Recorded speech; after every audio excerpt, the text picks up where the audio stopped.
Alright. Stream going.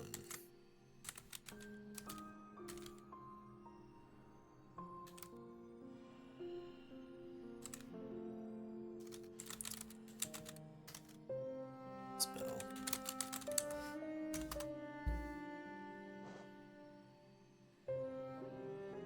Game.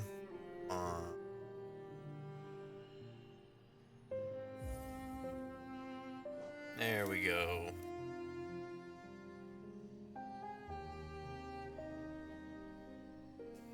Sometimes it just takes a little bit. I don't know why. Really shouldn't, but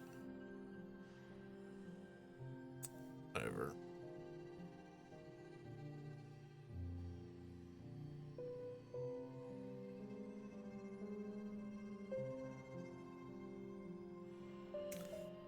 Right. It is time for more Pantheon 5 attempts.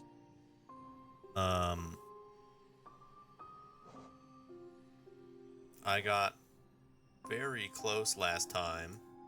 Very close. Final few bosses. It's gonna take me a while to get through AbsRad because I haven't unlocked them yet. So I have no way of knowing anything about the boss.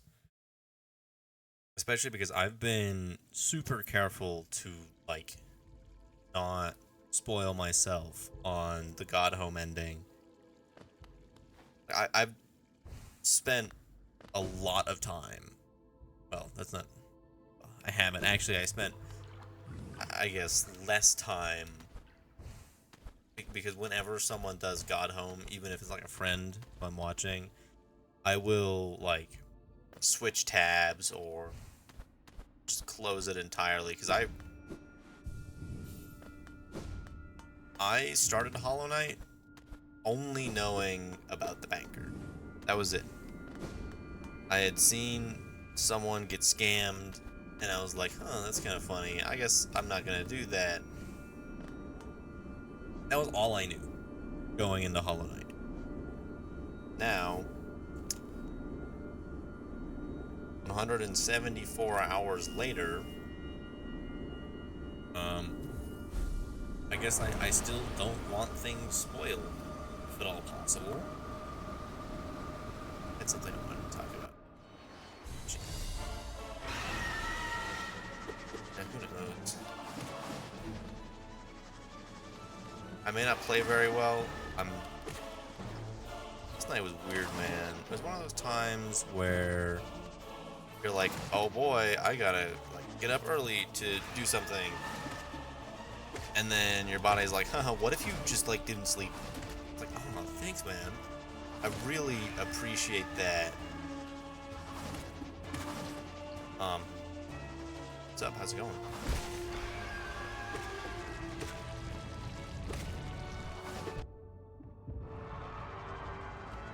Pretty good.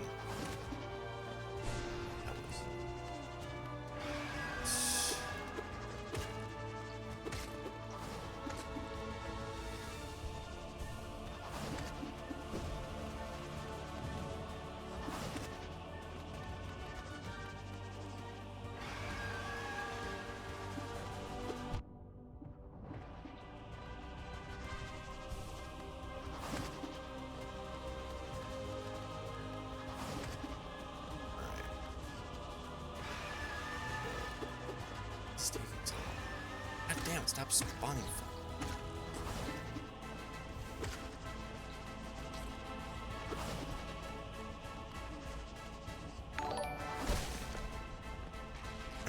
Thanks, Duffman. Oh, I need to move. I need to move my alert bugs. Thanks. I don't get many alerts, so it's not even that yet.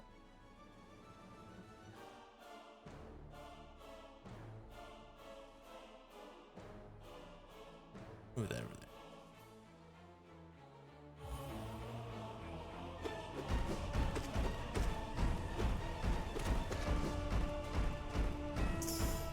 You know what's interesting? I think is that yesterday, I think. No. I don't know. A few days ago, the same person came into my stream and said the exact same things in the exact same order. Isn't that crazy? I can predict what they're gonna say next.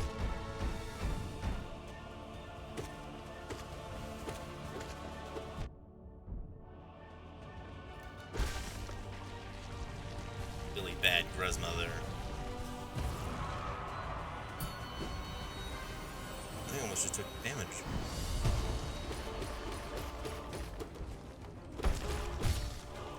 Poor, not Hegmal. Or whatever mag thing, maggot is inside of his armor. Yeah. What do you fucking gross ass piece of shit? That armor isn't yours.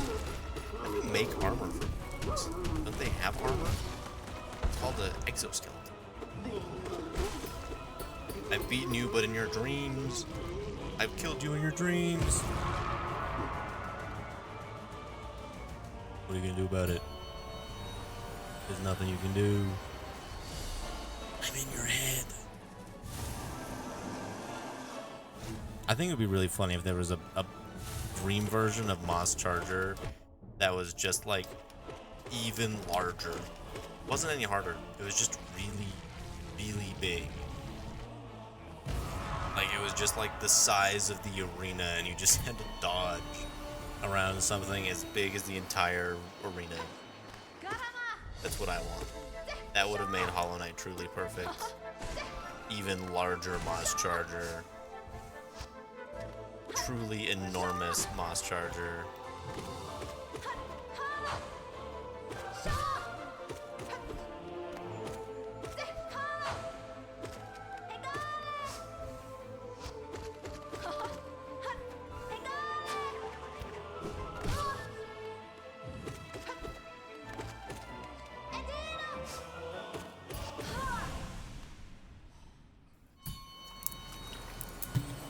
Pretty sure I've killed Hornet on Radiant, but I actually don't remember.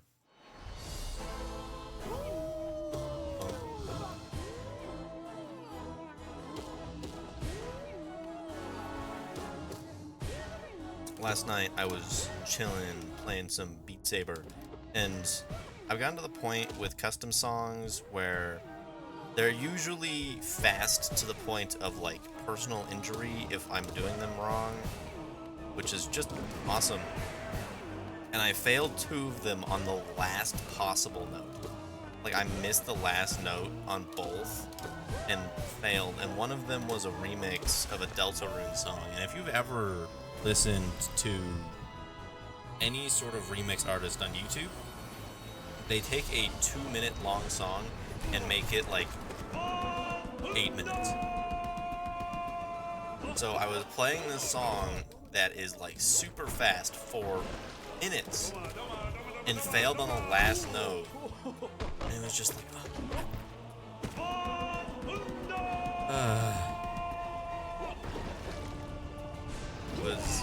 it was really great.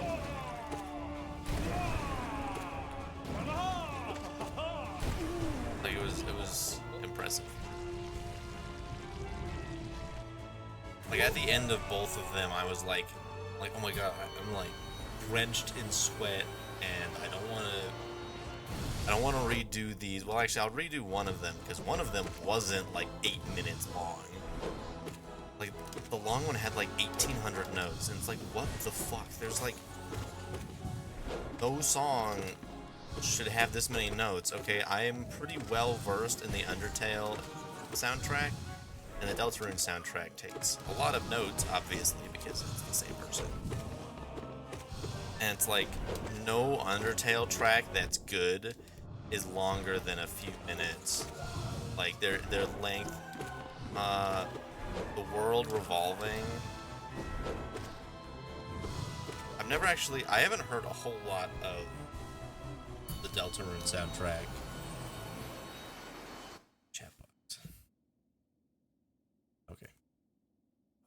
It's like, okay, it was fine. It was just so long. That was bad.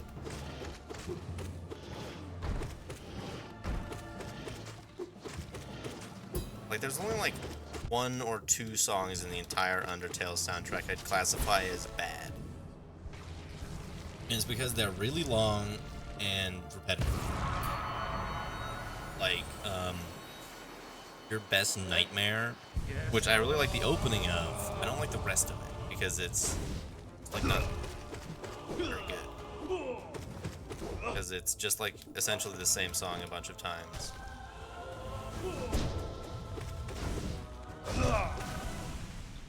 But Undertale songs in Beat Saber are actually really good. Like, the track like the map I have for Attack of the Killer Queen is so good.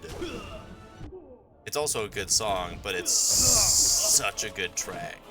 Like, the mapper who made it did a fantastic job. It's probably one of my favorite ones to play, actually. Oh,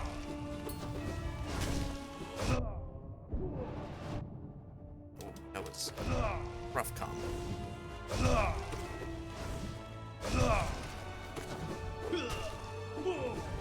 Die already, goddamn.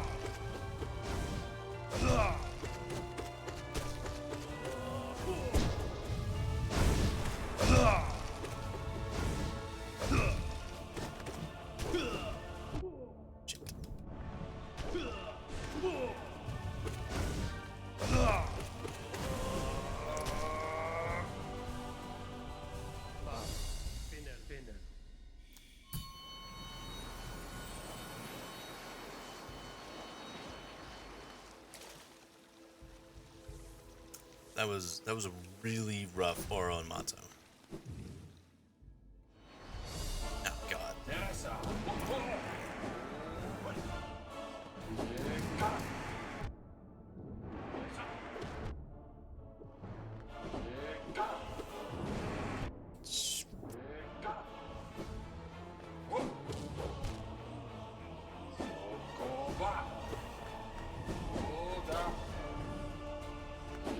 See, my main strategy with Zero is to make him feel bad by killing myself. Works every time. Ah, shit, maybe it's working too well. The killing myself part. I don't think he actually feels bad at all.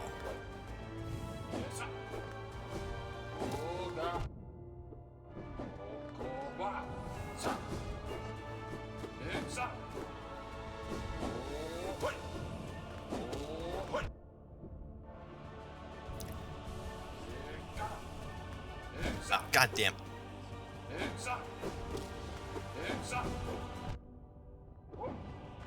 By the way, Mr. Dufflin, aren't you, like, taking college classes right now? Shouldn't you be, like, doing that instead of watching me poorly play Hollow Knight?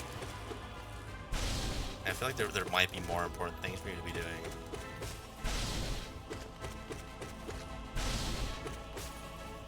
Like, trying to tell our friend group what your birthday is by just giving us terrible hints all the time.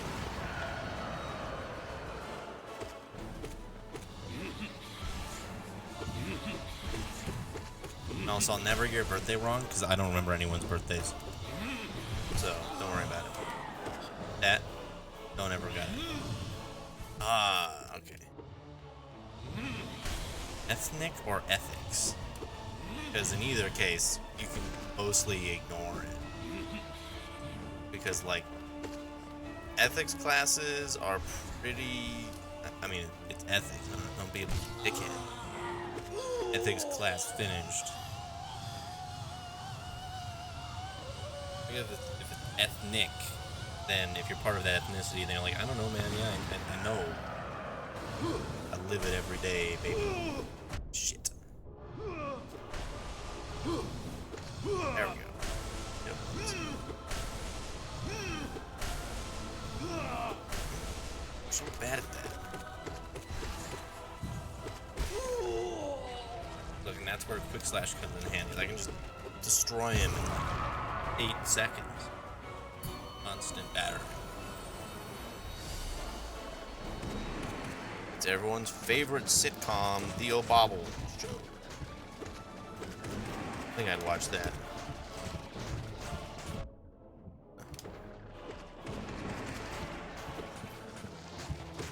Well, also leadership classes can mostly be ignored.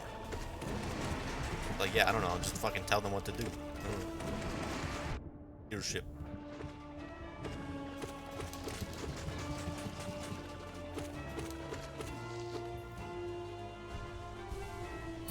And as someone who has, yeah, just be like, yeah, I don't know, fucking do what I tell you.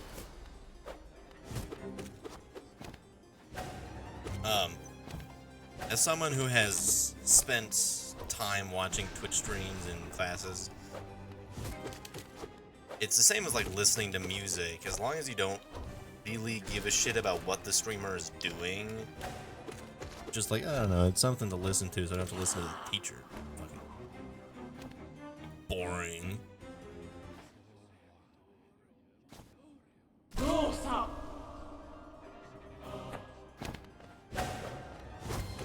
God knows I'll be doing this for a while.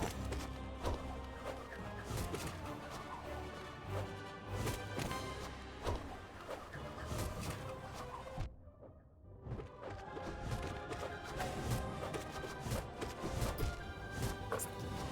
See, I got the mantis to go into the spikes. It doesn't do anything, but it killed me. That's perfect.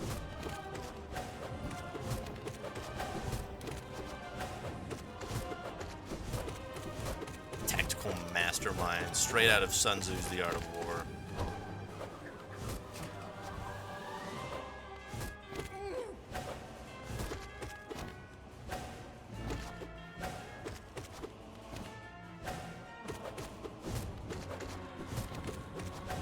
I've been watching Markiplier play Amnesia the Bunker, and having watched a few reviews on it now, it's like, wow, look at that, Amnesia made a game fun. Usually Amnesia games are horror experiences, less game, right? Where you kind of just like walk in essentially a straight line the whole time. And they seem to have realized, oh wait, why are you shaking your head at me? It's been in exactly the perfect spot. Alright, who's next? Ugh, Marmot. Here we go.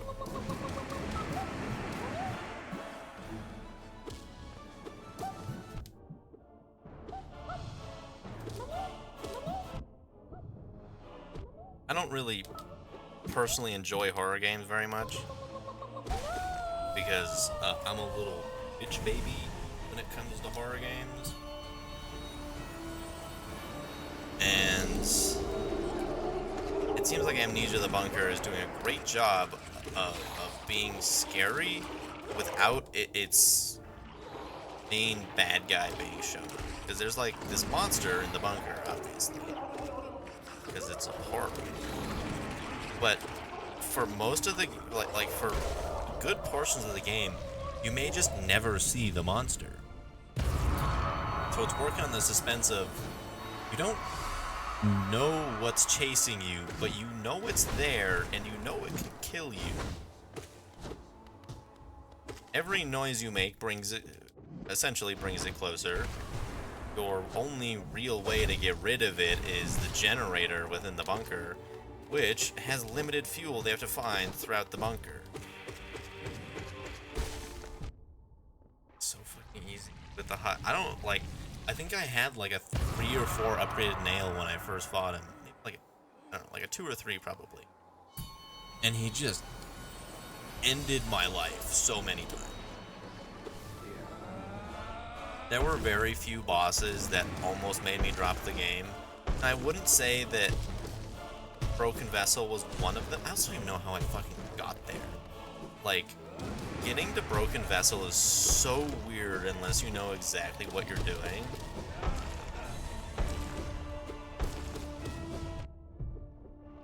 But he's such a cool boss. Like, I love the idea of it's like, haha, fucking you gotta essentially fight yourself, but cursed. Corrupted. But anyway, I like the fact that there's an Amnesia game set in a World War I bunker.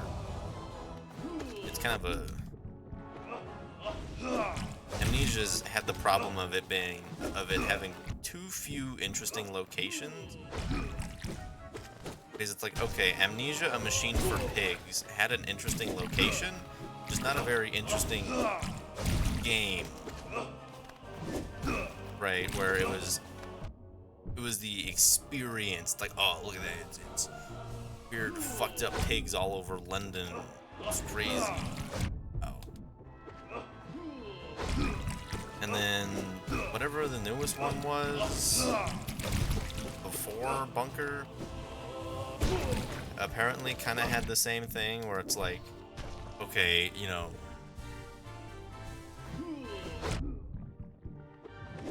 I think I would watch, I would watch a horror show, or like watch someone play a game, but I would never, I don't play. Like, the only horror game I have is actually Amnesia Machine for other FNAF games. But you see, for the FNAF games, I can just close a door on the motherfuckers and then they're gone. Oh, you know what? I played Dread Out at much request of a friend. It's fine. I don't know, janky old horror game. Oh, you know what? Never mind. I've got a few Resident Evil games. I forgot about it. And a Silent Hill game. See how much of an impact they made on it. Because I don't think Resident Evil 4 was made to be scary, having played it, given that you can just shoot all of the things. And that version of Leon is like a super like action action hero. I'm gonna beat the shit out of all the villains kind of guy. Not the I have no weapons except for this rusty metal pipe. It's like, yeah, I know I have, you know, shotgun. But anyway, yeah, I'd probably watch. I watch plenty of horror game playthrough because I like horror games. I just don't like playing. Because I love like the weird, creepy,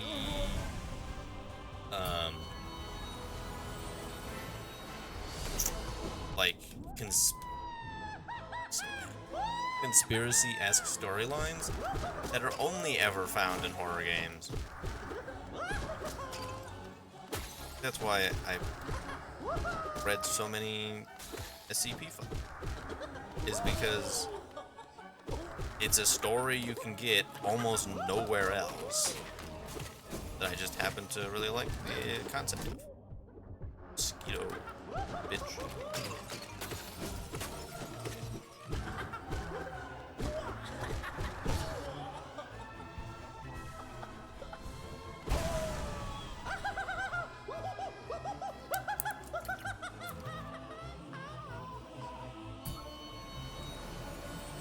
I have so much, like, time fighting the Collector, yet he's one of those bosses that I've definitely only fought, like, actually once.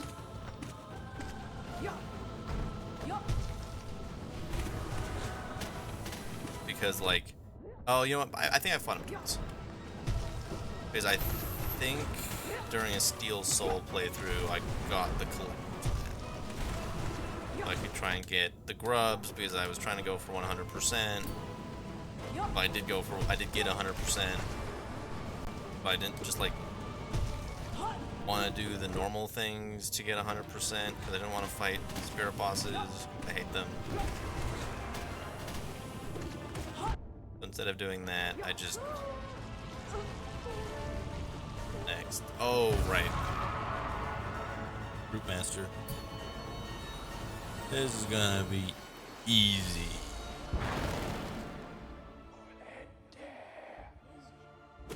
Perfect.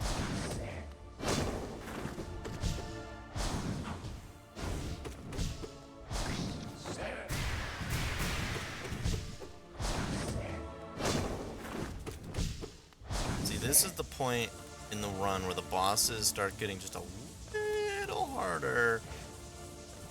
And so I need to focus just a little bit more.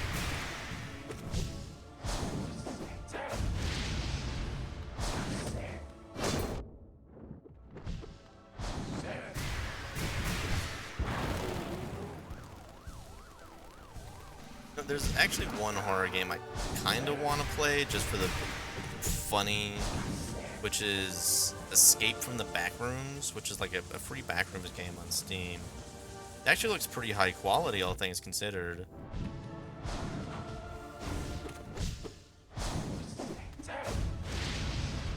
I've seen a few playthroughs of it, but it's got like a major update, I think. They just like added a bunch of new Backrooms levels.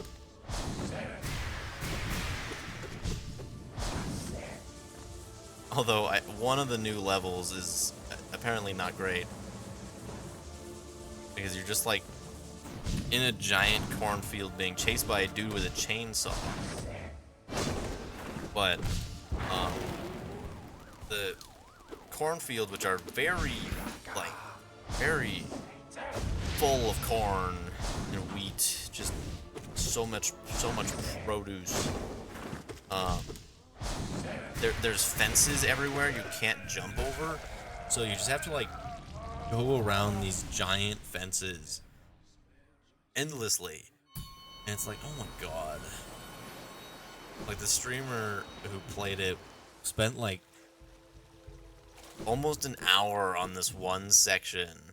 Yeah, I think that's what they were going for, was a Texas Chainsaw Massacre thing, which they didn't really have to, because a Texas Chainsaw Massacre game just came out, which is a Dead by Daylight-esque, like a asim horror game, where I think there's like 2 killers.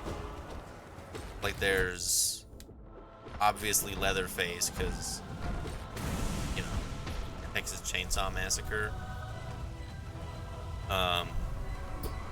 But there's like 6 survivors or something. It takes a lot of inspiration from Friday the 13th, the game, which also exists. I don't think it does anymore, actually. But it existed at one point. And actually, apparently, Texas Chainsaw Massacre, the game, was pretty good. Which is surprising, because usually asim horror games are not great. Or if they are, the Dead by Daylight fans review bomb it endlessly, because it's not Dead by Daylight.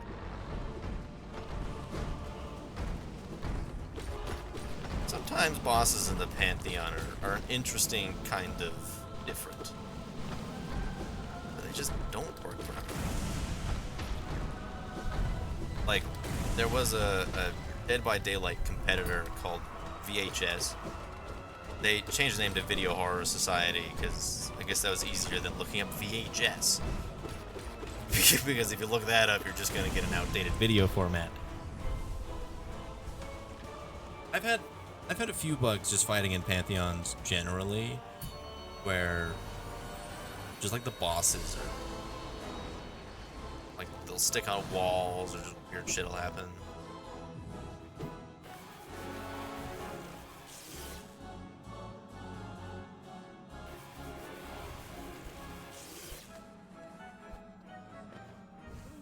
Maybe your problem is that you beat Pantheon 5 too fast. Oh my god. There was never times, there wasn't time for the bugs to show themselves. Fucking god. I die this far into a run because of fucking Umu.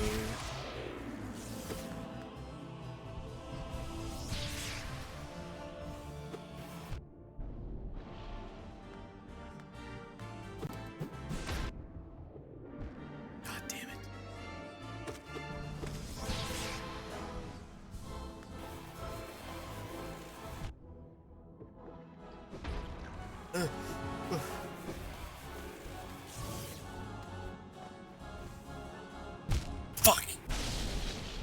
Fucking dude. God.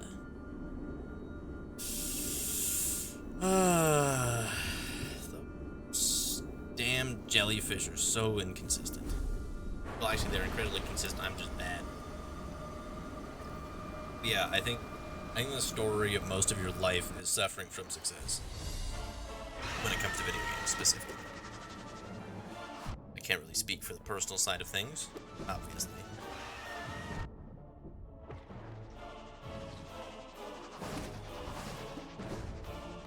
Like, you seem like the kind of person who would be like, oh, I didn't even know that game mechanic existed, about some, like, super core mechanic, and you just, like, beat the game without it. It's like, oh man, that would have made this game a lot more interesting. It's like if you somehow figured out how to beat Hollow Knight without pogoing. It's like, oh, that's how I'm supposed to beat that section? Oh, wild.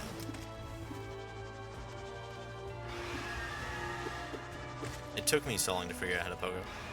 Because there's that area in Fungal Waste where it's like, hey, you need to pogo, bro. And I was like, what does it want me to do? Like, if I'm on top of this, it like bounces me a little bit. He was standing there for like 15 minutes before I thought of, oh, what if I just like hit down?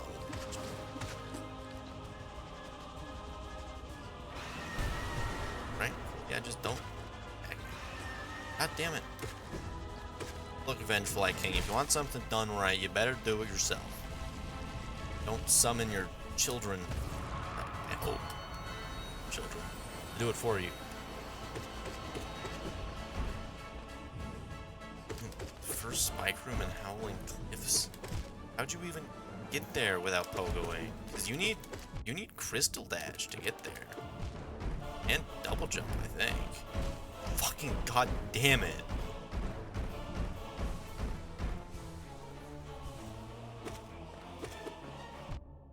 See, that's what I'm talking about, man, is that's your suffering from success. You're good enough at video games that you just go through entire sections of the game without learning, like, mechanics that most people wouldn't survive without.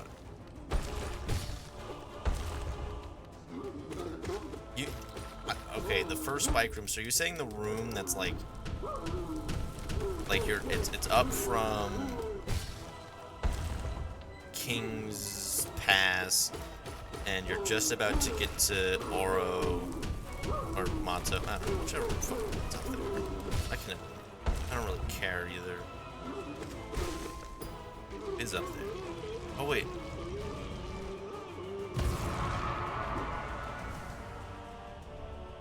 Oh, if you're okay. Oh, yeah, okay. That's, yeah. You see, something you can do, in fact, something the speedrunners do is they just get Fury of the Fallen immediately by pogoing over, and then, so if you break the door and then go out, that's a checkpoint, so you can just go in, get Fury, leave, and re-enter the world, and you're just back where you were with Fury of the Fallen. And it's like, oh, sweet, free charm. And also really helpful for the speedrun, because there's a glitch where, or at least there was, speedrunners play on old versions of the game, where if you picked up a charm notch while Fury of the Fallen was active, it heals you, but it wouldn't get rid of Fury of the Fallen.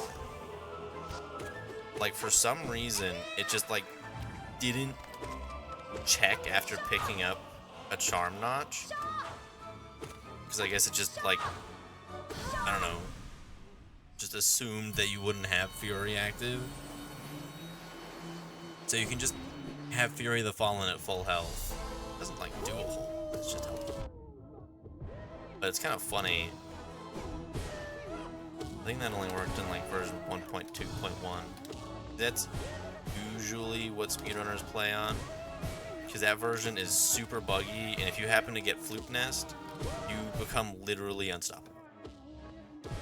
Like, Vengeful Spirit becomes, like, the most dangerous thing you can possibly do in this game. With Orb, you are really twisting my balls here, man. Thank you.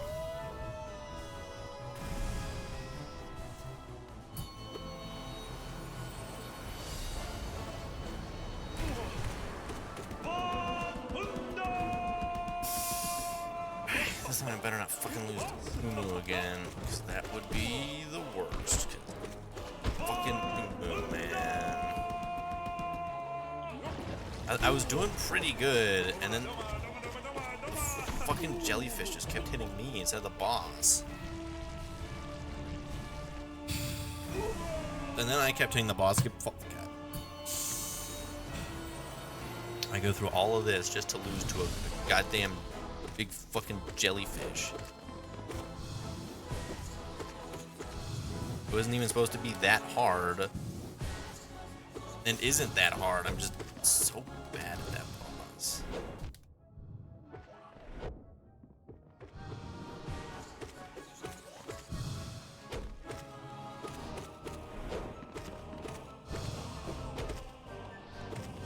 Yeah, whenever I... Oh, yeah, yep. I'm bad at Umu because I'm really good at Radiant. That's definitely it. It's not that I'm bad at, like, every boss. And that I'll probably never fucking Radiant Brooding Malk because I keep just getting hit by them every time I fight them.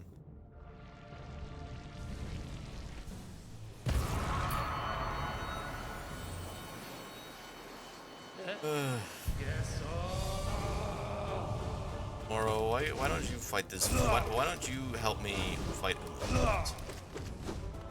Like, do what Quirrell did. Be the new Quirrell.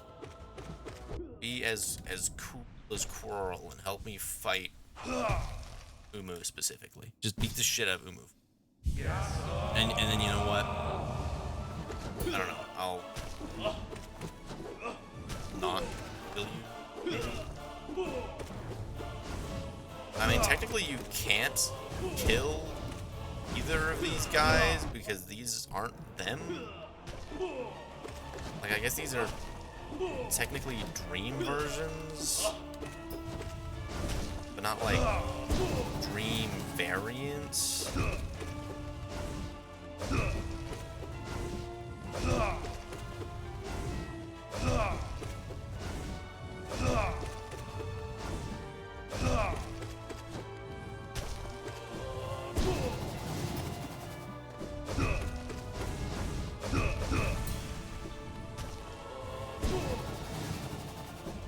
Never been super consistent at parrying.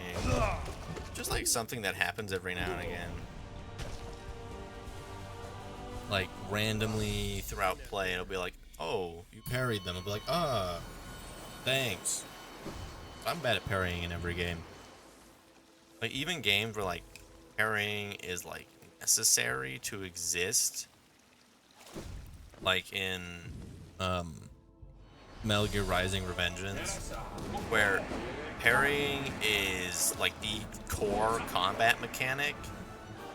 Like, I really want to play Sekiro, but I also know that I'd be really fucking bad at Sekiro, since the boss that has literally stonewalled me in Dark Souls 3 is a boss that you just have to parry. That's how you beat him, is you parry them and then they die. Like, you have to parry them a lot, obviously, but it is a parry fight at its core, and I just happen to be really bad at parrying. Why aren't you dead yet? I hit you so many times with spells. Thank you. Yeah, I probably wouldn't play Dead Cells anyway because it's a roguelike. And after playing a few, I figured out my opinion on them. Like, don't get me wrong, I have watched so many people play like shitloads of The Binding of Isaac because it's like, man, I like the idea of this game, but I would never play it because the idea is cool, but I also am bad at playing games with that idea. I'll just play my game for 10,000 hours, and then, I don't know, maybe you'll be finished, depending on your opinion of finished.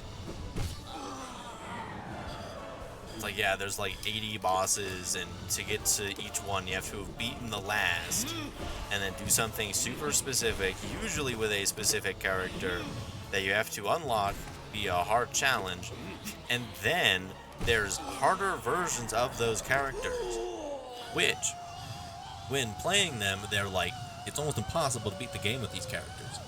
And you have to beat each of the bosses with each of the characters to finish their story.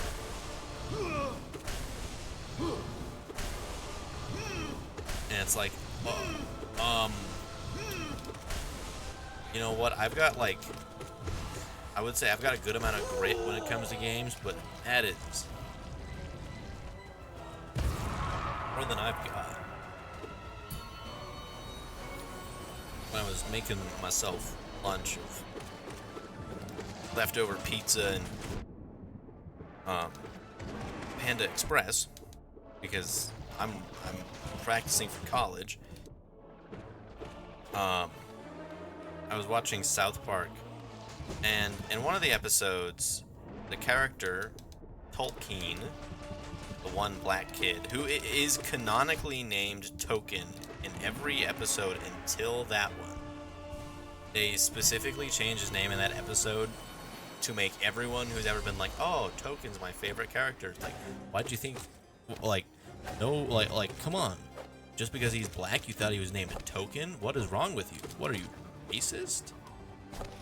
I'm like, that is probably my favorite story retcon in anything ever, is Tolkien's name in South Park. Because for 26 years, they're like, yeah, no, see, it's funny because his name's Token and his last name's Black. Get it? Because he's the token black character. It's funny. And now they're like, what? Who would ever name their child Token? Come on.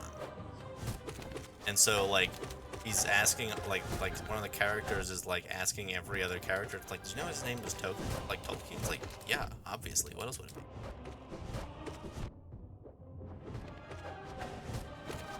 I'm about to fucking lose. I need one of these motherfuckers to die.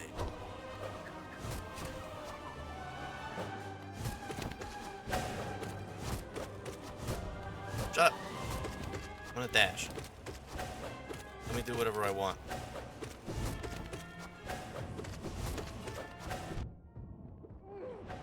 Okay.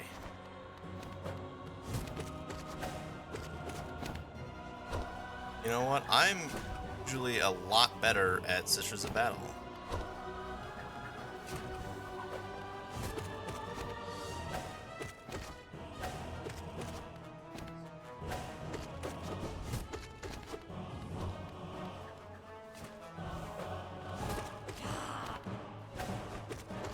God, their death animation is really distracting. Woo!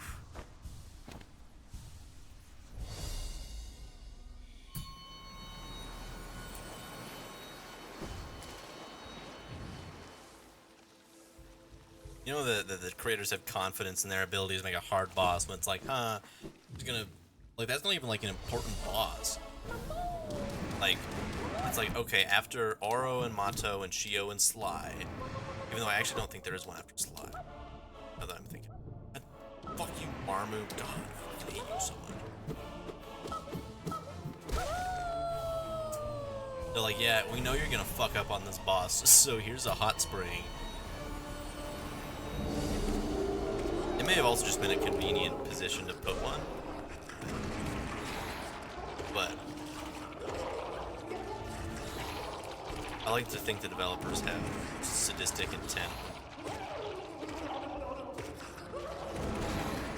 Even though every time that there is a hot spring, it's usually in the best possible position, where I'm like, wow, if that had come any later, I would have died terribly.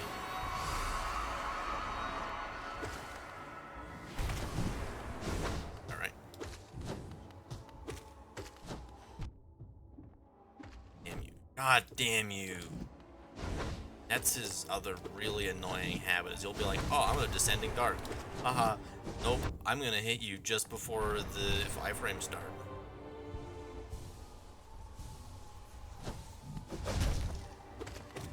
Thanks. I really appreciate that.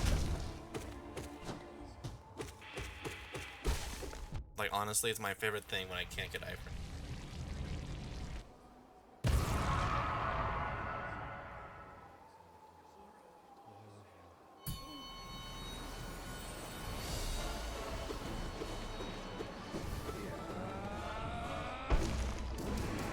But at least I'm consistently getting further than dying at 0 in this league. That's pretty cool.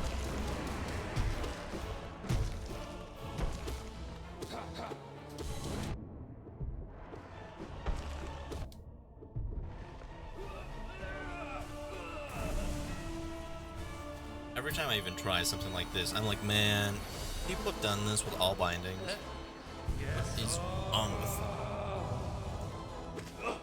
I would lose almost instantly with all bindings. But actually, I think I'd survive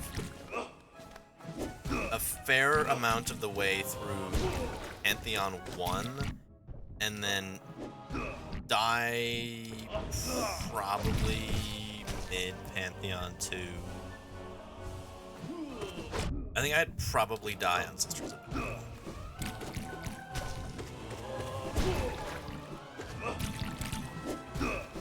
Given my amazing ability of beating Sisters of Battle.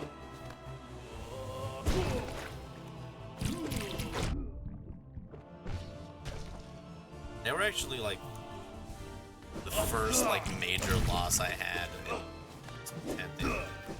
Was I got to Sisters of Battle and I was like, oh fuck, this is a lot harder than Mantis Lords.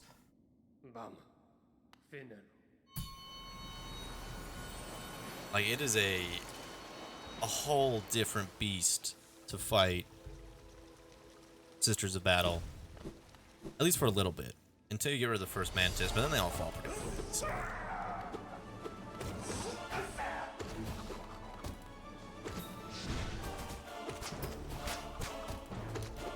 And you know what? Having played Dark Souls 3, I can tell you that essentially any boss with Watcher in it is going to be the worst thing you've ever done in your life. Because in Dark Souls 3, there's the Abyss Watchers, which, like the Watcher Knights, there's multiple of them. Except the Abyss Watchers are worse because they have multiple phases. And the problem with the Abyss Watchers is they're like, okay, here's the plan. One of us starts. And then another one gets up, and then we beat the shit out of whoever's closest to us, whether it be the player or the other Abyss Watcher. And then another one of us gets up, and then beats the shit out of the player no matter what. Or I guess the rogue Abyss Watcher. And then, once we're out of health, all of us except for the first one die. And then he gets a giant fucking flaming sword.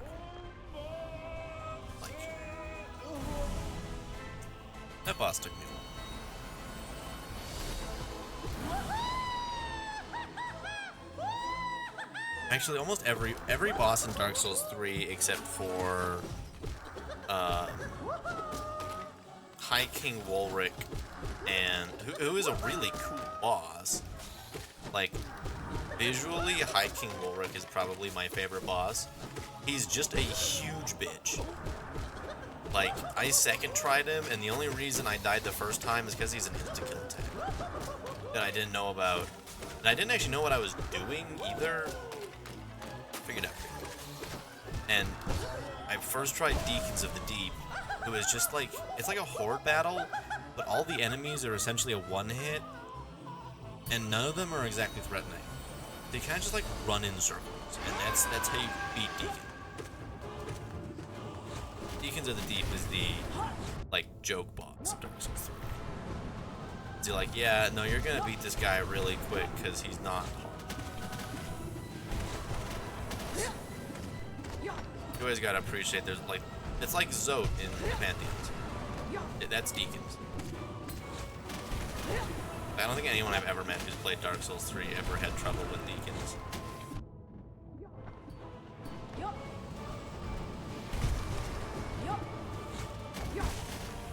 That was such a clean fucking God Tamer. Holy fuck.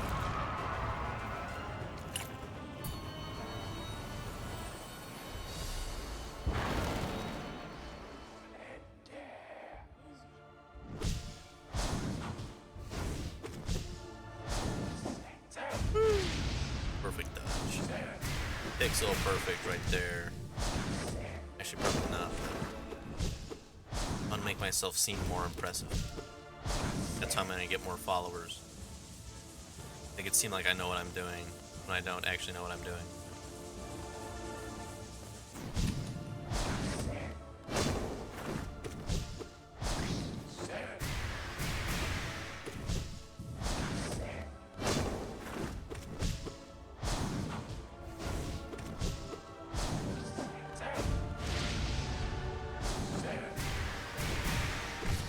I was watching a stream last night from a streamer called An Eternal Enigma, who is a Silent Hill speedrunner.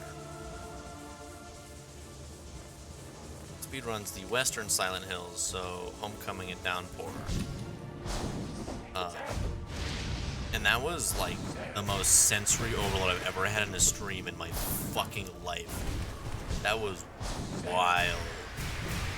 Like, so much shit was happening at once, I didn't even know where to start. Like, he's like, alright, we're gonna play Yakuza 0. And then, like, an hour into stream, he hadn't started playing Yakuza 0, but he'd played 4 games of marbles on stream. And, like, a whole bunch of shit. It was wild.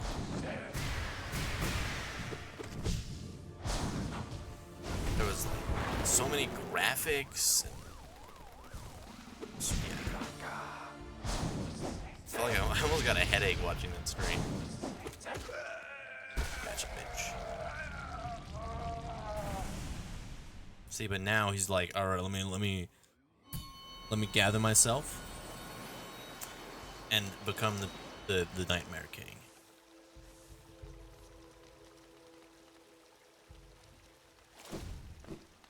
Ooh. We'll see how I do. Because Nightmare King with this build is really easy. Because even with like, because he's really easy to dodge. Even with no equipment, for the most part, he's a battle of attrition. Where it's, I mean, every boss is last man standing, but for him it's I'm going to dodge you until I break my controller and you're dead.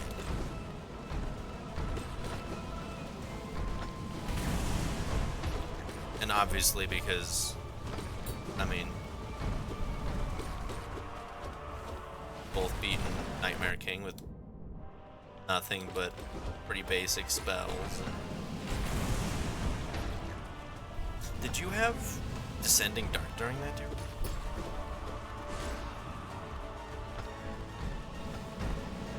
Because I, like, needed Descending Dark to win that fight. It also happened to be on the way, so.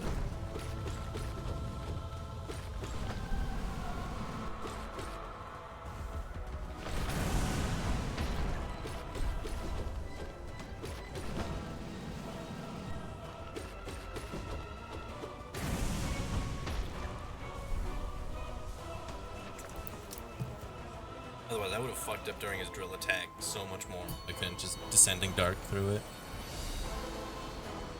Alright, full health, even have some extra soul. That is definitely ideal if I wasn't shit.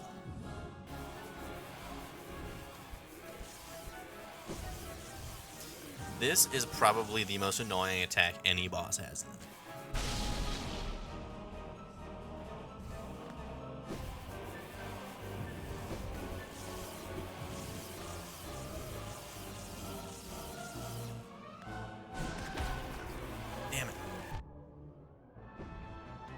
Fuck! Why didn't I wall jump? I did wall jump. I'm blaming the game for my problems.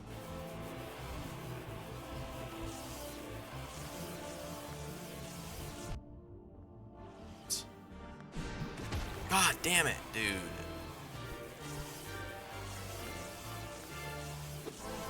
Oh, I missed.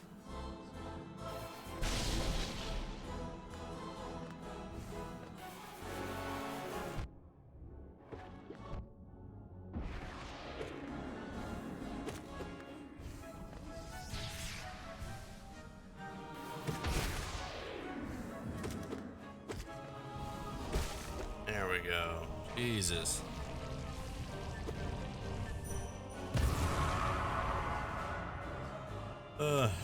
You mad? I can't believe that, like, speedrunners actually use Dream Nail mid-boss. Like, I'm not good enough to have time to use Dream Nail.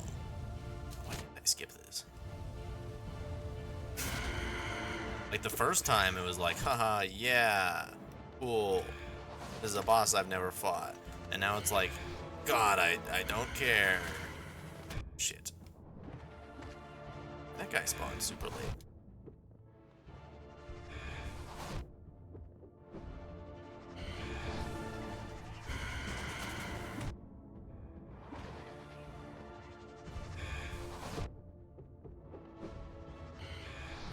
Not very good at this fight. Because I've only fought him 3 times. Shit.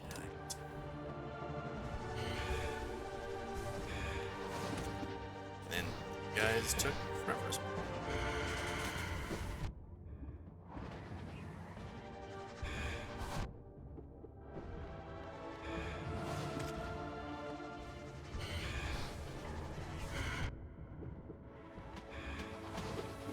Oh.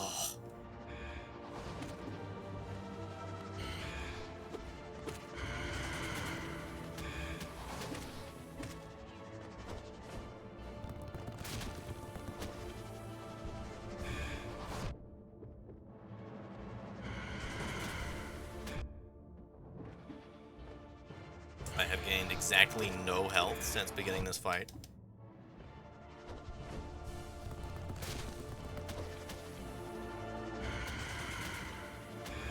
Well, I guess I should say I kept.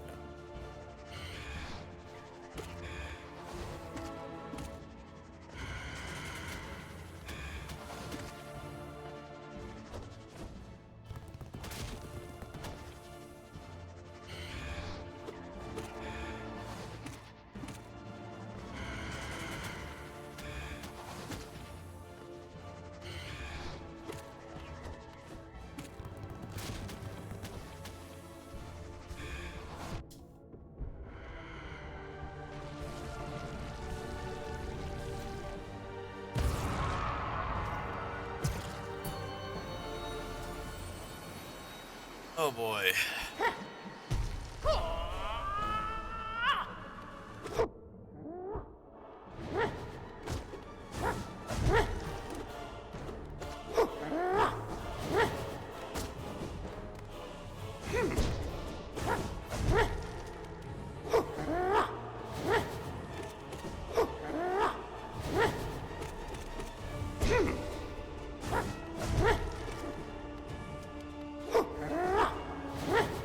Like, I know that all the nail sages have like a very limited range of attack, but how come Sly has like 2 attacks?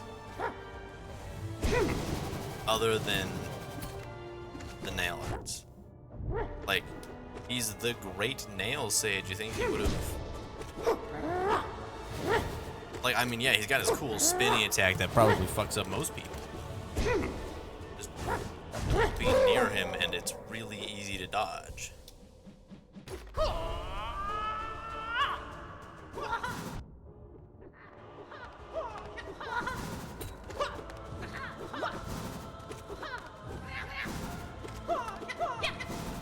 Somehow worked. That also worked. Like the one character in the game that's smaller than you, he's compensating so much with his nail, which I guess is fair given his ability. Like, I guess it's not really compensation, it's valid. Like, that'd be like, it's like if you have like the master claymore wielder and he happens to be like 4.5 feet tall. It's like, yeah, he also just happens to be really fucking good with a claymore. I don't know. Like, his height doesn't really matter. He's just gonna beat the shit out of you anyway. Like that character from World War Z who carries around a claymore all the time.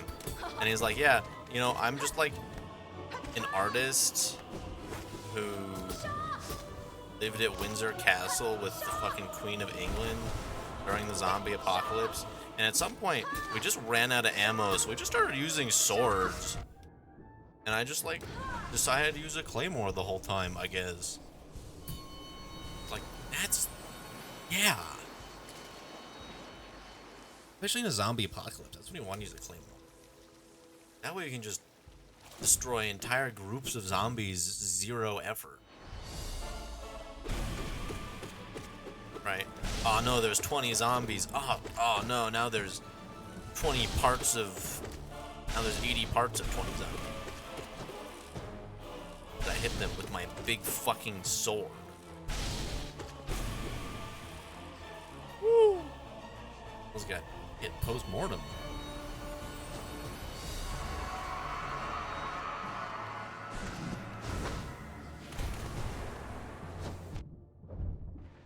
Need to remember the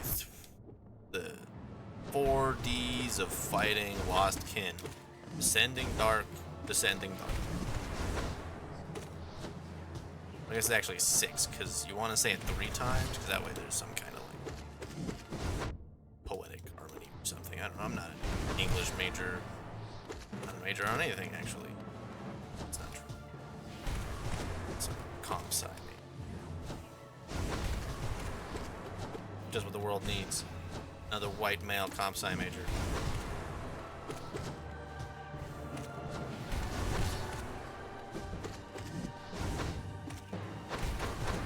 See, when you realize that if you just spam iframes, he can't hit you, the boss battle becomes a lot easier.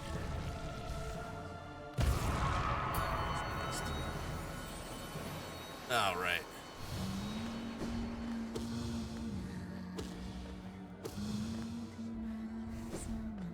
I don't think any game has ever been able to, like, bring me back as much as Hollow Knight has been able to. Where, like, I will have gone, like, a few months without playing it and been like, damn, I still got this thing I need to finish. Like, maybe, no, even something like Breath of the Wild, which I've sunk more hours into than Hollow Knight. I haven't gone back to it in years, and I probably won't ever again, because Tears of the Kingdom exists. And see, my original plan was, oh boy, I'm gonna beat Master Mode before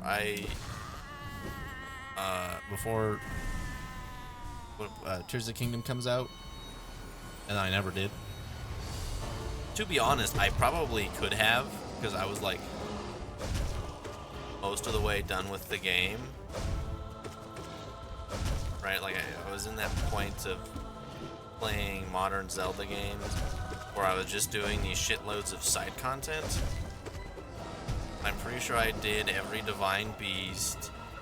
I think I got the Master Cycle even. Like, I was like in the trenches of extra content.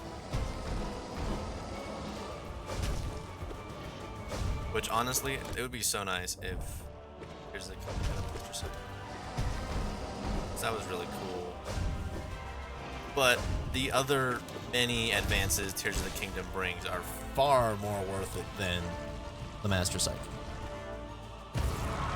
Given that instead of having Divine Beasts, you have actual temples is nice.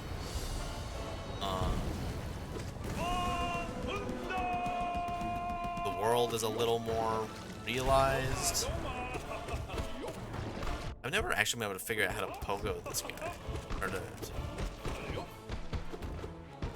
like, I can never quite get it.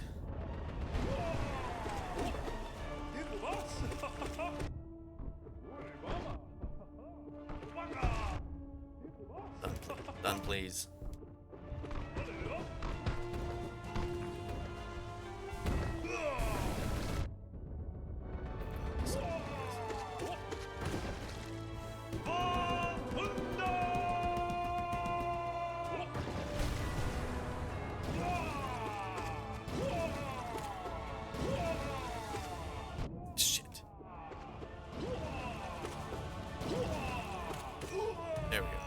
I didn't.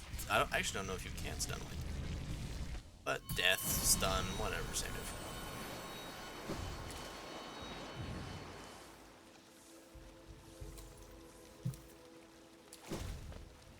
You know what is probably the most worthless thing in this game?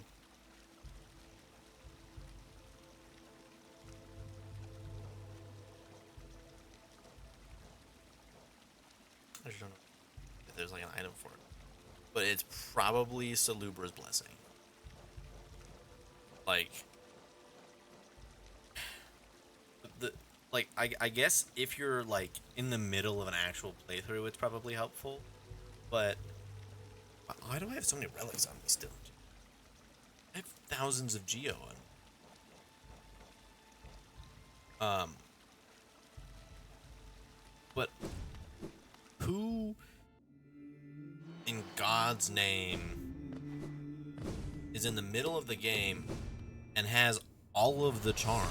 Some of them are so weird to find. Like, if you're in a position where Salubra's Blessing is helpful, probably played the game before and don't need it.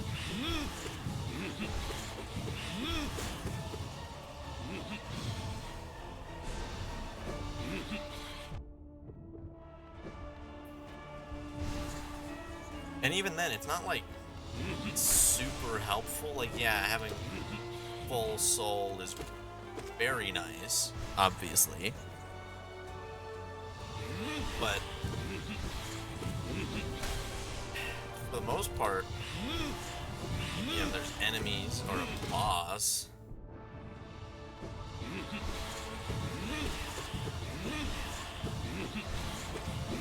Again, maybe it's just like a goofy thing for the players who've beaten the game and are going for like full completion. It's like, look at this, you can, I don't know, have a, it's like when you get like the infinite ammo cheat codes after beating the game. It's like, yeah, I don't know, have a minor advantage, I guess.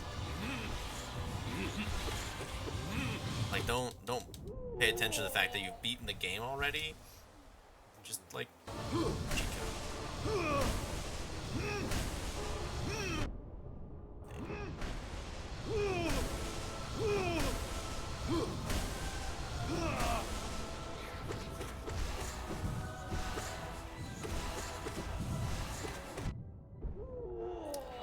I wonder how much, because bosses use a health system. I wonder how much health each mask is worth. Like, how much damage has to be done before 2 masks get taken? No.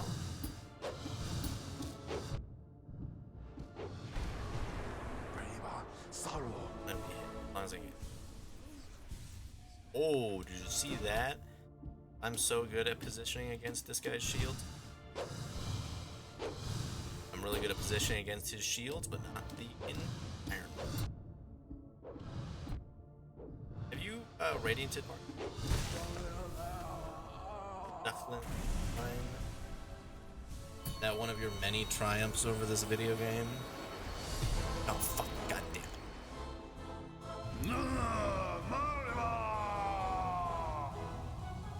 Beating its true hardest challenge. Not Path of Pain or even this. Nope, it's Radiant Markov.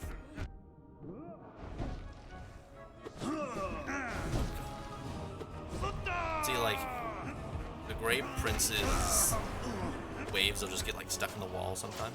I'm not complaining, because it's really helpful.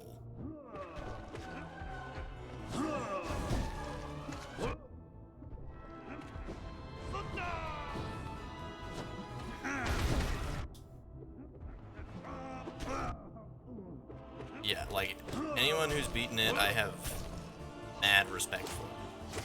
Anyone who's radianted essentially any boss, I have a lot of respect for.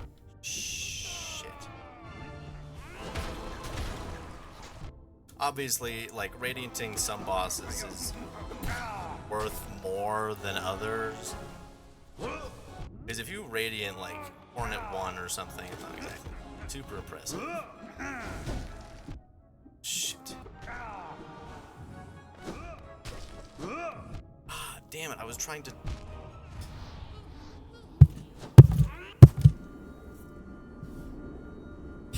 I didn't jump. Okay. I knew he'd get me at some point. I should have healed before his fight, but I didn't even think of it. I thought I would... I mistakenly thought that having soul would be helpful when I instead should have healed. That probably would have saved him. To instead have... this is probably the worst fight to go into. Like, because this one is just annoying and long.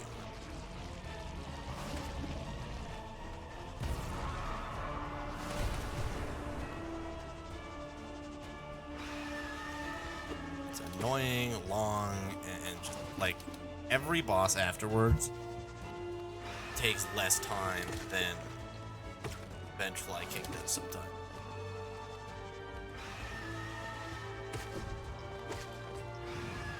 Like, you can combine the lengths of sometimes multiple boss fights into one Benchfly King. Because he will do that stupid attack where he's like, I'm just gonna summon all these other Benchflies. Lol, you can't hit me. Well, you can, but like, usually just out of reach.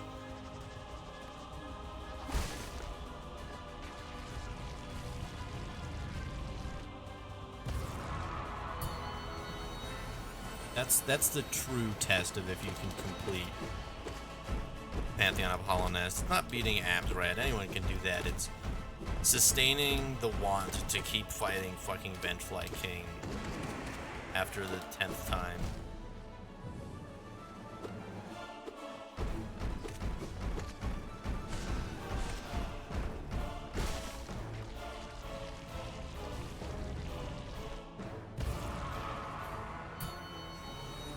Like, you know, having to beat bosses like Grey Prince and Fail Champ and Nightmare King, and then it's like, yeah, but can you beat Vengefly King again?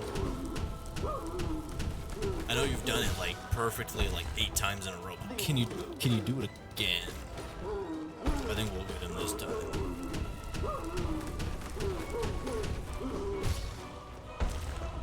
Yeah, it's just bullying poor False Knight this early on. Like, he doesn't even get to attack. Yeah, I know Shaman Stone will save me time, but then I'll be like missing one of my main charms. Like, I'll have to get rid of like Quick Slash or something. And also to save a lot of time on like a few bosses. And most of them are not the ones that I like care about saving time.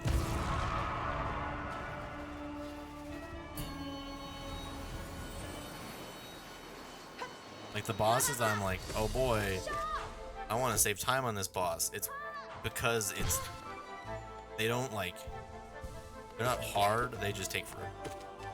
So it's like,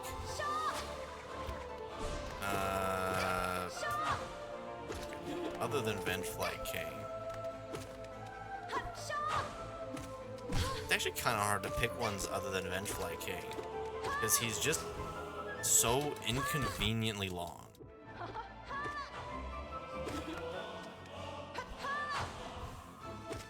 For some godforsaken reason.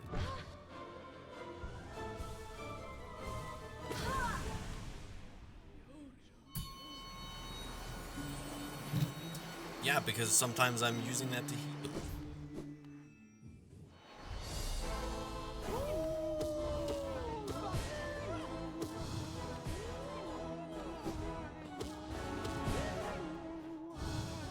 I guess I do mostly use Descending Dark.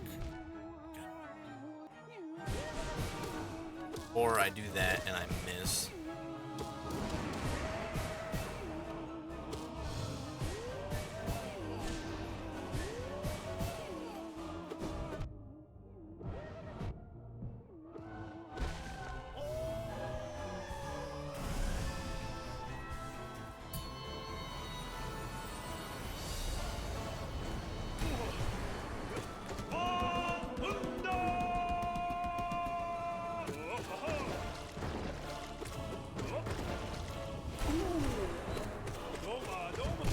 gotta remember, alright, my first playthrough, I, like, didn't use spells unless I was, like, literally required to. So the fact I'm using them at all,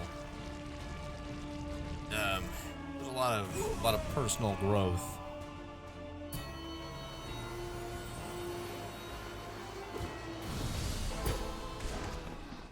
But I will try and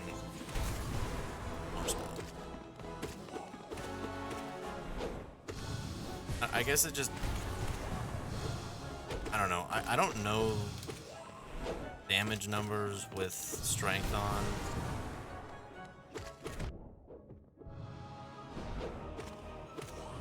Like, I know them pretty well with no strength. Like, your nail does like what?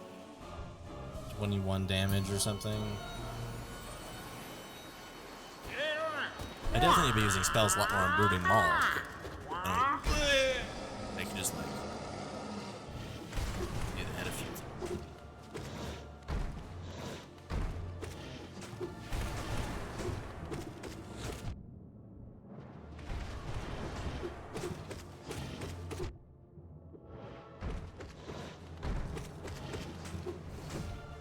Okay, I don't know why that spell didn't go off.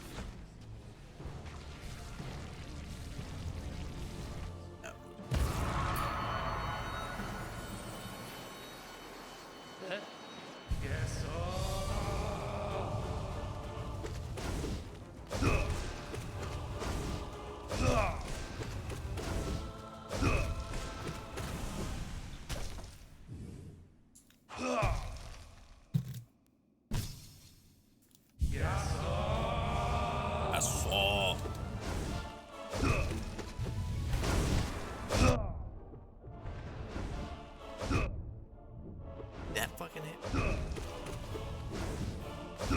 I think Sly's nail is actually smaller than Oro and Mato, and Oro and Mato is she is a paintbrush, so have an unfair size comparison.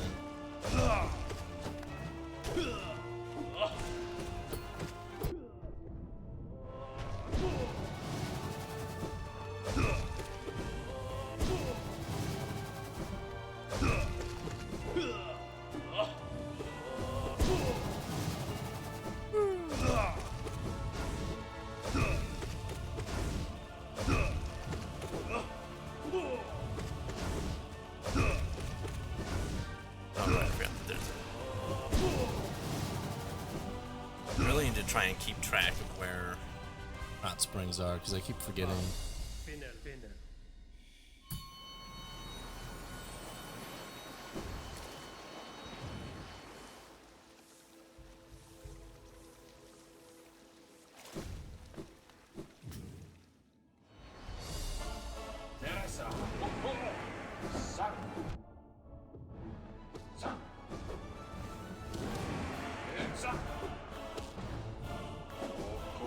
Endlessly complain about. People are either like, yeah, I don't know, I guess I like the harder spirit bosses like this one, where it's like, oh yeah, just take away the ground, and everyone else is like, fucking, it's not exactly like the most entertaining fight in the world when, you know, there's half the time where I have like zero maneuverability when fighting him. Even though the in-air maneuverability and all that, so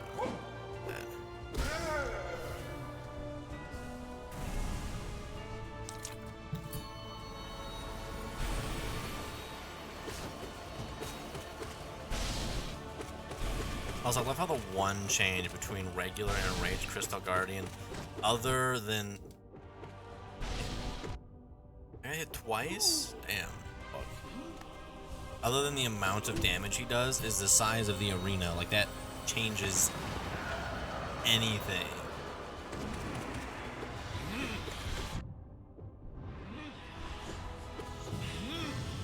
Like, someone who's fighting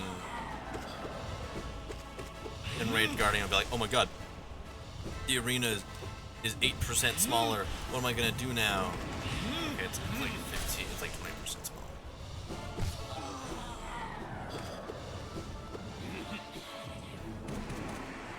to be fair, Enraged Guardian has a pretty small one. Damn, midair.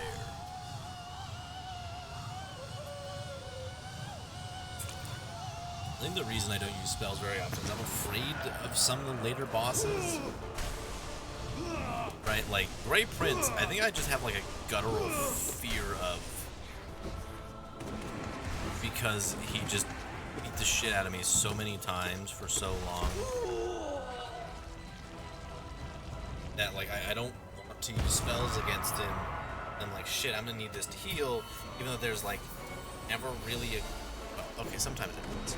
Like there's RNG times when you're, if he does the right attacks, if he does his spawning attacks, but otherwise he just creates so many of those fucking waves.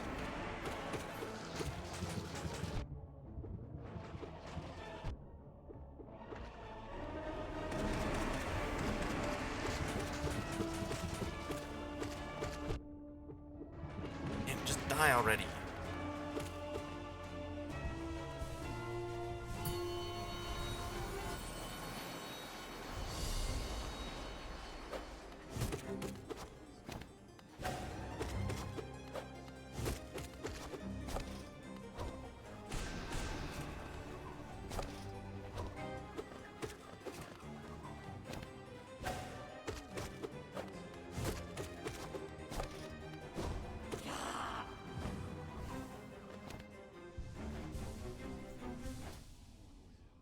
The music just cuts.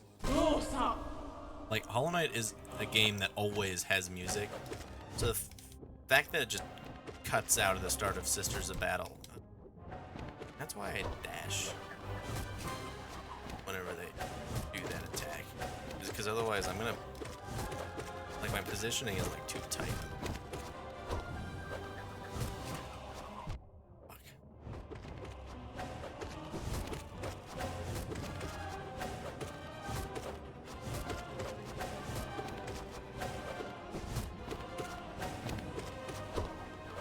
Sometimes my brain does stupid knee-jerk reaction. In fact, it usually does. Although I'm really glad that they can't hit you when they're dashing away, because that would be really fun.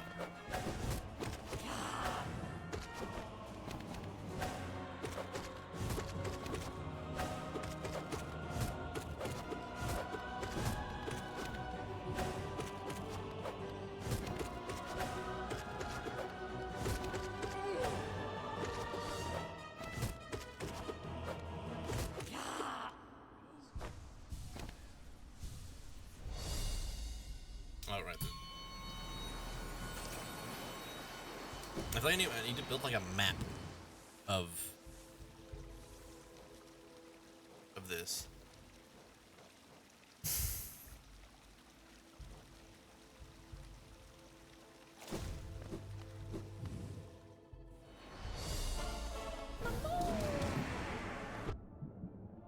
You know what? Shaman Stone would also save time on marble.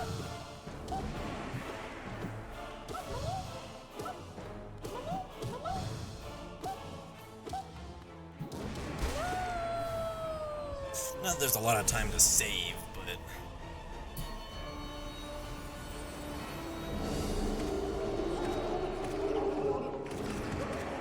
that originally when this boss came out, you could just Descending Dark on top of it and just infinitely hit them. And for some reason, like as you were descending, like on top of them, if you were in the right spot, it would just count yourself as never landing but still hitting the boss, so you could just like sit there for 2 seconds. End the boss.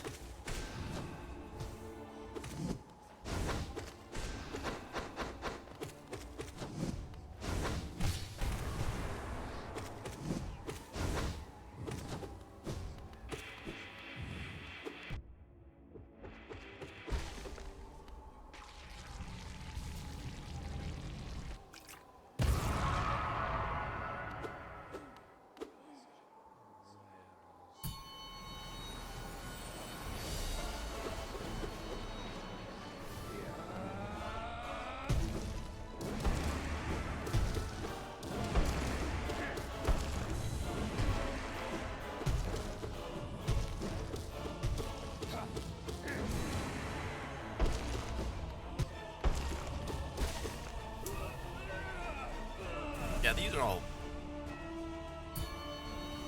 Alien is a... I feel like Alien's Pantheon 3. That's right.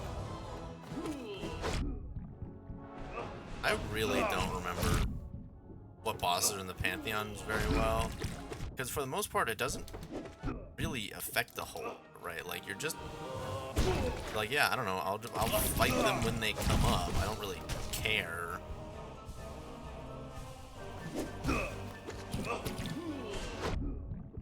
Dash through that.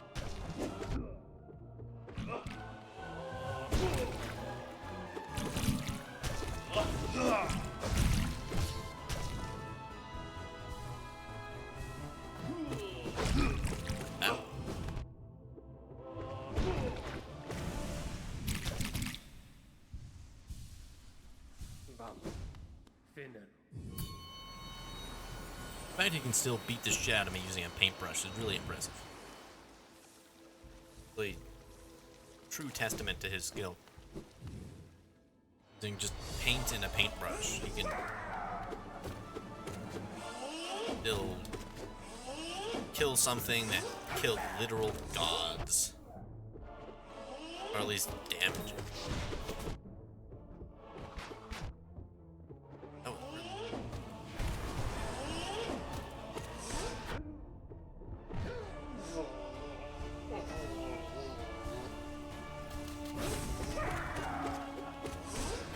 Part of my problem is if I spell a lot, it changes my timings.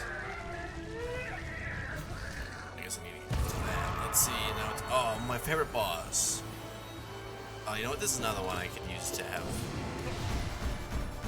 to be any shorter than it is. I mean, it's kind of already a short little shit, little fucker. I also kind of want to use him to gather soul.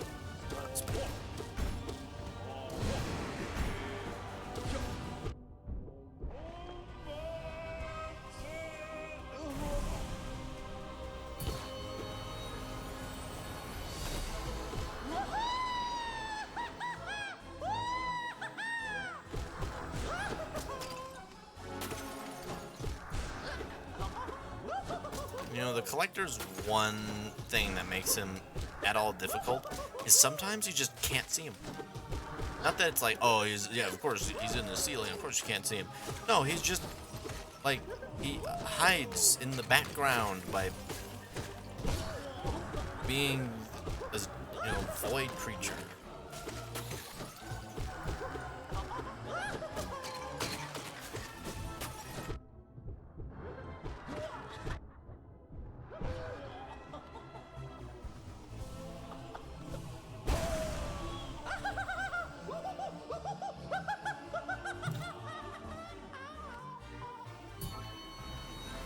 Collector's also a boss that gets kind of, I guess, boring after you've fought him a few times.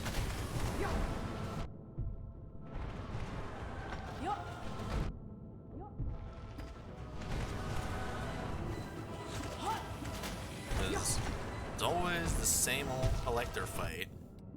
And if so.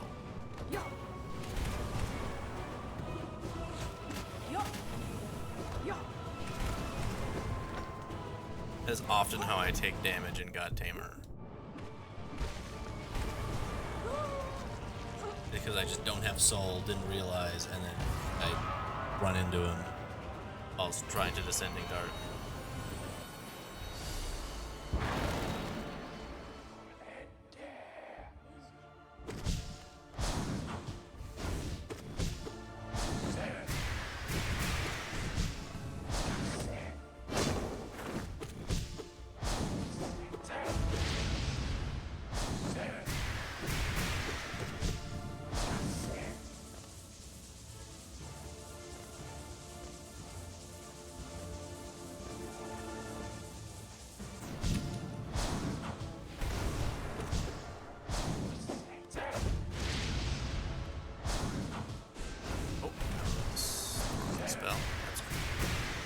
I love wasting soul.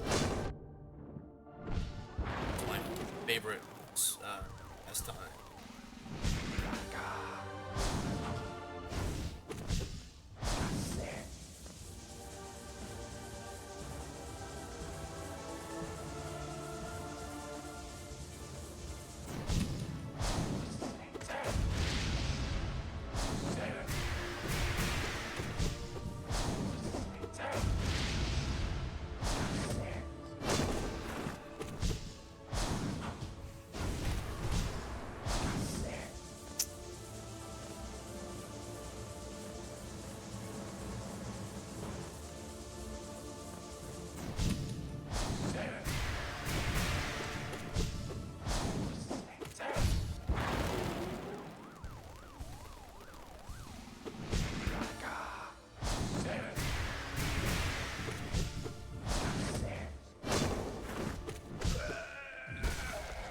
I feel like it'd be nice if there was an option to keep the base boss music in Pantheons. Well, I feel like that'd get kind of disorienting.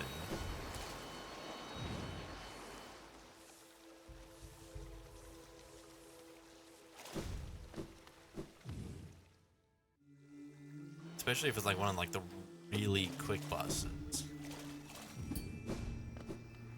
So you'd be like, just switch songs just like that.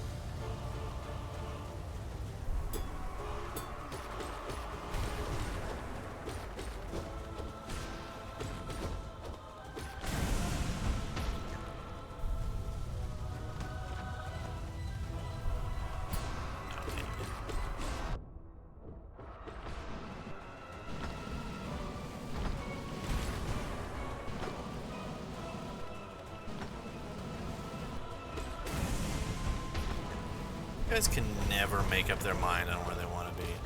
Like sometimes they're fine with being right in front of you, and other times they're like, no, I gotta be on the other side of the arena.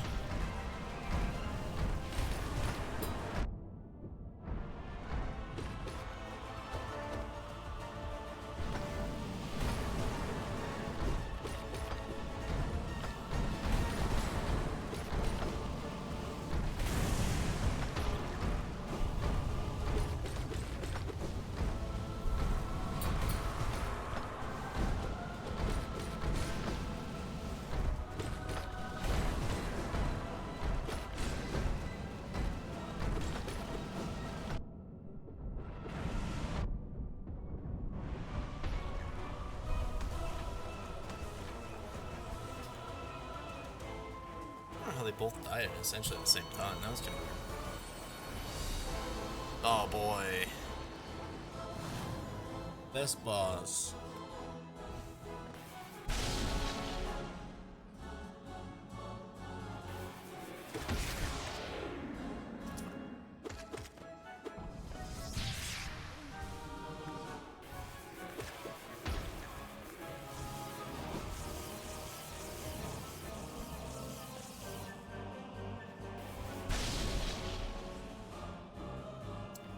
I thought the developers were confident enough to make a Souls-like with like a protagonist that's kind of like, oh, this guy's adorable.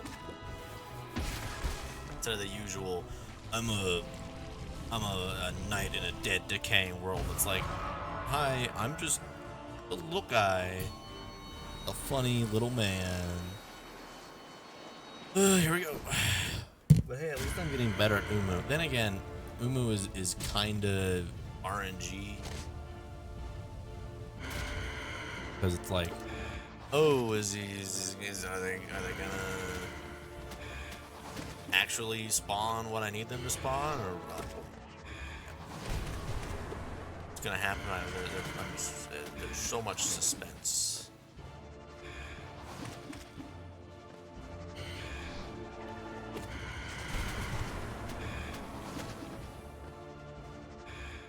Last night, my dad and I were watching Family Guy or some American Dad. I always get them mixed up because, well, Seth MacFarlane's show with the overweight, not super intelligent dad.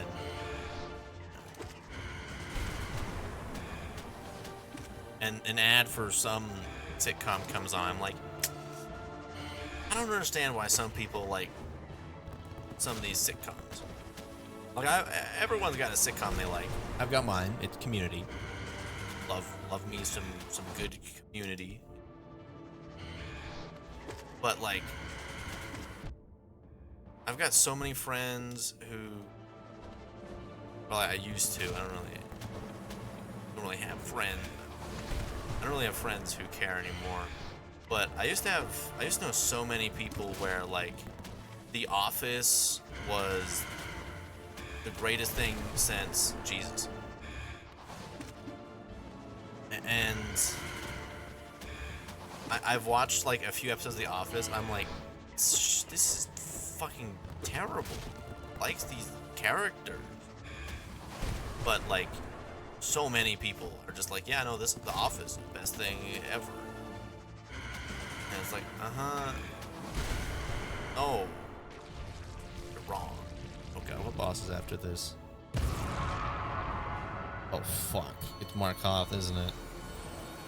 Oh, Sly. Woo!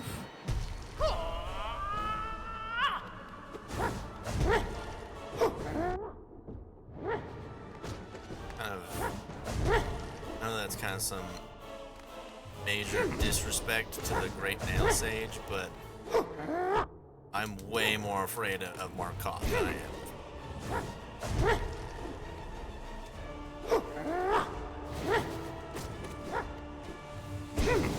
Like, many times more afraid of Markov.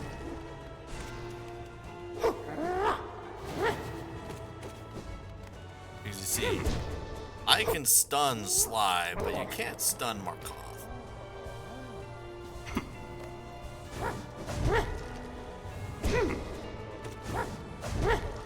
And also, I'm on the ground instead of in the lace sky.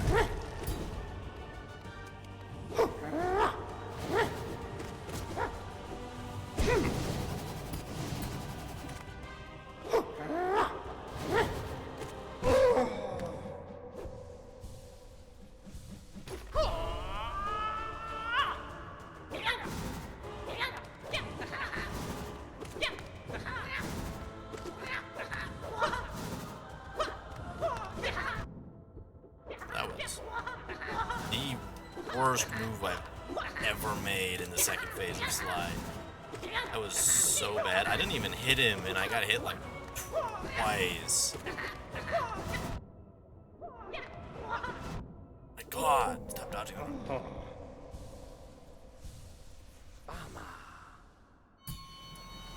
Alright, now it's Hornet. Okay.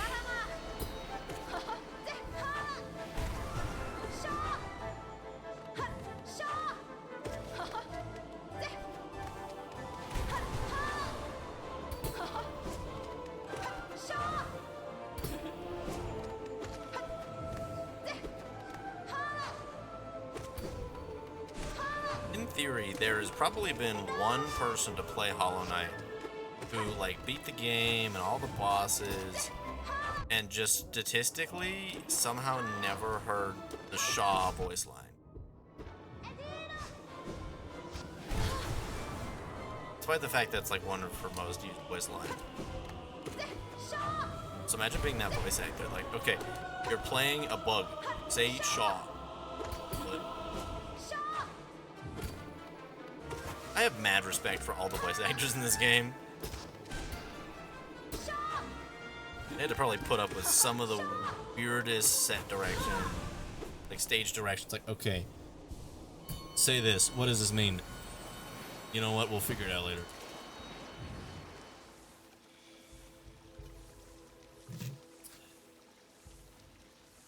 I've been planning on rewatching The Hobbit.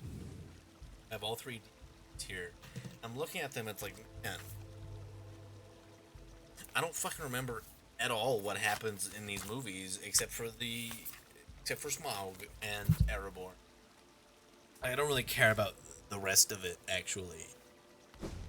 I just really like Erebor. Always had a soft spot for massive dwarven cities. That's why it's such a shame that the Mines of Moria is like so important, yet so underutilized in movies. It's like, come on, bro, I wanna see what kind of crazy shit went on in Moria. A mine deep enough to fucking unleash a beast from hell. Like, that is shit, I double hit it. That was my worst nightmare in this boss, is because I would use spells all the time. Actually, in Broken Vessel and regular, and Lost Kin, is I would spell so many spells that I would accidentally unstun them when I was like, oh boy, I really need this stun to heal at all. And then I'd unstun, and it would be super annoying.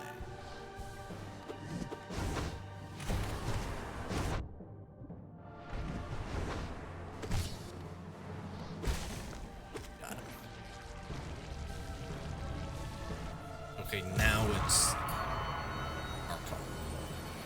Oh, no, it's no eyes. How was no eyes before Markov? This is like the easiest soul boss.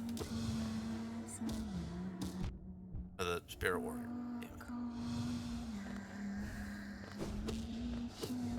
I say as I take the same amount of damage that Nightmare King Grim does.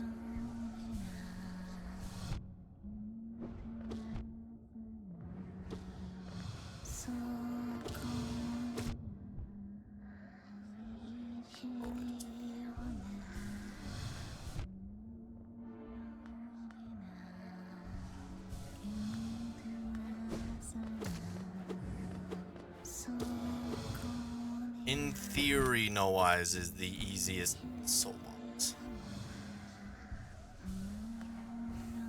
In execution, they're just kind of annoying. Oh my... Excuse me? Do I not get spawn protection? That was so shit. I took 3 damage in like 5 seconds. That was great. I love that when I respawn, I apparently don't have high frames.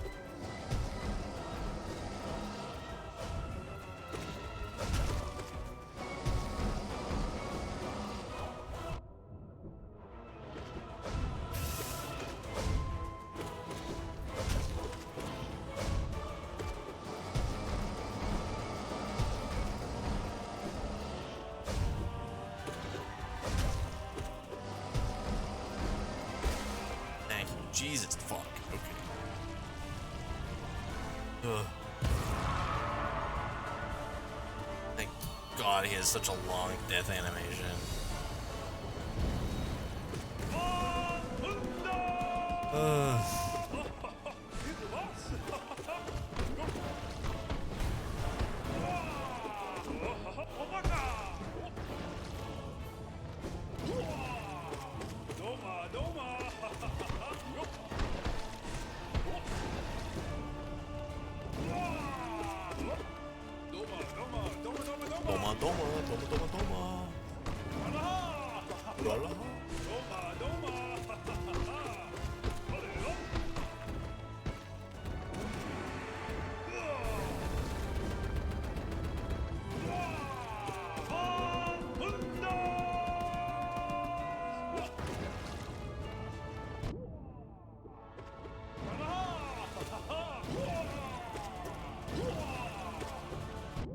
Dung Defender is like I cannot juggle him. I don't know how. I know I know how, but I don't know. Like, I know the basics of it. You dash and you that, but I don't know how to actually do it. Anyway, do you think Dung Defender is like a poop bender, like from Avatar? Like do you think he has like control over the element of poop? I know he's a dung beetle, right? So it's like, oh, you know, but like, do you think he could like make shit out of it other than balls and spikes, I guess? Or is only maybe only White Defender is.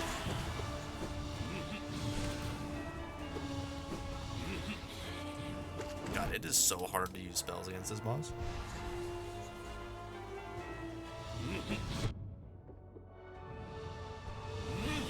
It's too quick. I don't know how I didn't get hit there. I'm just that good.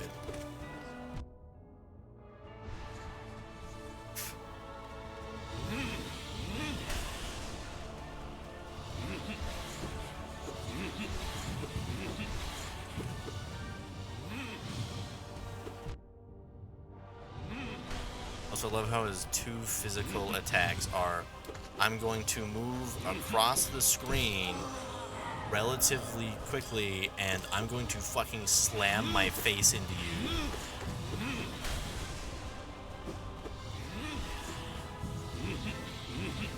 truly the only 2 physical attack any boss should be able to do. The menacing fly and the face plant.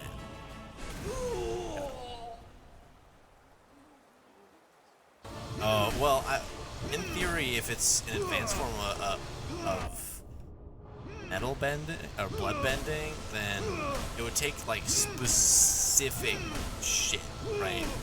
Like it would take someone who's been eating a lot of Taco Bell or Del Taco or something, or like Chipotle, for it to work.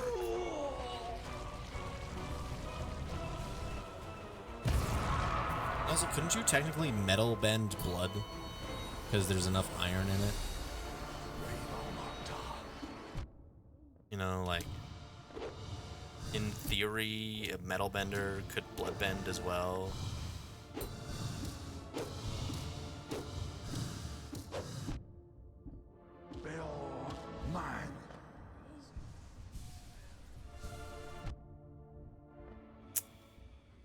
You see, like, Avatar: The Last Airbender is another one of those shows that's like everyone's like favorite show to ever exist, and I was like, I don't know, I got really bored during a lot of it.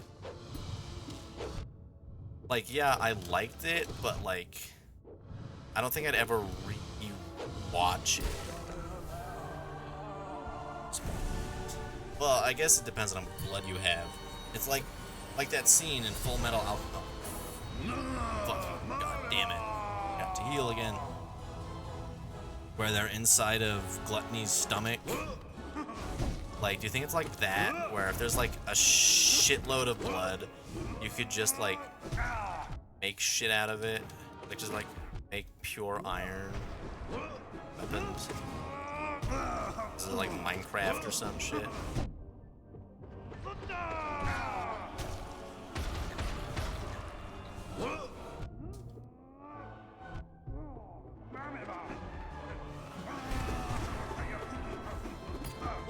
See, now, Full Metal Alchemist Brotherhood specifically, I've tried watching the original and could not finish it. Brotherhood is a superior show because it's the same show, but better.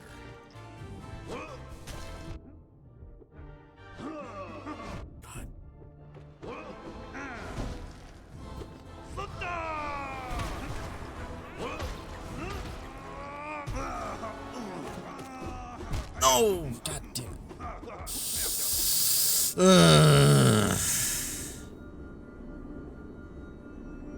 God, he always backs me in the fucking corners. I don't know, I never finished JoJo Part 5, I think. Yeah, I don't think I ever finished JoJo Part 5. Well, I don't remember that exactly. I watch a lot of JoJo, but not. Maybe that's not true. I haven't seen that either. Like, so many like the old animes are like, everyone's like, yeah, this is it. This is like peak, and it's like, yeah, but like, fucking. I don't really want to watch that because they're all super long and I don't want to deal with long anime. Like, look, the longest I'll go is like a few seasons, and even then I'd rather it be dubbed. If it's like really long, because that way I can be doing something else and not either have to A, know Japanese, or B, pay sole attention to the anime. Like, I think that's why my progress in Attack on Titan is so slow right now. Is because I'll be like, man, yeah, this is good and all, but like, I want to be doing anything else. That was just the wrong spell. And I'm bad. Those spikes, those are the reasons I'll never be able to Radiant Grandmother. Is because I'll just endlessly run into the spikes.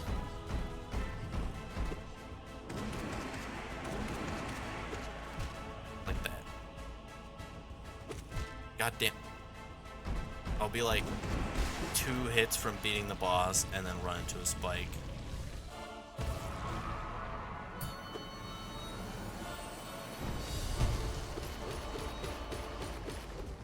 Otherwise, yeah, Attack on Titan is I don't know.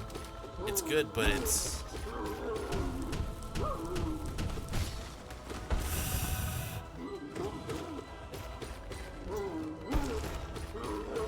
I don't know. I think from what I've heard,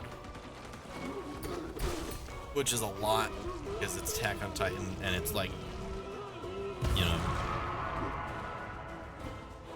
10 years old now or something, which is kind of crazy. And also the fact that season 4 has 3 at least parts. It's like, oh god. I don't even know. I'll work my way through it eventually, but it'll be slow.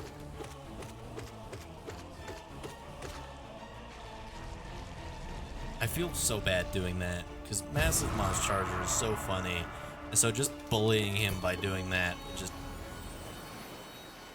it feels bad.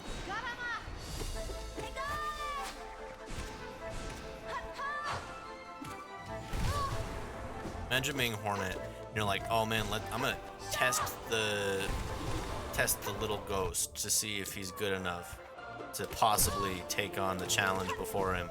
And then he just fucking starts doing this shit to you. It's like, oh, never mind, he's good enough, I'm sorry.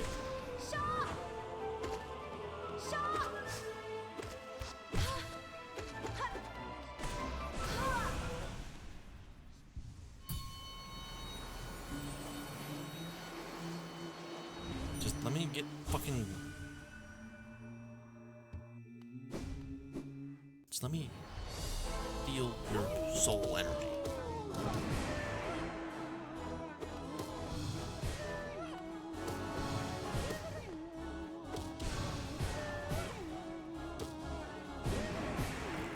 Spell?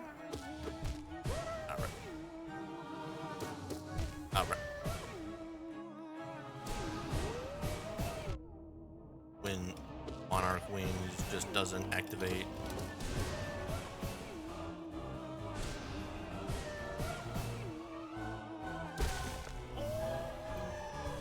I am scarily low on health for this being Pantheon 1, and I have no soul. Skip this.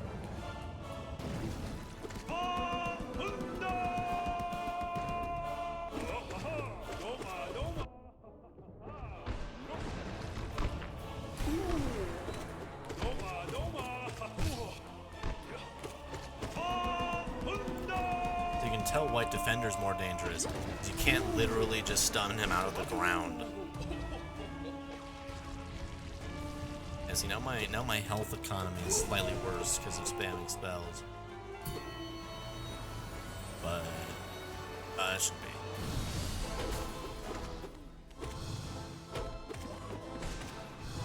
I should probably just be less careless, but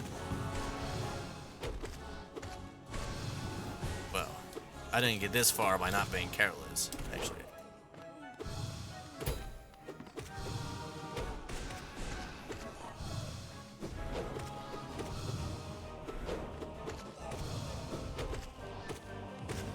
You know what anime I do need to rewatch? I need to rewatch Edge Runners.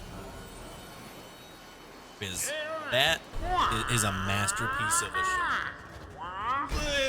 But I've only ever seen it the once. But man, was it good. I mean, then again, Studio Trigger is so good at, you know, Studio Trigger and their previous Gygax are just, that's what it is. Something like that. Are just so good. What's up, Oro? How's it going?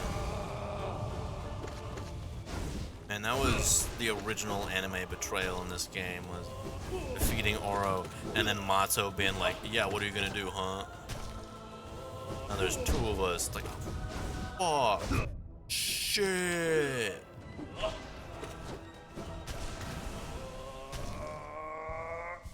Because you're like, yes, I beat the Pantheon. Oh.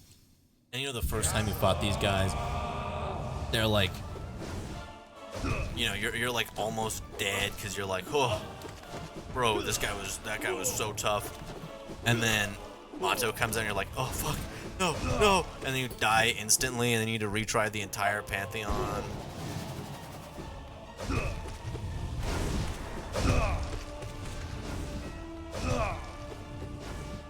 Relatable, am I right? I actually don't remember my first experience with Pantheon 1 because, see, I was being dyslexic and started on Pantheon 3 and was like, man, these bosses are kind of tough. Because like I started on Pantheon 1 and was like, yeah, this makes sense, and then was like, wait, was that actually the first Pantheon? And then went to Pantheon 3, proceeded to get my ass kicked, weirdly enough. And then, you know, eventually was like, oh, that was the wrong one. And then I like tried E1. Not very hard.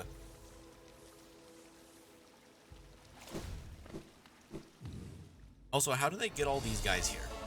Like, this is like the greatest crossover since Avengers Endgame right here. Like, yeah, I get it, they're all in the world, but like, how did they trap them all here?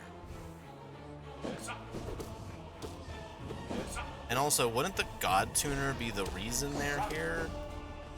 Like, wouldn't it have been that, like, okay, so...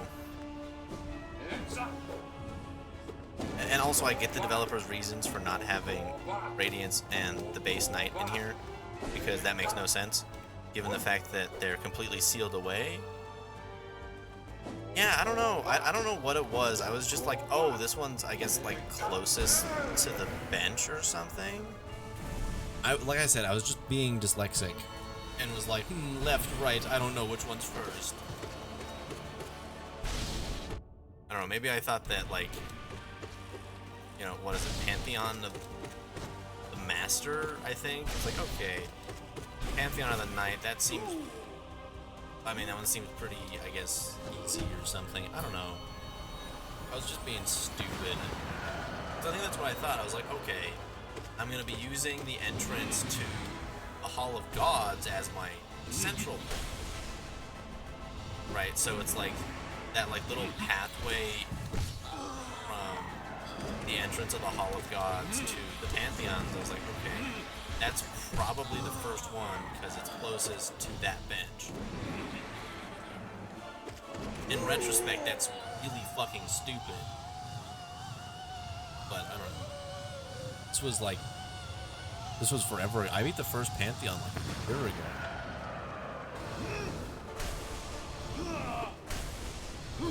I remember the exact video that got me to play it. Other than it being a clip of a VTuber being scammed by Banker, whatever her name was, or Markiplier. It was the completionist video on the game, and I was like, this game looks so fucking good, I need to play it for myself. So I did, and here we are. And it destroyed any semblance of personality I have and overridden it.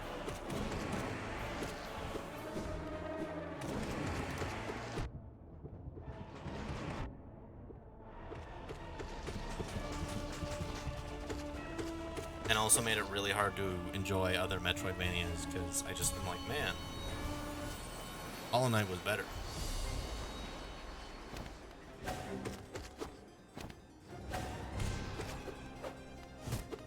Oh, come on. Yeah.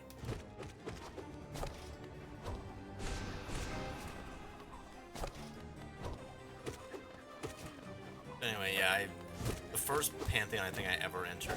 Pantheon. Don't do that. You're like starting out, you're like, yeah, this one. The hard one.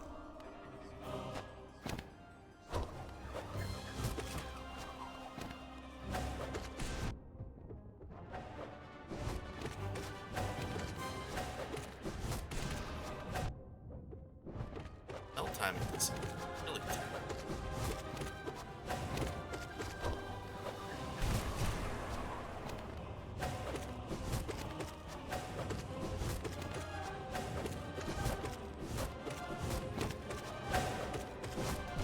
That was okay.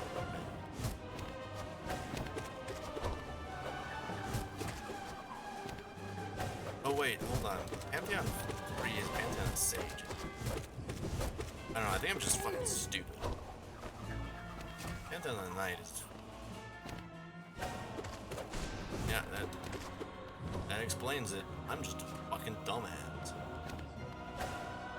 So anyway, see, that's what's weird is because I got through quite a few bosses, and then, because, I mean, the first few Pantheon 3 bosses aren't that hard, right? Because it's a few easy ones, and then, like, I remember going really quickly to either Grim or I think the Grey Prince, like, super. I was like, oh, that's kind of weird.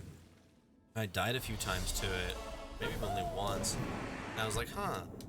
Okay, I guess I'll see what the other ones are. Oh, this one has fucking Vengefly King. This is probably the first one. And then when I came back, the order of Pantheon 3 was different, which has to be wrong.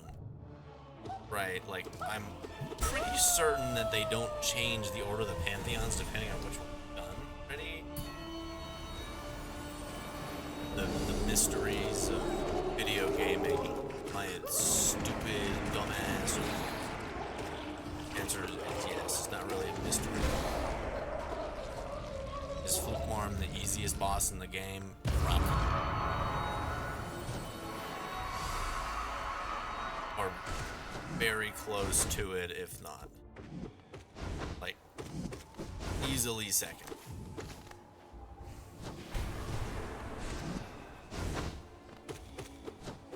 Second worst part about Broken Vessel. They'll do that, like, stupid fake jump where he's not actually jumping at you, but, like, he just jumps.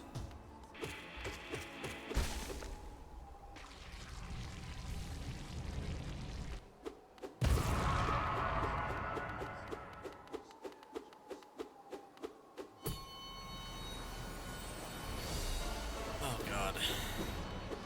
There are very few things I will put 5 hours of attempts into and still be like, yeah, no, I can still do this. Very few.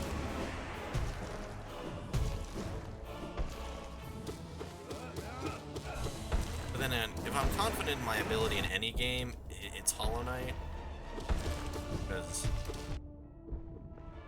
beating Steel Soul is really good for the old ego. Because you're like, damn, I just beat a notoriously difficult game without dying, and also only save quitting a few times, because I'm a bitch. And also, who didn't their first Steel Soul play? I think it actually took me a few playthroughs to even think of it. A few failed playthroughs is bad. Still really bad at this fight.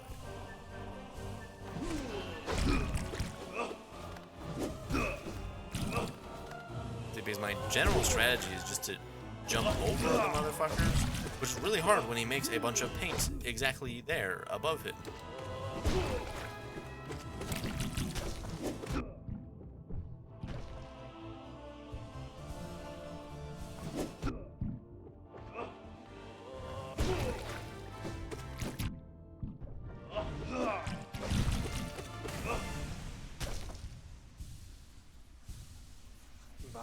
Shut up. But see, it's so cool when there's like an orb and you just perfectly jump right through and you're like, yeah. Right, Paint Master, I'm better than you. I'm the greatest there ever was.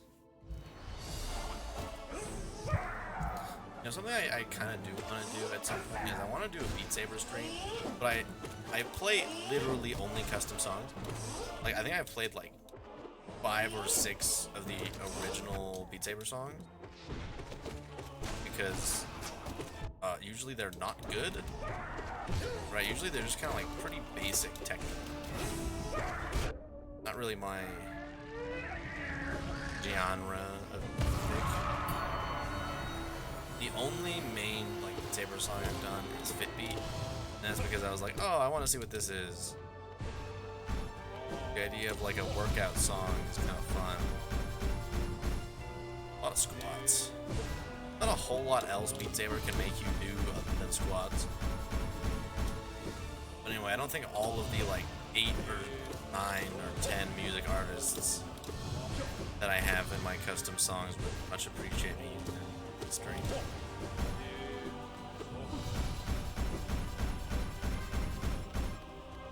The only ones I'd feel vaguely confident doing would be the Undertale ones.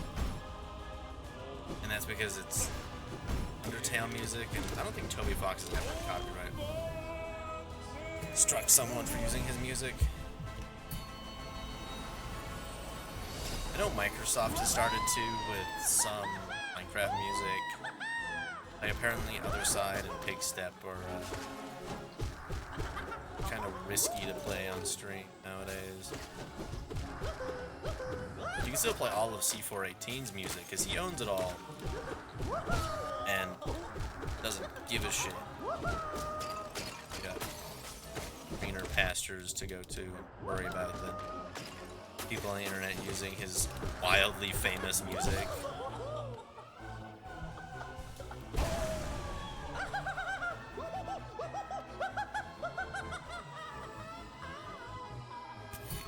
Melts. Alright, God Tamer.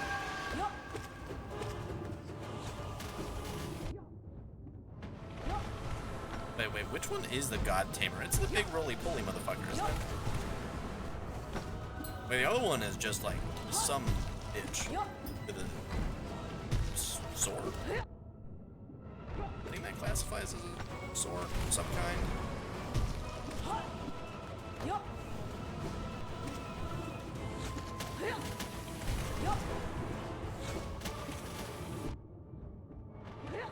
That's the God Tamer? I guess that kind of makes sense. But like, she's kind of a bitch. There, I don't know. Kind of a bitch anyway. I mean, what, murder their pet and they're suddenly sad? Like, come on.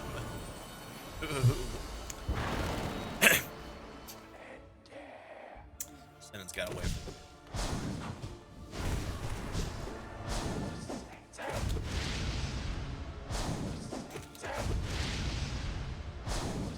What kind of gladiator gets sad when their pet dies, you know?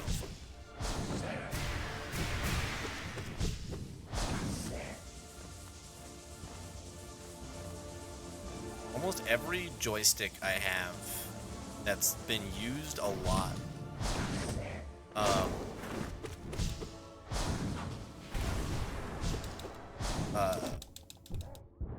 is at the point where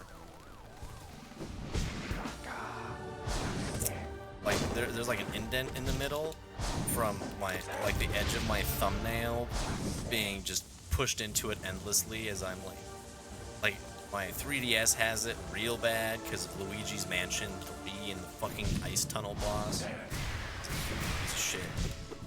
I remember beating the clock tower boss in Luigi's Mansion 3 and like feeling like I was gonna have a fucking heart attack afterwards because of how hard that boss was when I was like 12.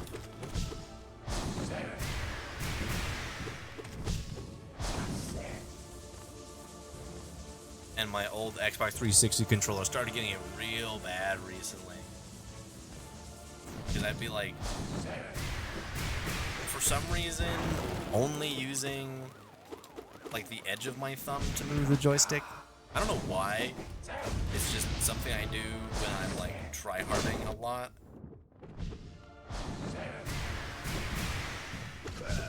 Maybe if my nails are too long or something.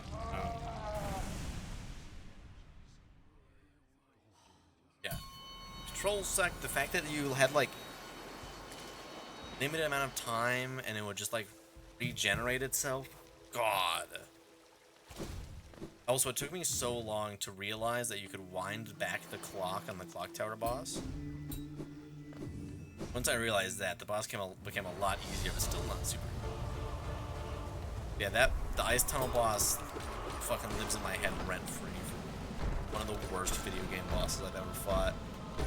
And I've fought some really annoying bosses, but that guy, ugh, God, so fucking annoying. Like, you try and hit like one of the pieces on the edge, and it would just decide 8 times in a row, nah, you were off by 6 pixels. Other than that, Luigi's Mansion 2 is one of my favorite 3DS games. Like, I bought a 3DS specifically to play Luigi's Mansion 3, or 2, and Luigi's Mansion 3 was disappointing at best. Like, I liked the fact that there were like so many interesting environments, but they were so underutilized. Like, you go into the Egyptian area and you're like, hell yeah, and then you're like, oh, there's like 2 rooms. Wow, that's cool, yeah. And also the fucking cat. God, that...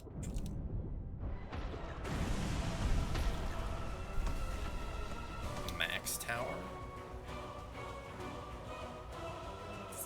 Oh, is that like the mini game? Oh, I never did that kind of... Never did that. Okay, nice. Immediate spawning. Fuck.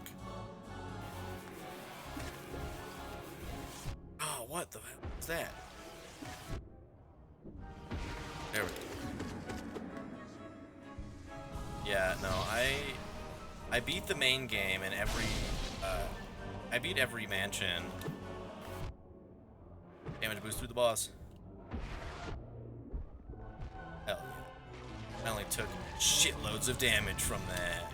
Woo! See, I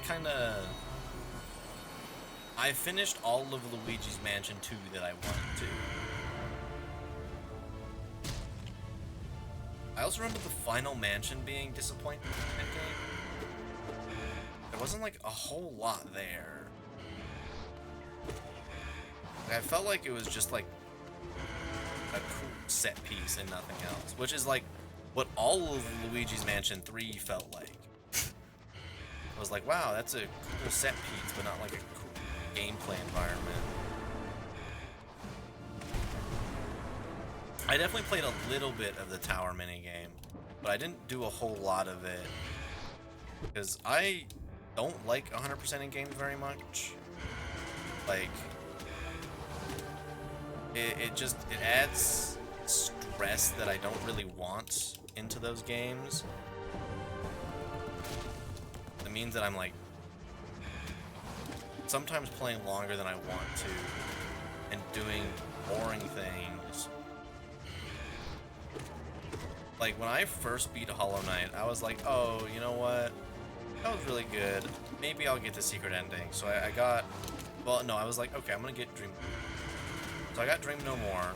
And then I was like, well, I'll probably leave it there. Like, a month later, I was like, shit, I can't just leave it there. No one just leaves it there. And I got 100%. And then I started the Pantheon grind slightly.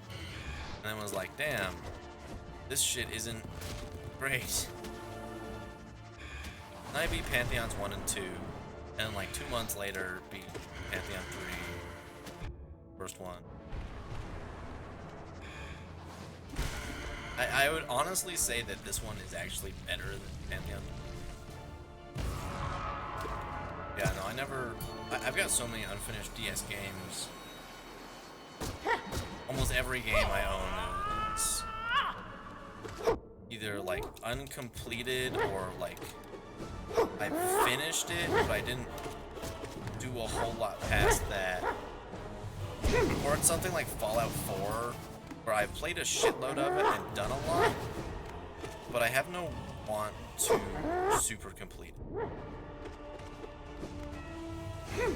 Like, I've played a lot of Fallout 4, and I like the game plenty. It's not... It's a fun game. It's fine. I like the fact that the weapons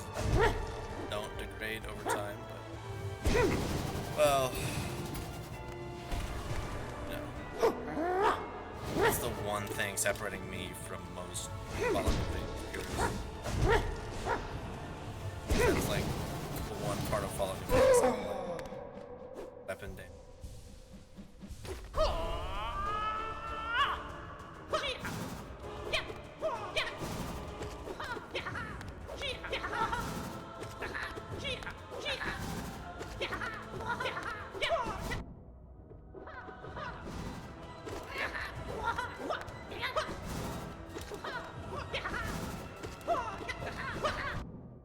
I think my favorite thing about all the Pantheons was like being able to almost like just see the skill increase like in myself as I just like got better. I was like, wow, you know, I had so much trouble with my two end runners, or my run enders. And Pantheon 3 were always God Tamer and Grey Prince. Originally, very few. What movie? Yes. Yeah, Hornet Glitch. Yeah, some movies just like end and it's like, oh, what? Like, it's a good one. Pacific Rim ends pretty suddenly. Not super bad. Into the Spider-Verse has a pretty abrupt end. What are the movies? The first few Lord of the Rings end super abruptly, like instantly. You're like, wow, they got off a boat. Oh, there's the movie. For some reason, I always remember Fellowship of the Ring ending right after the Mines of Mars. I don't know why, but I think of the beginning of Two Towers, and I always think of Frodo waking up thinking that Gandalf dying was a dream.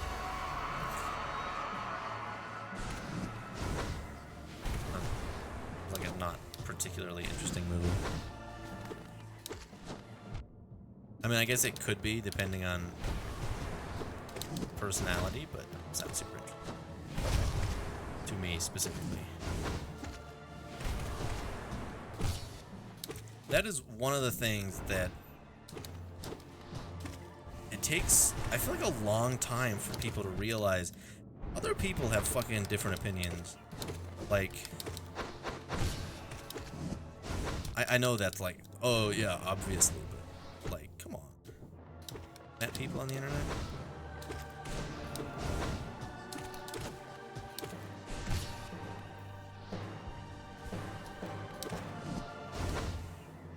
Otherwise, like, there's literally entire subreddits built on the idea of we're gonna make fun of people who think that having a unique personality and interests is like makes you the king of the world.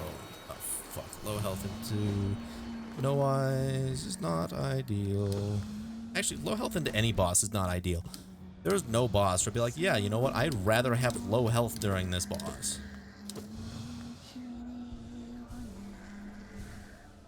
Although it would be fun if there was a boss like Mimic Tier from Elden Ring, where like the equipment you have, so it would be like if the Shade was a boss. Like if your Shade was able to be a boss, that would be fun. Where it's like you have to just be better than it because it's you.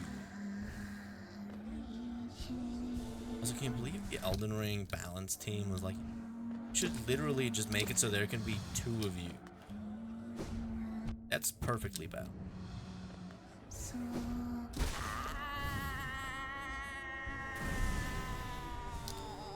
Okay, oh. I like that the flowers stay. I really appreciate that. Maybe finish Flower Quest, but they're here. Like, those, like, tiny details really help make this.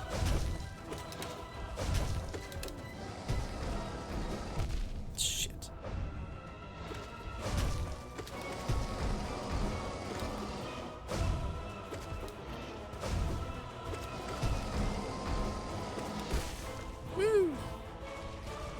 really don't even need spells for Traitor Lord. I remember him being so hard the first time I fought him. Like going in there being like, oh, I wonder what this is. Dying, almost dying to the mantises that come before him. And then he comes in and I'm like, oh shit. What in God's name is this?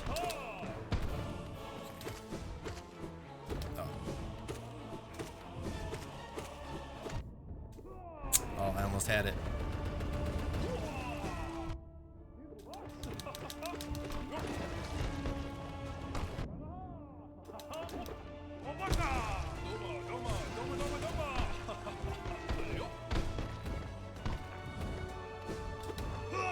Okay, I just fucked up the timing there entirely.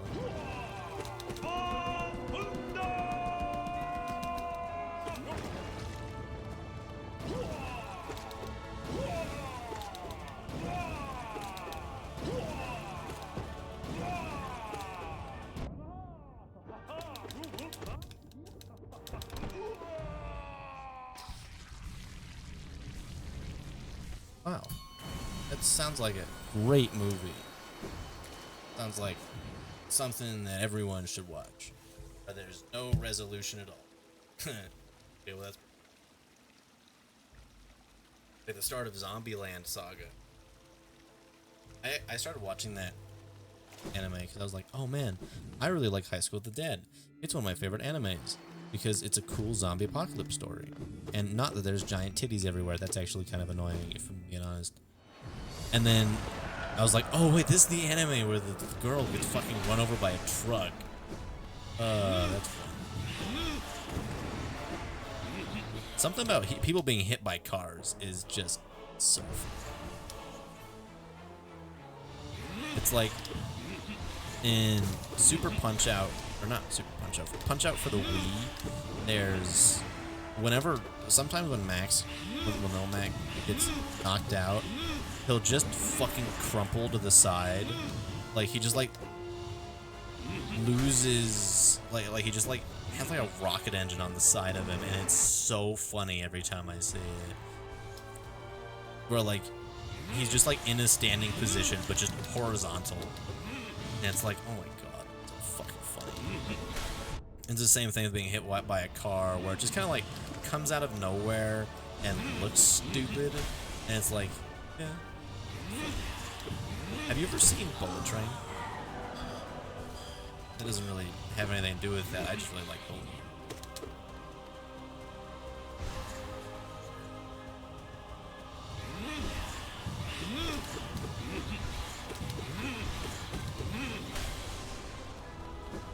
I've watched a lot of really good movies on airplanes. Like my first time watching Into the Spider-Verse was on an airplane. I watched Bullet Train on an airplane. Well, not an airplane. I watched Shawshank for the first time in psych class. What was it?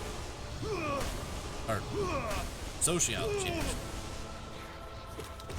We watch a lot of weird movies in psych because that was my teacher's way. Oh, really? Wait. Psych? For what? Like, what unit were you doing? Like, Shawshank? I can understand. Fucking goddamn. Like, Shawshank, yeah, cool. Like, being institutionalized and getting into that mindset of... But Bullet Train?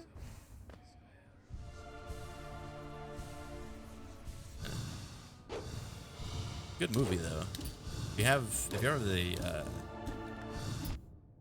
ability, you should watch it.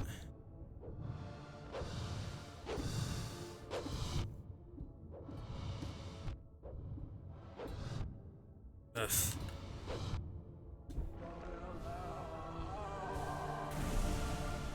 Ah, classic.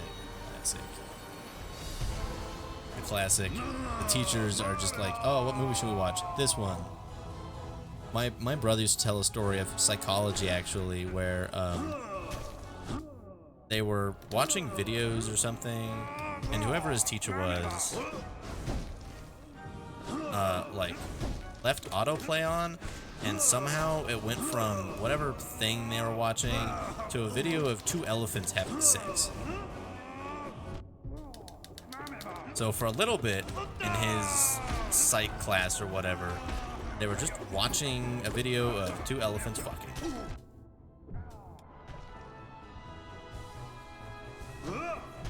Yeah, a little bit. It depends. If you're watching on Twitch mobile, then... And also, I'm a little busy.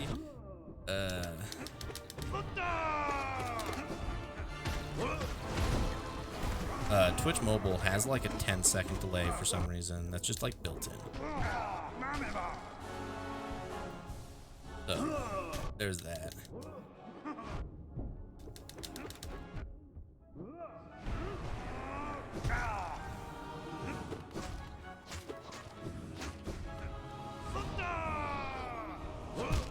Fuck! Should've just killed them. Something like that.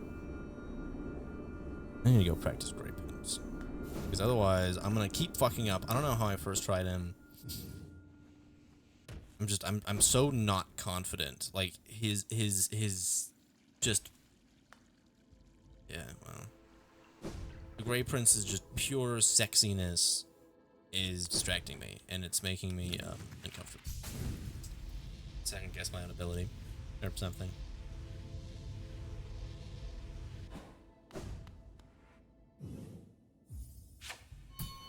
I love how even their description of him is a false god. Like, why is he in here then?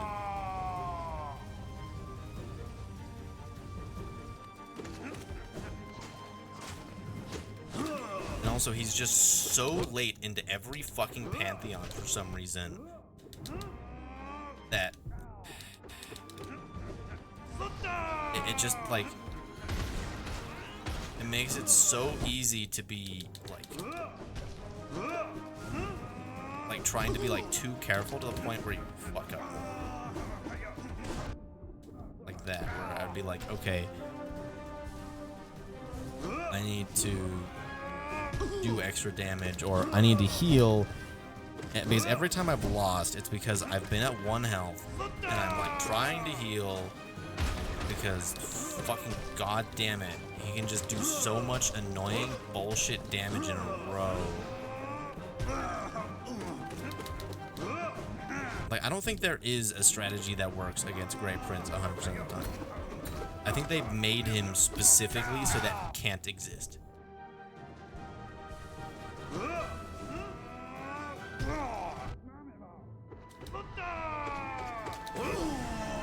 See, that wasn't good enough.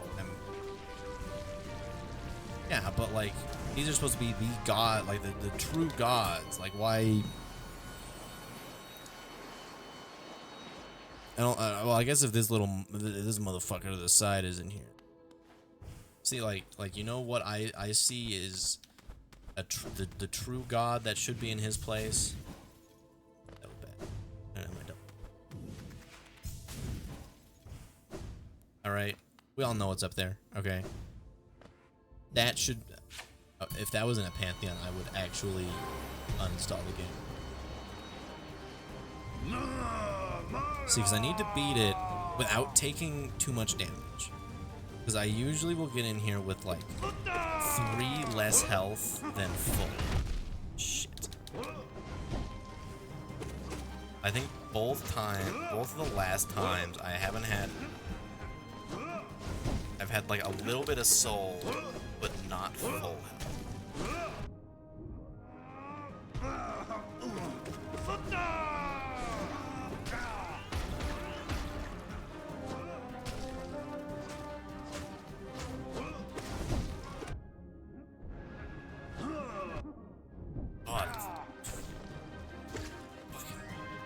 So I'd be at 1 mask right now.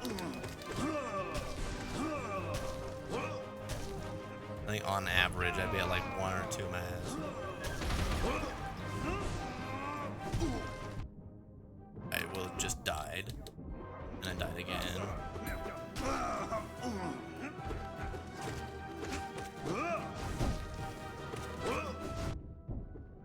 actually just gonna die.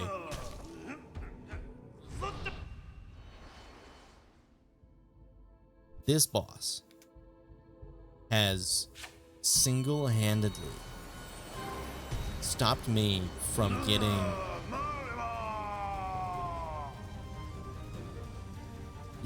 like this boss single-handedly almost made me never finish Pantheon 3.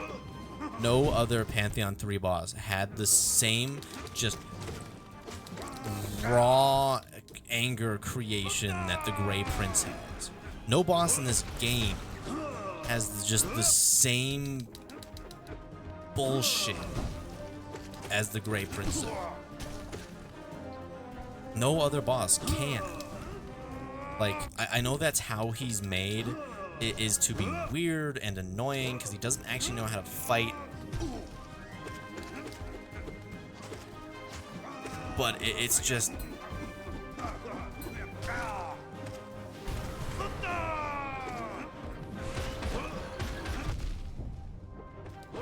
And there we go, I would have been dead in Pantheon again.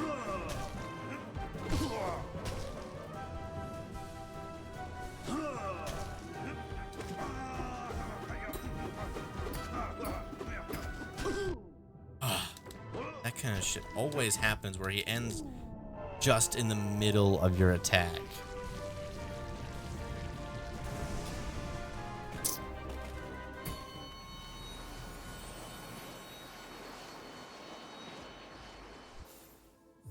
Like, I could easily defeat, like, Umu was the only other boss where I'm like, okay, I think I'm pretty inconsistent at this one.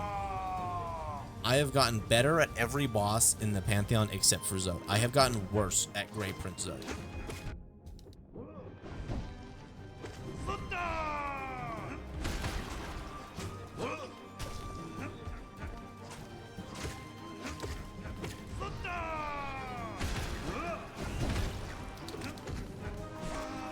And honestly, the main reason, like, I think the #1 reason he's annoying is because he does all those fucking waves. Like, so few bosses create those, and the ones that do usually are pretty sparing with them. Like, I think the one that creates them the most is probably False Knight. And also, very few bosses are quite as RNG heavy. Where, like, if he does that spawning attack a lot, you can just get shitloads of damage off on him. But if he decides just to do his stupid slam attack endlessly, then there's nothing you can do.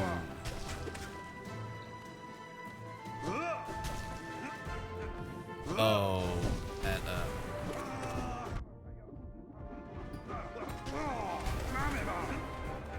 you're gonna have to, like you said, there's some delay. You gotta explain which part. See, look at that. That was good. You just have to get consistent.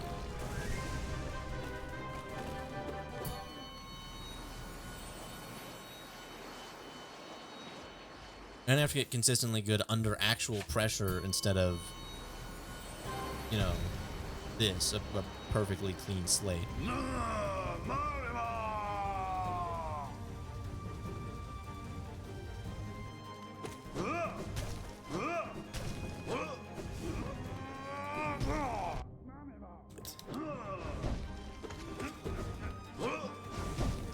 I think my problem is I'm trying to get rid of him, like, just so fast. Right? Like, because I hate him so much. Like, he makes me see red. Like, very few bosses give me just, like, a veil of anger, but Grey Prince is one of them. Actually, I think he's the only one. Maybe I'll come around to AbsRad doing that as well at some point, once I can fight them.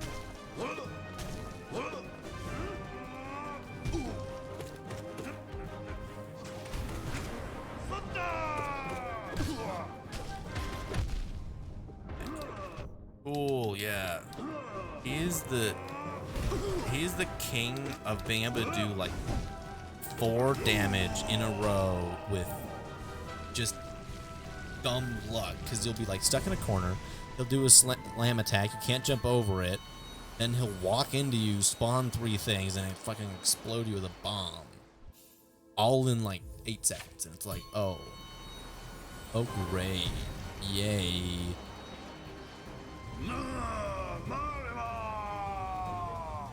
And God, it's so annoying that this guy, fucking Zote. Like, look, we all know he's the most powerful fighter in all of Hollownest, but, like, God, can he fucking tone it down with his being ripped and sexy and shit? God.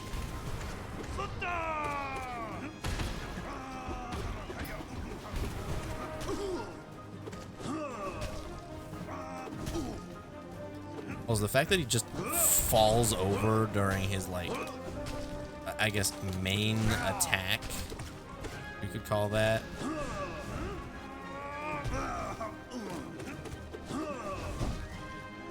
See, now that I've practiced him a lot, I'm going to still lose, and I'm just gonna feel worse, because I'm like, oh, I just spent, like, 10 minutes just endlessly fighting this boss. God damn it, fucking stop backing me to a fucking corner.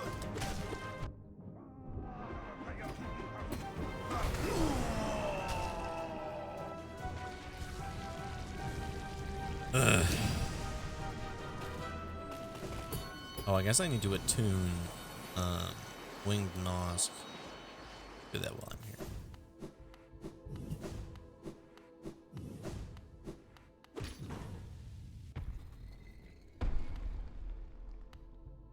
And that'll be all but AbsRad. Oh, yeah, the climb phase is always kind of just fucking, I get to the point. I understand. Not God, Zote is, he lived rent-free in my head, I swear to God.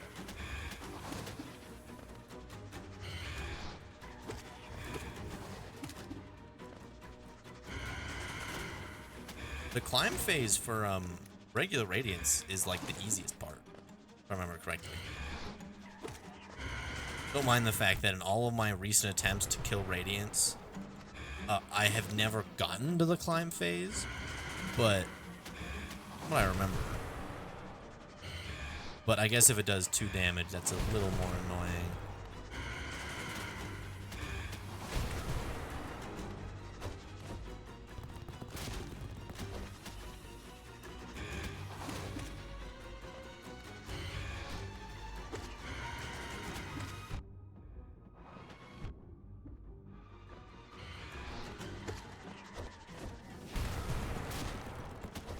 That attack.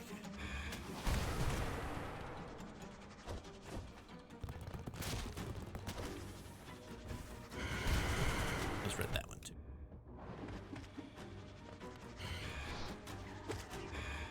Luckily for this one, I'm not really under any constraints because I haven't like lost to this boss a bit. So,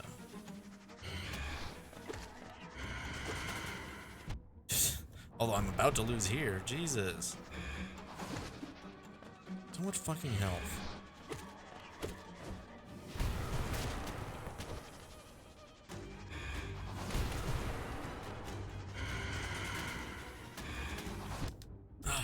There we go.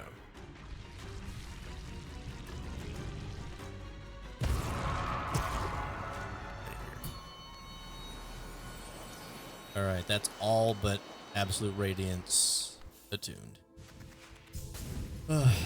Feels pretty good.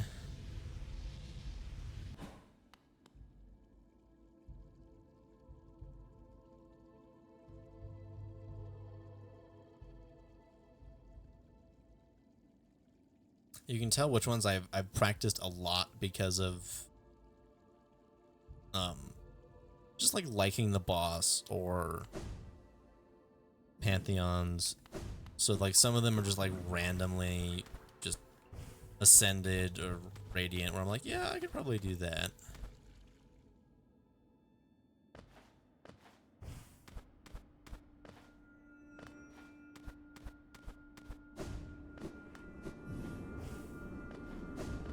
All right, for this attempt, I'm gonna take a little quick break. I'll be right back.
You ever just have like dreams where after you have it and like you wake up and if you remember it, you're like, what the fuck? Where did this come from?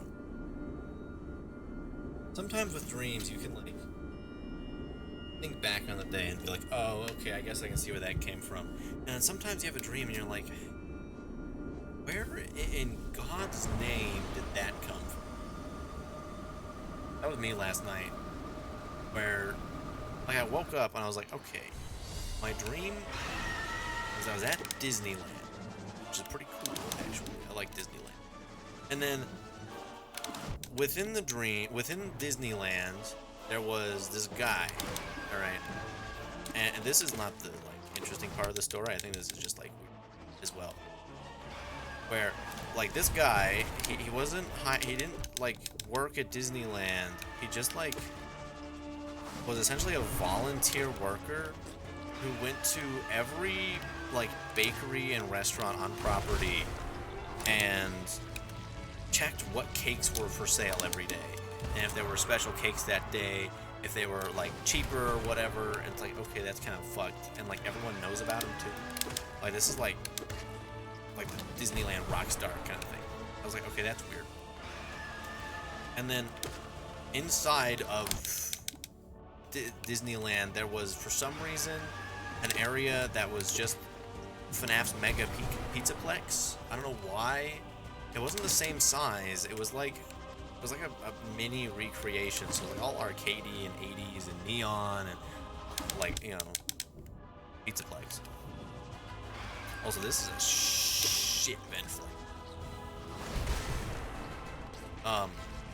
And then I guess was like, oh, I need to go to the bathroom. So I walk into the bathroom, and this is and there's this fucking cavernous room, right? Like this shit is like the size of a high school gym, and all the stalls, because it was only stalls, were facing were slightly angled up, like 30 degrees, including the toilets. Like everything about them was angled up. And around and like in the big cavernous part of the room was just like, well, it switched from like a like one of those like arcade basketball games to a fucking like movie theater. It was so weird, and I woke up and I was like, where in God's name did that come from? Like, what part of my brain was like, yeah, well, I think that's just a you problem, my friend. I think it's just you having a cynical outlook on the world.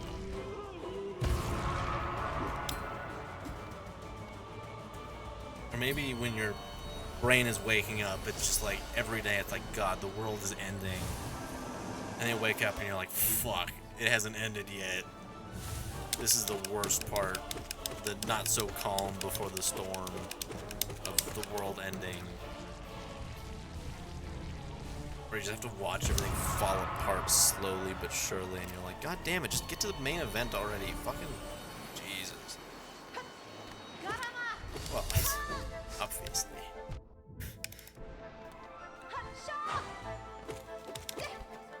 Have you radianted every boss? Or are you like, are there like a few where even you're like, nah, it's too much? Because no matter what, if you've radianted bosses like yes, all of them. Look, alright, anyone who's ever done Radiant Markov or Zero, they clearly don't want to live anymore, okay?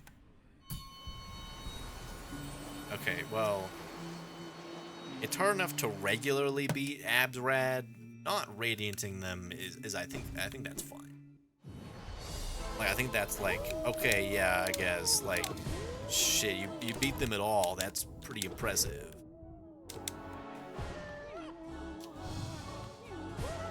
So it's like, oh, you couldn't do it Radiant? That's fair, I guess. It's always... Oh, nice.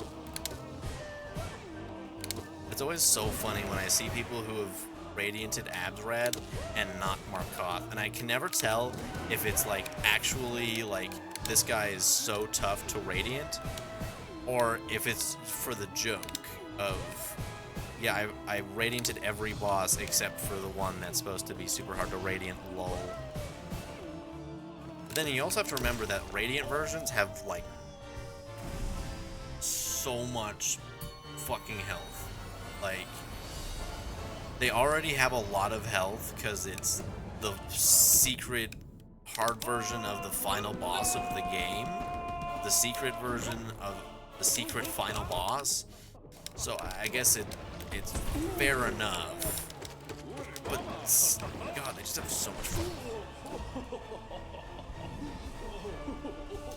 Like, beating even like Hornet 1 Radiant takes fucking forever because they just have so much goddamn health.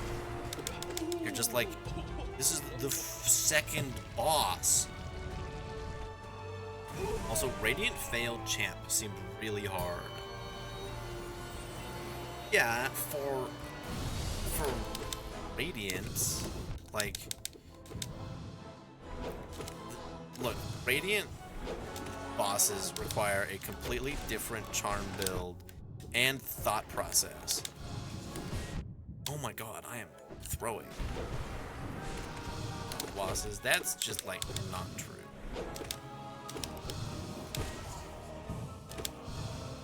Alright, how are you gonna fucking... Is it better for fucking massive Moss Charger? Yeah, I didn't think so. Alright.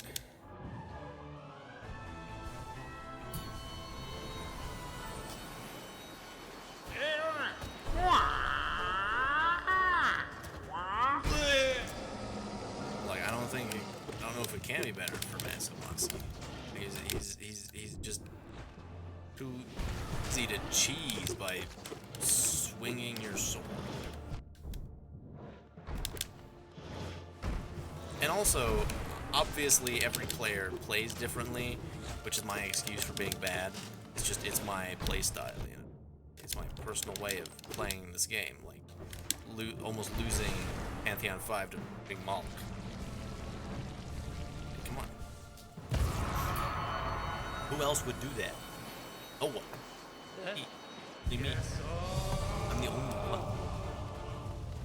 No other person has ever had the confidence in their own lack of ability to almost lose to Brooding Malk, okay? With full equipment and, like, damage builds. Like, if it's like the first time you ever fight them and you almost lose, it's like, okay, yeah, I guess, but... Yes. Oh. Yeah, exactly. Like, you just need to understand that I will somehow Radiant AbsRad before I beat this Pantheon. Like, that will somehow be, like, easy. Only because of Grey Prince. How was Radianting Grey Prince? It sounds like it was hell on earth. More than Grey Prince is normally.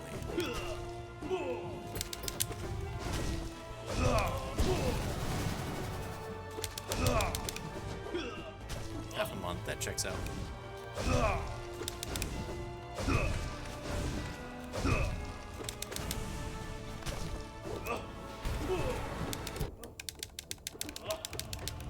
I mean, it took me like 3 months to beat Pantheon 3. I remember we hadn't moved yet, and my parents were like, hey, we're gonna get in the hot tub if you want to, and I was like, hold on, let me beat this, and I fucking beat it, and I was like, holy like, heart was racing, and I go down there, and I'm sitting in the hot tub, and I'm like, I've just completed, like, one of my greatest achievements. Yeah, I think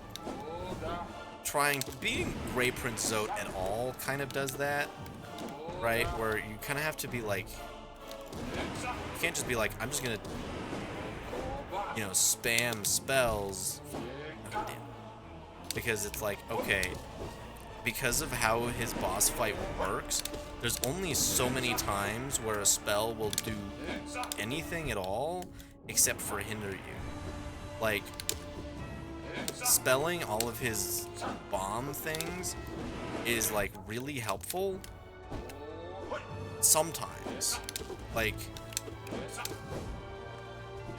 it can be really helpful. Other times it just completely blocks your vision and makes it like impossible to see him, and then he destroys you. You know, it's kind of a 50-50. Oh good, free soul boss.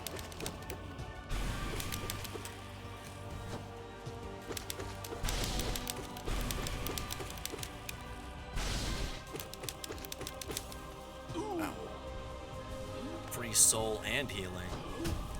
What a kind boss. Kind of like a free checkpoint, you know.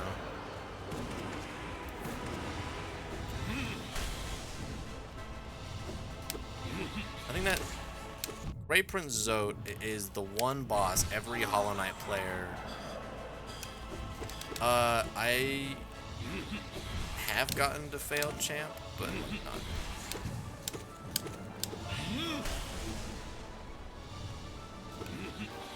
not recently. I keep fucking dying to Great Prince.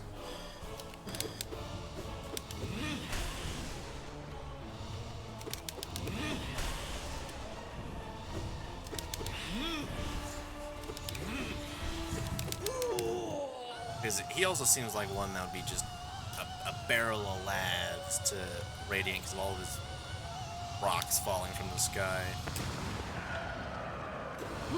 I think I almost ascended him once. It was close though.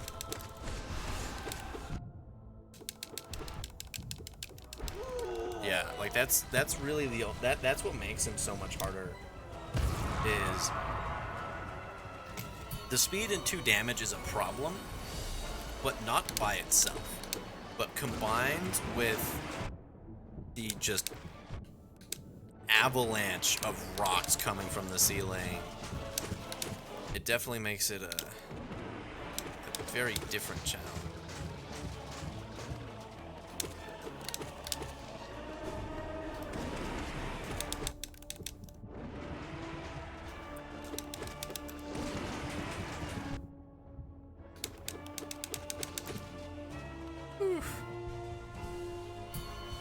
Yeah, I've radianted regular False Knight, because even a mediocre player could do that, because he's not exactly, you know, not exactly the toughest boss he ever did fight.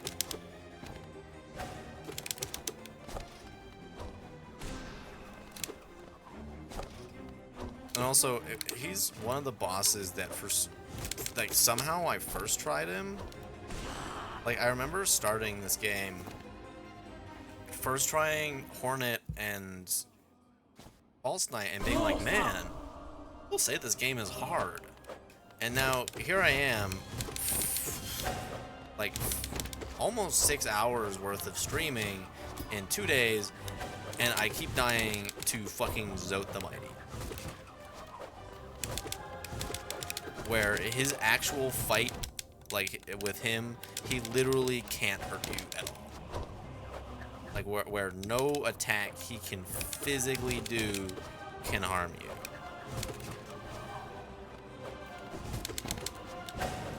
But yeah, and then like hearing like Oscar be like, oh shit, I was stuck on Hornet for so long. I'm like, really? Huh, that's a I did not have. And so many people apparently just got like hard stuck on Hornet. Like, really? Huh, alright. Like, yeah, she was kind of tough. And Hornet Protector or Sentinel kicked the shit out of me so many times. But I don't know. Yeah, like a lot of like there are so many reviews, like there are like reviews of the game where they're like, I spent 50 hours and couldn't fucking beat Hornet, and it's like, I can't tell if this is satire or someone who's just the most unfortunate man on planet Earth. And it sucks. Like, if you look at the Steam global achievements, only 69.7, I think, % of players ever kill False Knight. Yeah. It's also a really sad statistic because it's like they're missing so much because of a maggot in a suit of armor.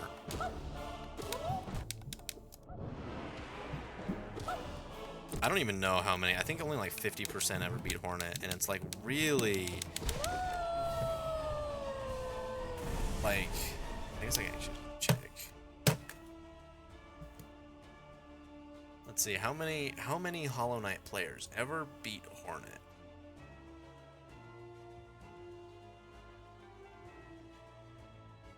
Let's see, global achievements.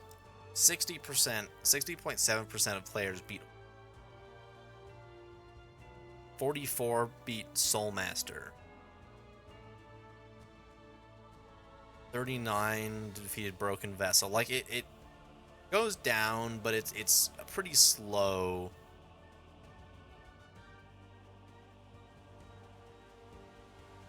And also somehow Hera the Beast is the most commonly got Dreamer, which I would have thought that would have been Bonamon.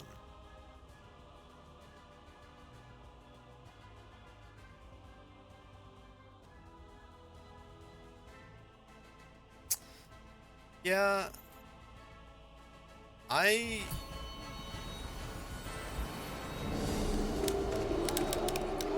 feel like artistic intent is really important to me because it's what makes art what it is, right? Which is why AI art is garbage, because it ignores artistic intent. But at some point, completing a game, like most developers like build in completion things like this, where it's like, yeah, most players like won't get to this, and I want it that way. Fuck, oh my, I fucking hate this boss sometimes. Just so much. Like, a lot of games weren't meant for everyone to 100% them. I feel like Hollow Knight is definitely one of them where most people will be able to beat the Knight. He's not the toughest boss in the game. And shit, his third and fourth phase is one of the easiest bosses that there is.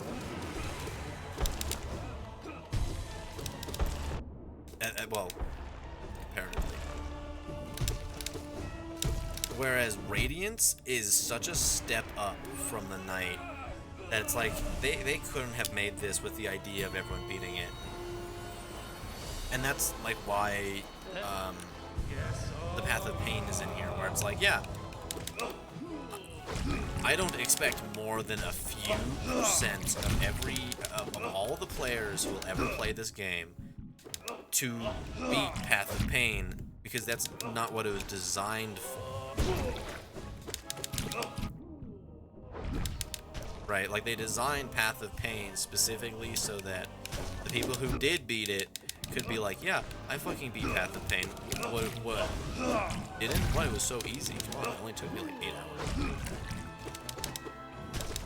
Only took me, you know, the length of full-time job shift to beat a parkour section in a game. In a funny little bug game, you know.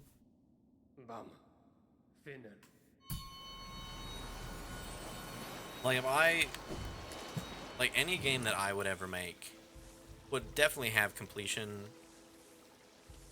like some sort of reward, but it would, I feel like it'd be more like GTA 4's 100% reward, which is just a t-shirt that says I 100% at GTA 4 and all I got was this shirt. right? Where it's like the, haha, I don't know why you did this. What is wrong with you? Yeah, I made all this, but I didn't really make it all. Like I made it all because it completed what I wanted to complete. But I guess that's maybe the difference between indie and AAA is for an indie developer, their game is complete because they feel it is. Like, I think that's why characters like the Mask Seller. Oh, yeah, no. 100%ing GTA, depending on your definition of 100%, it is impossible. Like, at some point, there's an end, but if you're going for 100% for like GTA Online, it's just not possible.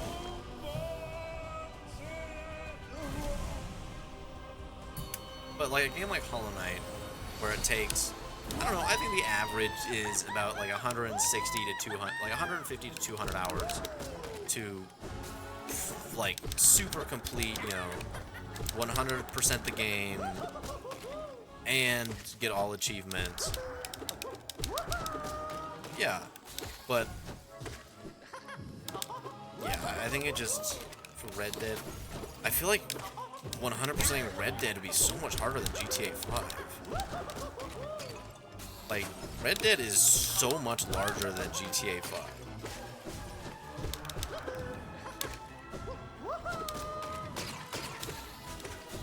Like, Red Dead is like multiple times the size of GTA.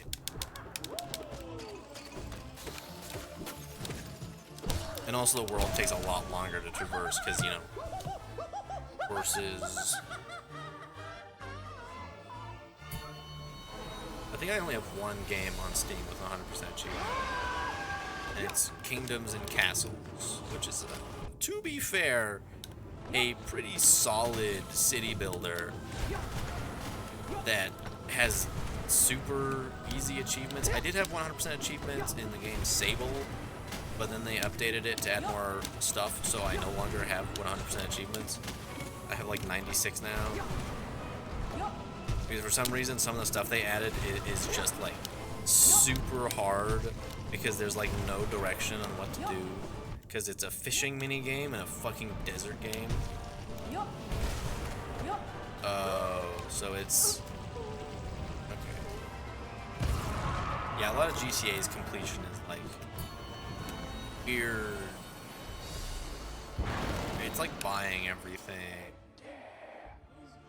All the side quests, which there are a lot of, and some of them are so long and complicated.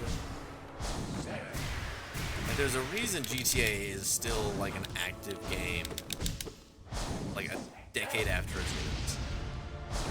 My brother somehow managed to find the time to super complete Skyrim twice.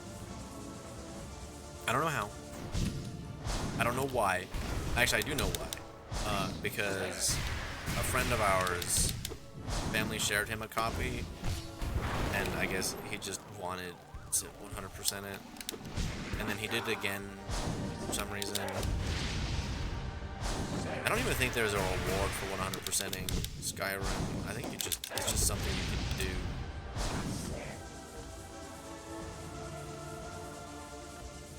So like whenever I watch like a video by the completionist, I'm like, God,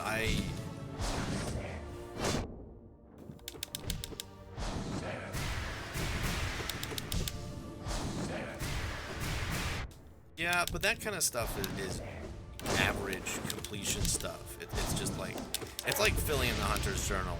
Also, I was vaguely disappointed that you couldn't fight the Hunter. Like, they set this up as like the way he interacts with you for the first time, it's like, oh god, he's about to beat the shit out of me.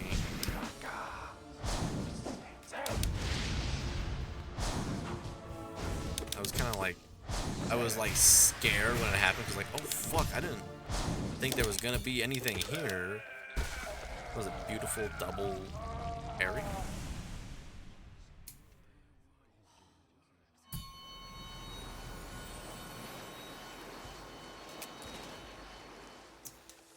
as far as I know, GTA and Red Dead are very similar. I haven't played a whole lot of Red Dead. I started playing it, and then just got overwhelmed.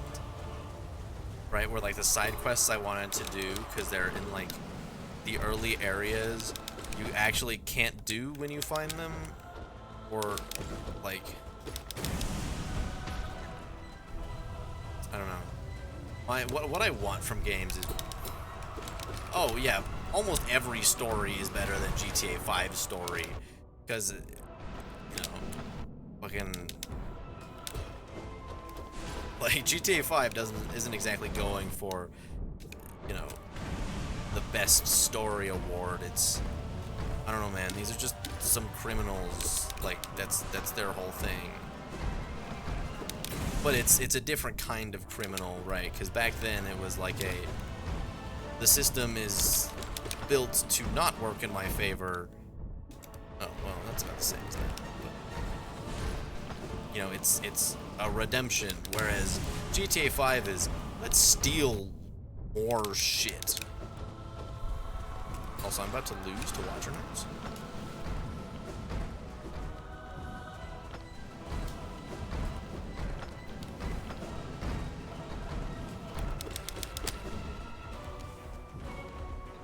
I need you both over. Thank you. That was not great.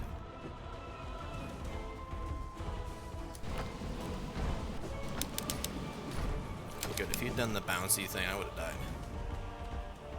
Or taken more damage, I guess, more accurate.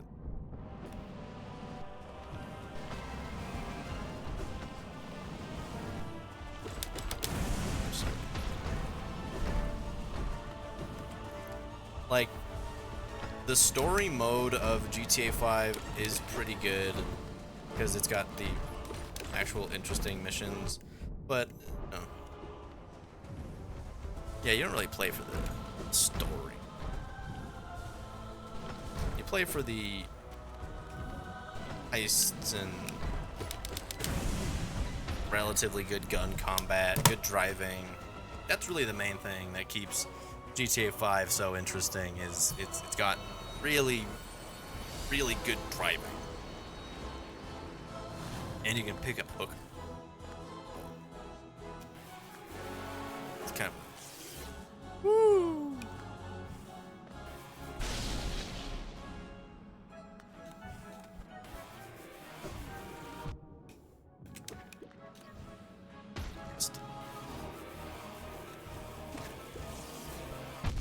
Alright.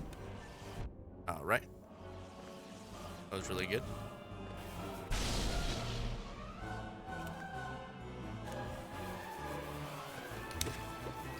Nope. That just buzzed me out. Alright. Fuck, really? Ugh, second most RNG boss in this fucking game.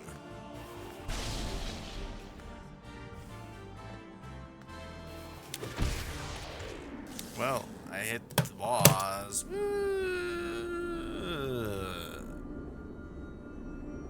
I was really hoping I could finish this today. I'll give it one more shot, but I don't think so.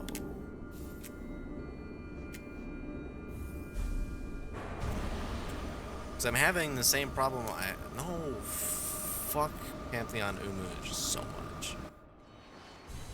It's gotta be one of the worst Pantheon versions, for the sole purpose that it's just, it is unique, and it's kind of fun the first time. It's like the Collector. It's really cool the first time, and then every other time you're like, I want to kill myself. And it. Mostly it first. You know, it'll be a murder-suicide.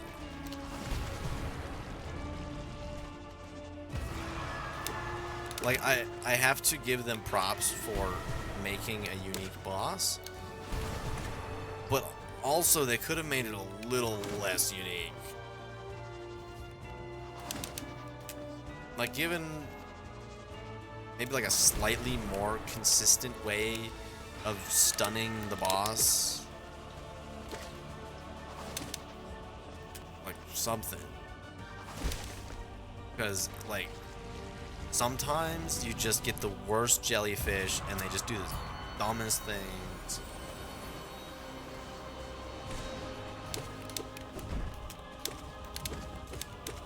Like, I liked regular Umu. It was an interesting boss because it's like, oh, okay, you know, it's invulnerable for a while, so it's kind of like a just dodge sort of thing. Maybe that's what I'm doing wrong. Maybe I'm thinking about it too much like a regular boss. And I'm not like... Well, you can think that. You can believe in your schizophrenic nightmare that is that Pantheon Umu is correct and the perfect boss, but you're wrong.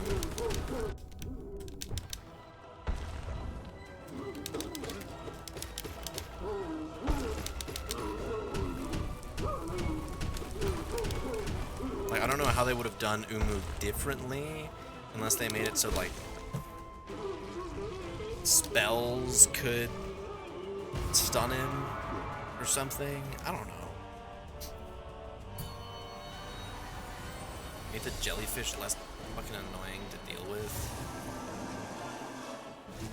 Maybe have it so there's always jellyfish and that he doesn't spawn them himself.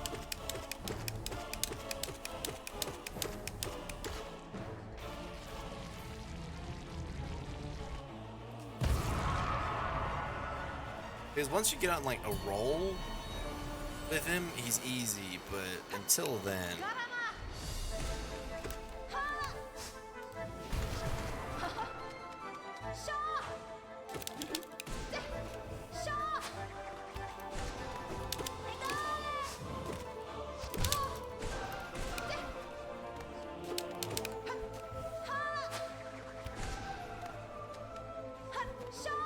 Yeah, but it's still almost the same thing, right? Like, you're still just dodging and waiting for something to come. Except this time, the thing you're waiting for isn't confirmed, right? Like, it'll happen, and it happens pretty often. Yeah, but the control is like... But the control that you have is on ice physics. Like, yeah, you have more control, but it's not exactly, like, consistent control. Because sometimes the jellyfish are just in bad spots. Umu doesn't want to go there. They do the same fucking... both of its annoying-ass tags.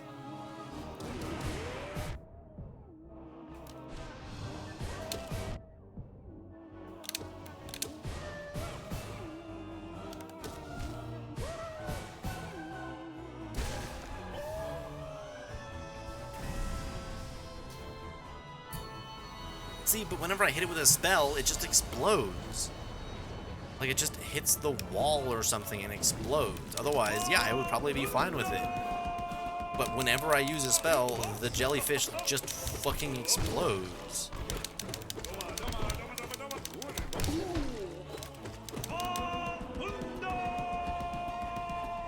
Like, multiple times. Like, I don't think I've ever gotten one with a spell properly. Because I hit it with a spell, the car of the jellyfish will then hit a platform or the wall. Every time. It's fucked.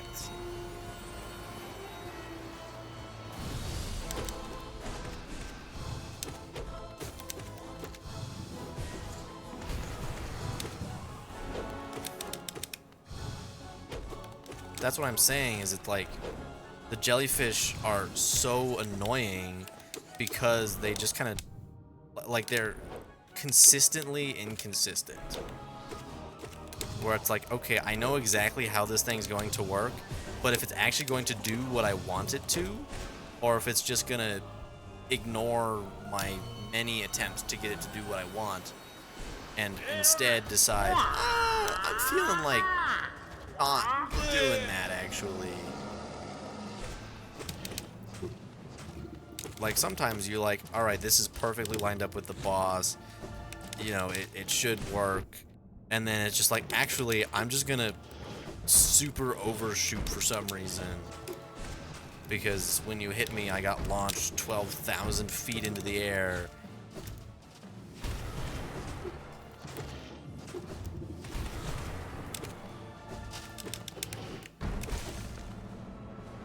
So that's my complaint, is that the jellyfish are inconsistent when spawning. Like, yeah, if the jellyfish just always spawned, I would be fucking god damn it. I would be far more likely to like the battle. But because the jellyfish spawning is one of Umu's moves, it means that when the jellyfish are there, Umu's fucking, you know, doing the most annoying attack known to mankind on you at the exact same time. I know it's a fucking skill issue. You don't have to tell me. I'm well aware when I started saying all this that it was a skill issue. I'm just complaining about it still.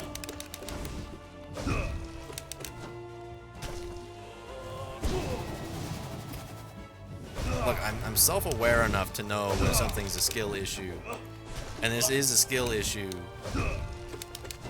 But it could be easier, and then it wouldn't be a skill issue, and then it would just be a design issue. And I much prefer it when it's a design issue, because then it's not my fault. That would.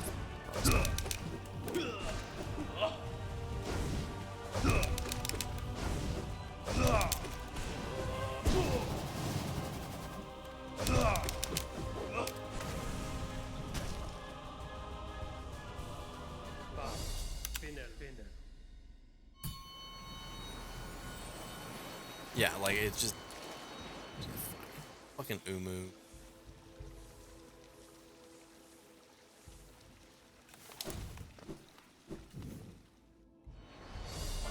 You know, sometimes those jellyfish, you'll be like, fuck yeah, that is the perfect spot. That's exactly where I want the jellyfish to be. It's inside of Umu at a convenient point where I can still hit it. Other times you're like, okay, this is on the other side of the arena during a static attack where I cannot feasibly get over there without sacrificing my life. How did you miss? I was standing still. This guy does not deserve to be a god of Hollow Nest. He deserves to be a bitch. You know who should be in here? Actually, you may have mentioned this. That guy behind the fucking Coliseum. Now that guy, that is a god right there. Where is he? I wouldn't want to fucking do that, but come on. Crystal Guardian is in here, but he isn't.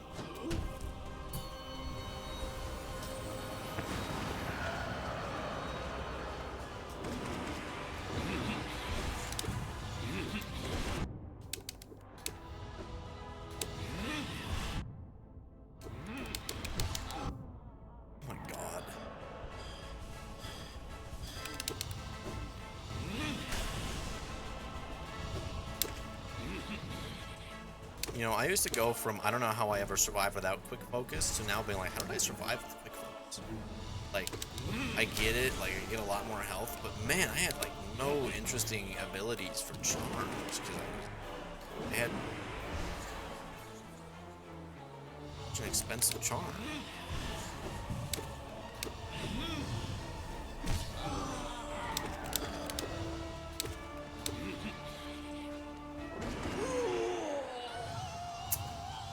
Would it have been, like, Cloth is... I think it would have been nice to fight Cloth in Coliseum. Right, as like the same way you fight Zoe. Where it's like, oh, you saved Cloth. Cool. Which I always did, because I guess I didn't realize that you could... I didn't pay attention to Cloth. So I guess I didn't know that their goal was to kill the Traitor Lord. And also I didn't... and also the steps to getting cloth to help you during Trader Lord are like super obscure and take like effort to find. Like, it's more effort to get cloth to help you than it is just to beat Trader Lord normal. And also, I mean, cloth is kind of a, like kind of dies like a bitch.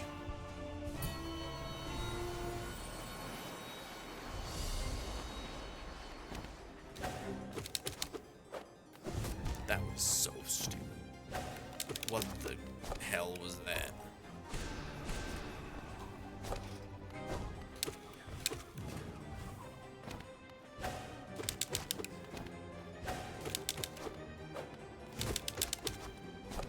Yeah, Cloth is just like one of those characters where I instantly forgot about their very existence. Like, I guess I never really knew about Cloth. Like, like, Cloth is one of the first, like, major NPCs you meet other than Elderbug because of where she is in Fungal Wastes. But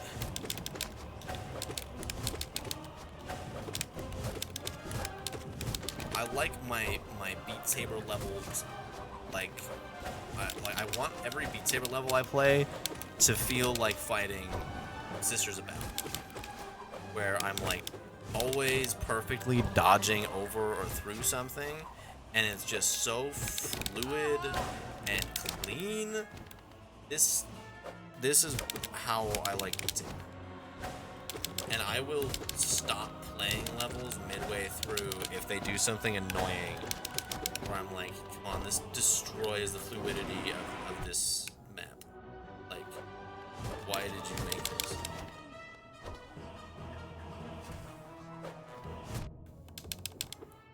Otherwise, I feel like there's kind of a missed opportunity not giving Trader Lord a harder version, because he has 4 attacks. Right? Like, a spirit version of Trader Lord would have been nice. Well, it wouldn't have been. It would have been terrible, but I feel like it would have done him more justice. Because otherwise, you just beat him, and then after you beat him the first time, like most bosses are like, okay, once you beat him once. But some bosses, you know, but most of those bosses, once you beat them once, they're easy forever. They have spirit forms. Now they have like the dream versions.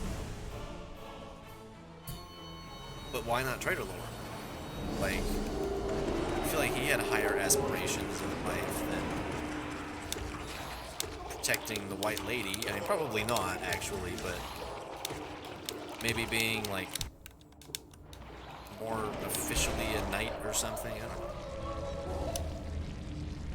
Just a Trader Lord with more attacks that aren't just jump. I beat him by jumping twice.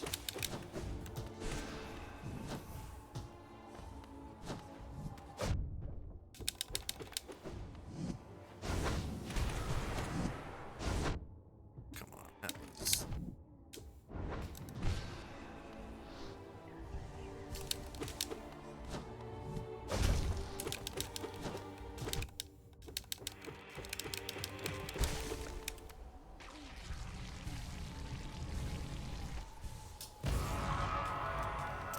You know what the final boss should have actually been? Should have just been Elderbug. Like, if you ignore Elderbug, it should be like it should be like Genocide Sands. Or if you ignore him at first, like, he'll just slowly become like more and more aggressive towards you until like you're ready to finish the game.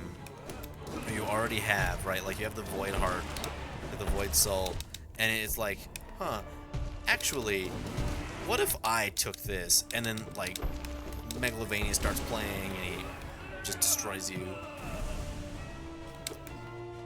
Now that would have been fun.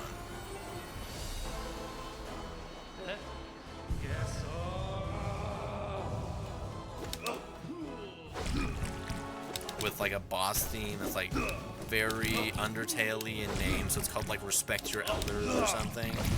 And it's just like super like hardcore, like just all electric guitars and very Elderbug. Instead of like the way the boss battle starts is he just comes into Nightmare King Grim's dream and beats the shit out of him immediately, and then is like, "So you're the one who brought them here, are you?" And then he just kills you. And then every time you respawn at the Green Path bench, you have to either attempt to you have to either escape or you have to beat him. And he respawns. That might be too far. I think that would have really improved the quality of the game. And made speedrunners actually talk to, because I always do out of principle, because I'm a good person. And I feel bad for Elderbug whenever I ignore him, because he's just so sad when you ignore him. Like, I'm just like, oh my god, how could I ever ignore Elderbug? Like, I'll be like trying to speedrun the game. Like, I was like doing the speedrun achievements, and instead of saving the seconds of not talking to Elderbug, I just always talk to him. Because he like, is like, oh, I'm like, I'm sorry, Elderbug. Fuck, I'll talk to you. He's a master manipulator.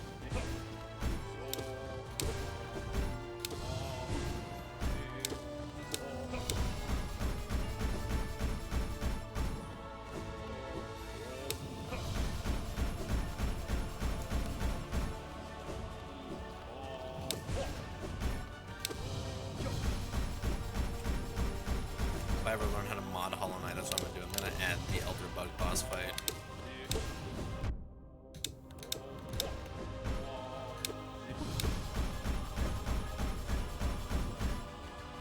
And if you always talk to him, you could like once you need to go fight Nightmare King, you could like talk to him and be like, oh, I see, like, I feel some energy coming from inside that tent, and then you could enlist his help, but he wouldn't die like Cloth because he's Elderbug. Or maybe it would just turn out that he's actually just the Pale King in disguise.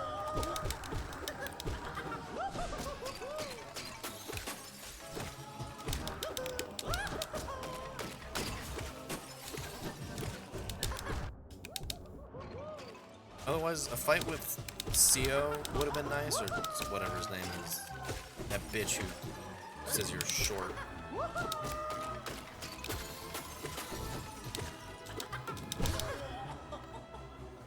Instead of you just like walking into Kingdom's Edge and just seeing him dead, it's like, oh come on, I wanted to beat the shit out of him.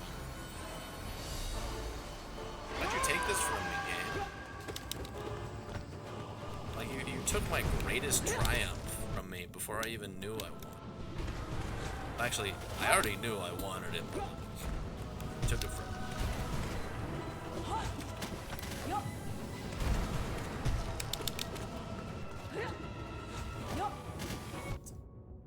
Also, can you believe that one of the rarest Hollow Knight achievements is leaving Zote to die? There's only like 5% of players ever got it, and I'm like, I guess I understand, but also if you're ever doing another playthrough, get rid of Zote, for the love of God. Like, first off, it saves time, and you don't have to deal with Great Prince. I think he just disappears from Fantasy. Because he can't be created if, what's her name, never met him.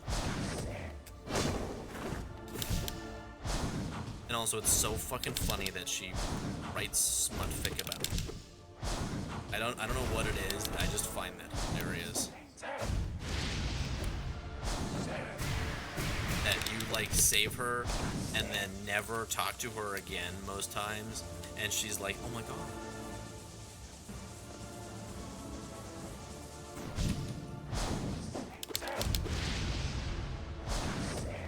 God, my white savior, he's here. Whoa.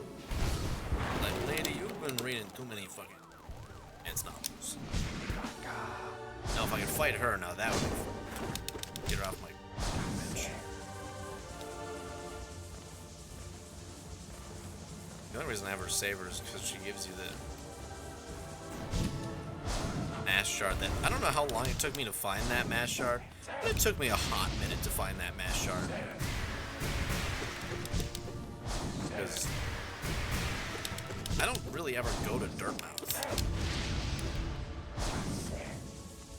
Like, it's probably one of my least visited locations. Except for the area where Gruz Mother is. Well, I guess that depends on playthrough. Because fucking Saluma is there. She's handy.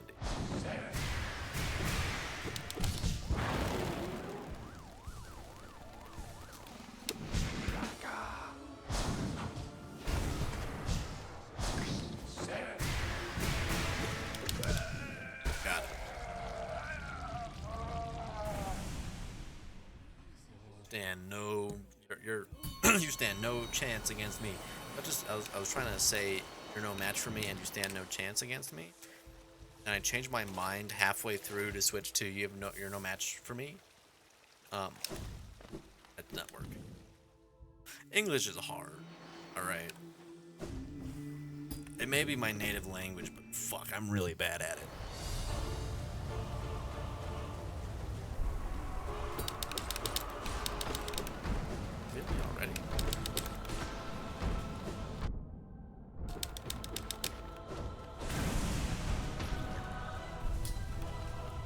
Average Watcher Knights moment. An enemy. Roll at them. Otherwise, I really like the little detail that you can just get, like, if you're like having a hard time with Watcher Knights, you can just get rid of one of them forever. So ass. Like, it's kind of a nice detail to be able to... Oh my god, what the fuck is going on with me? I guess 4 hours of just constant fighting bosses is taking its toll.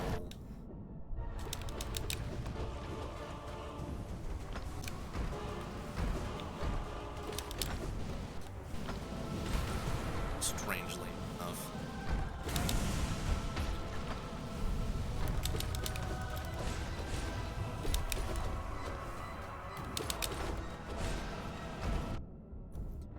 Also, these motherfuckers get, like, revived, and the first thing they do is like, yeah, I know exactly what I need to do. I'm gonna murder this little bitch. Come on, roll with me. Not that.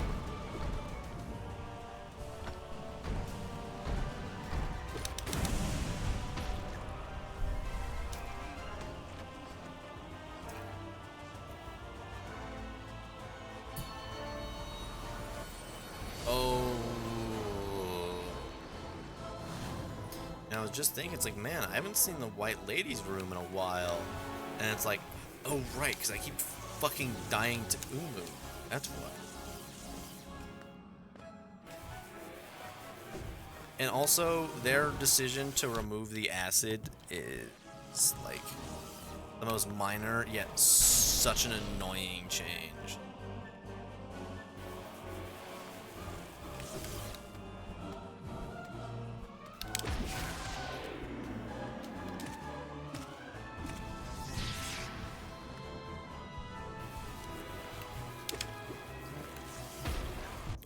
Excuse me?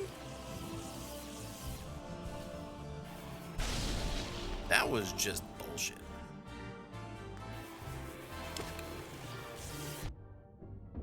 Got it.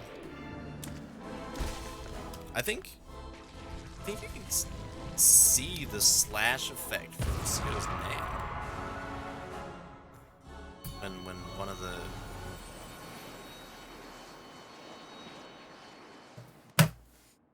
bombs hits.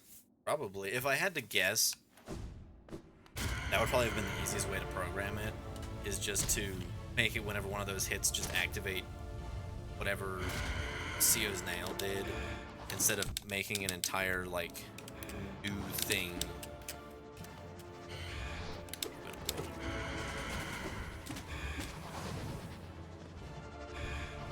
See, game development is all about shortcuts. Because you don't have time to finish your game. No one ever does. So, you find out how to make your game in the easiest way possible. Easiest, most efficient way that will lead to it being finished and you getting money as soon as possible. And that's the secret to game development. Fucking don't actually finish your game, let modders finish it for you. Like The Witcher 3 with their next-gen update, where they used mods to finish it, and they didn't realize that one of those mods had fully textured women's genitals.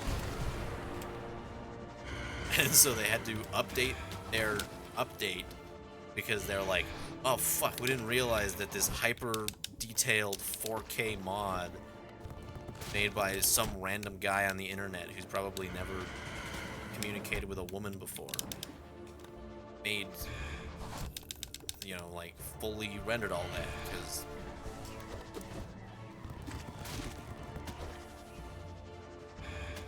you know, people on the internet.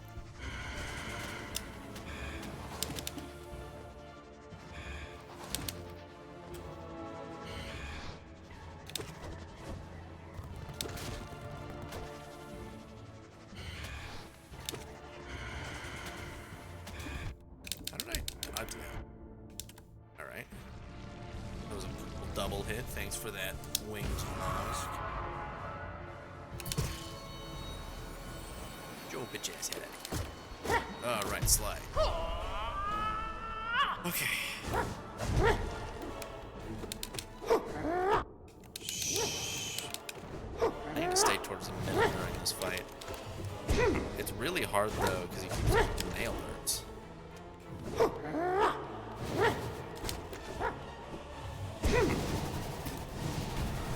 That didn't hit him at all.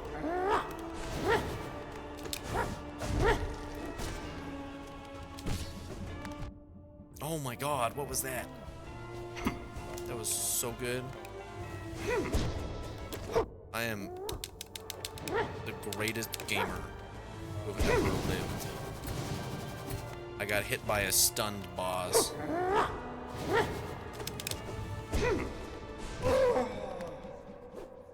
That's just how good I am. Because I had just expected him to just keep attacking normally. So, you know, I was pre-dodging his second phase before it even started, you know.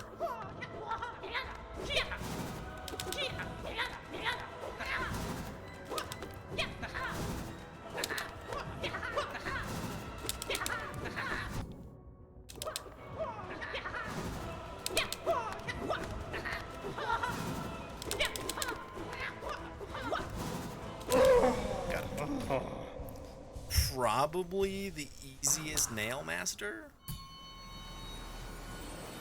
Like, I know that sounds weird, but I think he is. Fucking, the edge of my screen is covered and it's fucking me up. That's not the main reason I'm fucking up. I'm also just bad, but the edge of my screen was covered, so.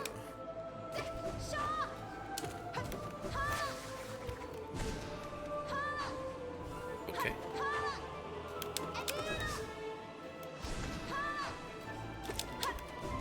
I've always found Hornet to be the, like, out of the bosses that are glitchy in Pantheons, or just like in the Hall of Gods itself, Hornet is by far the glitchiest. I think it's because she just like moves so much.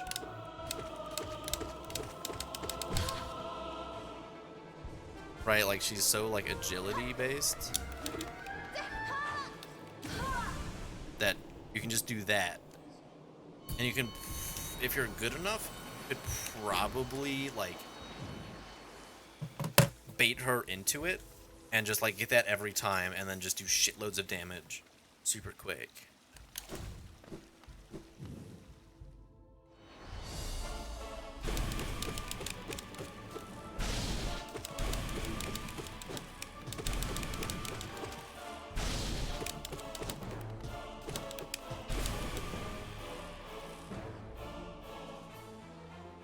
Can you believe that guy is a god of Hollow Nest?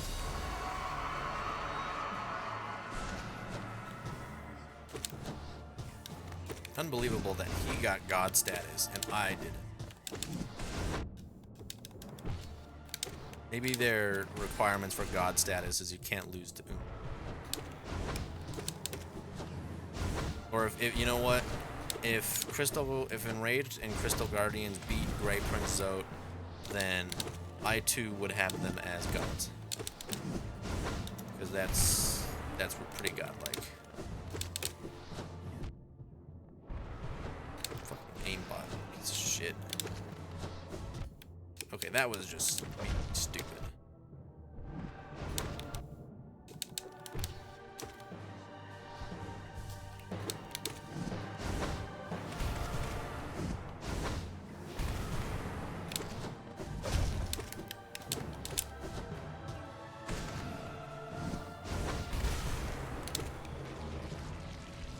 Yikes. Oh, it's not. Dark spam is a perfect and intended strategy.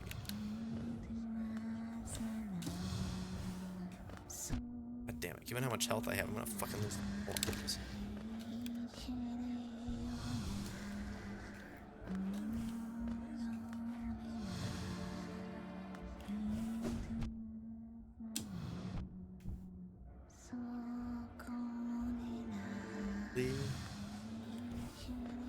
Come on, the fucking triple hit.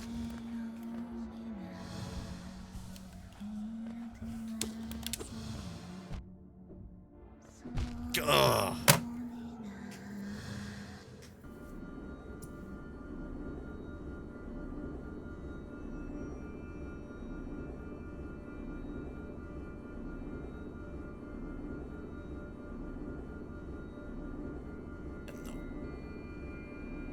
What am I supposed to do against a triple hit? All right, there was no saving that. Well, there was. Just had to be slightly better.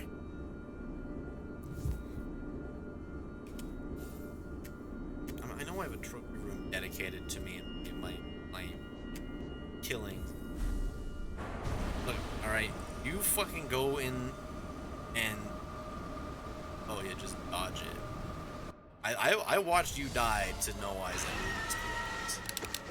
just dodge the environment that you get knocked back into.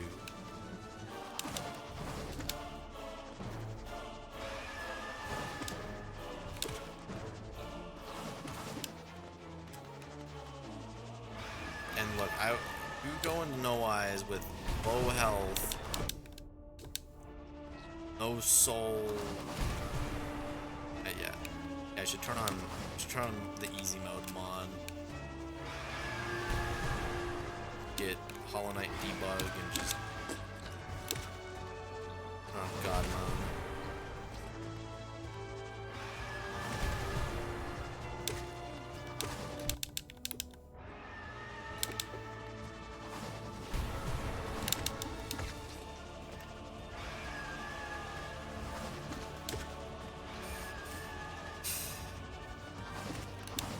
Do it all binding.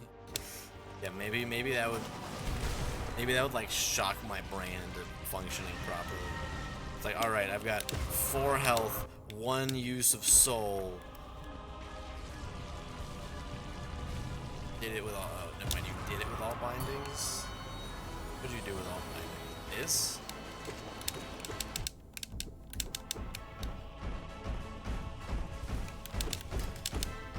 Like, if you did P5, like most Pantheons, all bindings,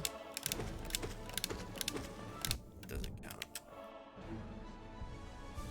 Yeah, all bindings doesn't count because clearly you were cheating.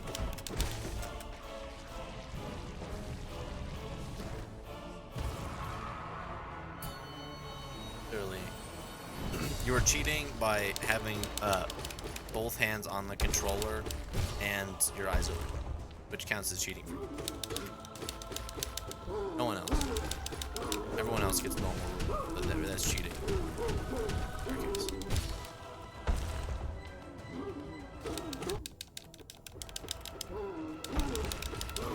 Yeah. I know that him beating it doesn't count. Like, why would it? Like I said, he was cheating because he didn't have both hands tied behind his back and his eyes closed.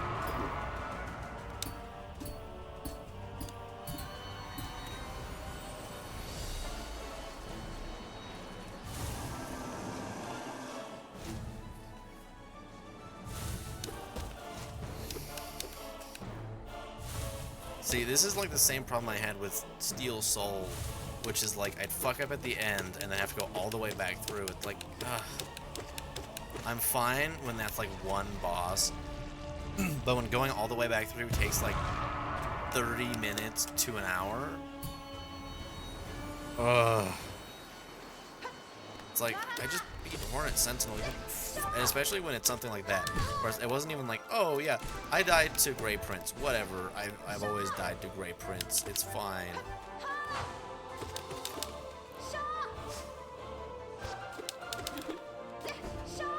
Well, I don't...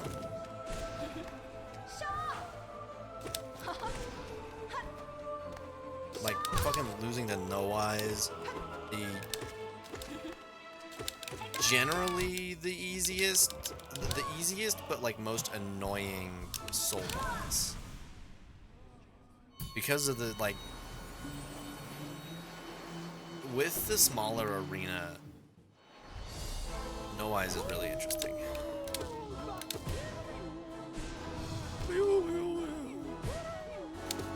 This guy makes funny sounds. It's just like a common, he's just like a Let's Play YouTuber. Making funny sounds.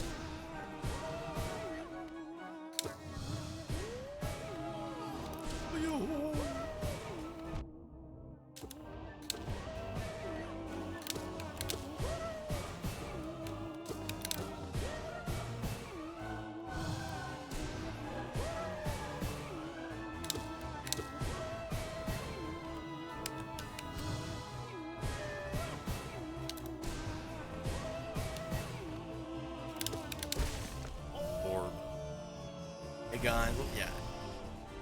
Welcome back to another video, guys. It's Gorb. Today we're gonna ascend in. We're gonna ascend together with me, Gorb.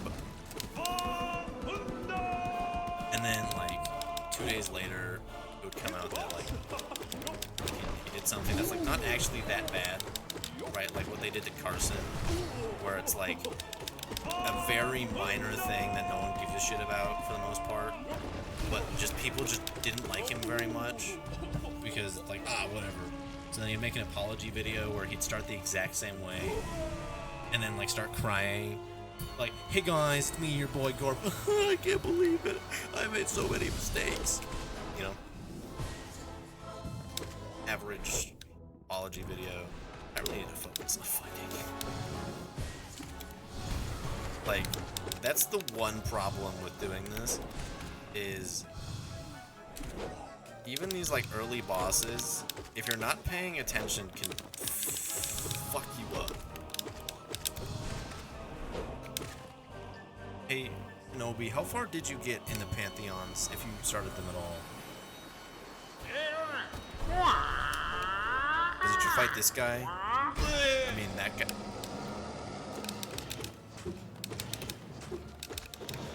Because the Pantheons are a real treat, trust me. All of them, especially three in this one, they're the best ones. They're the best ones if you're... Oh, yeah, did you ever... I guess you never got the key, did you?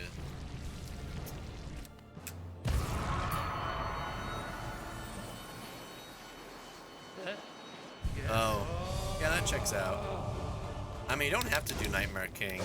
Well, you do for, to unlock Pantheon 4. But you don't need to beat him till then. And at that point, you'll be a god, alright? Once you beat Pantheon 3, you're at a different skill level than you were before.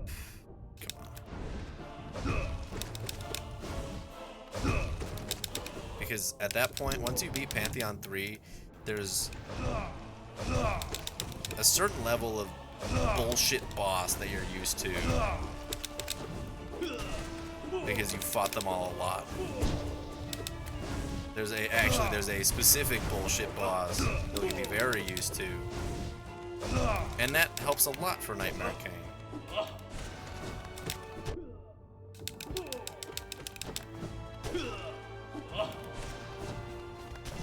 Once you're able to just realize, oh man, some of these bosses are literally just the worst thing that mankind has ever created, it helps.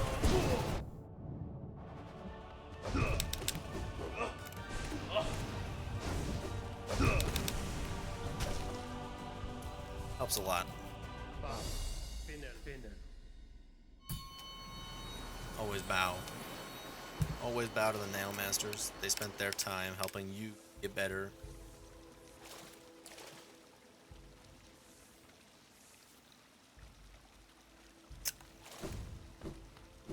Well,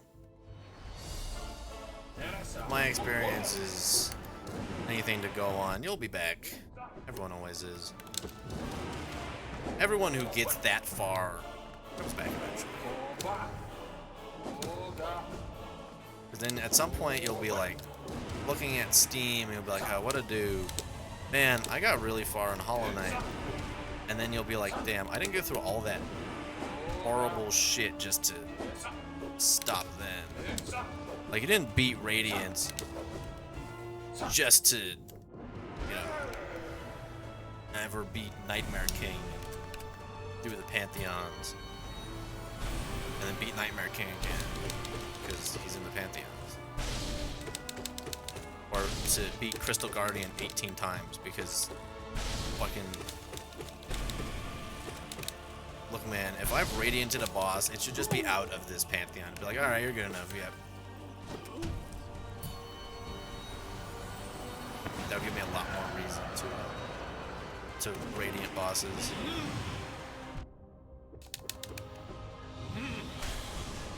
Remember, you're one of the 44% of people who beat this bastard.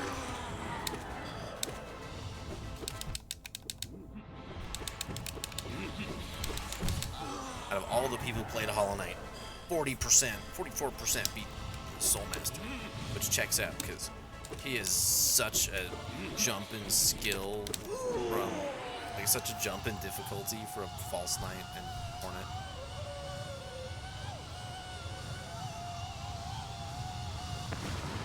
Boom, he's dead. Oh fuck.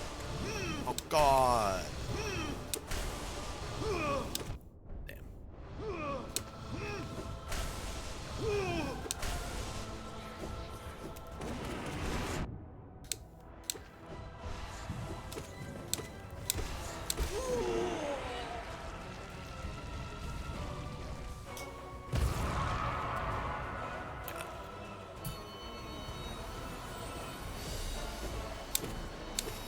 Oh boy.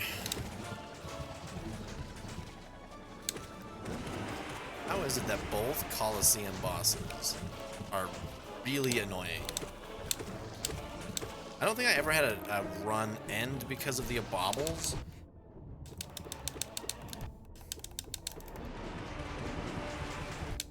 But man, did God Tamer ever just kick the shit out of me. Or I guess roll the shit out of me. You know, roly-poly, I think. I don't know.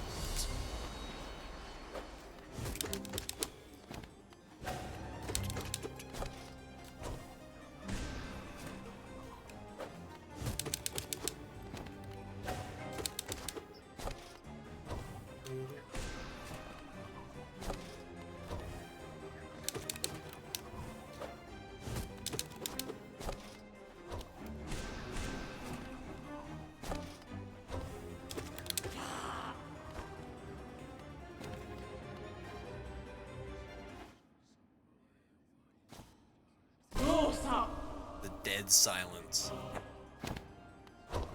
In Super Punch-Out for the Super Nintendo Entertainment System, the final boss, there's essentially, it's kind of a two-part boss because it's two twins that are both rank 1 and 2. They're the Busters or some of the Bruisers. I don't know, something like that.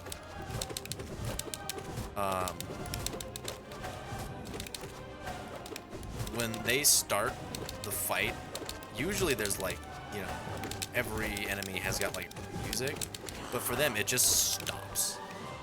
Like for the start of Sisters of Battle, where it just stops dead, and it's like disorienting and scary when music in a game that always has music just stops dead. You're like, okay, something's up. But also, if you never do the Pantheons, you'll never be able to fight Sisters of Battle. One of the best fights in the game.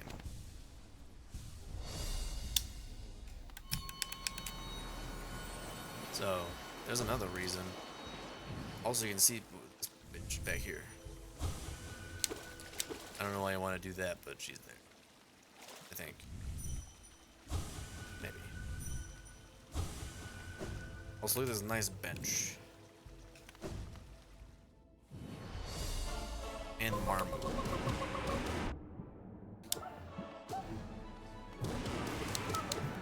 Go through all the fun of fighting Marmu, but this time there's more fucking spikes everywhere. Truly in a gameplay innovation at its peak.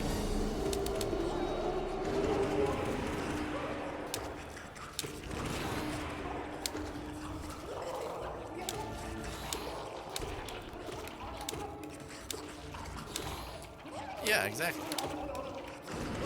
It's right up there with Ubu in the Pantheons. I don't know if you were there for the, like, 10-minute long conversation I was having with fucking, about what a bitch. Fucking annoying.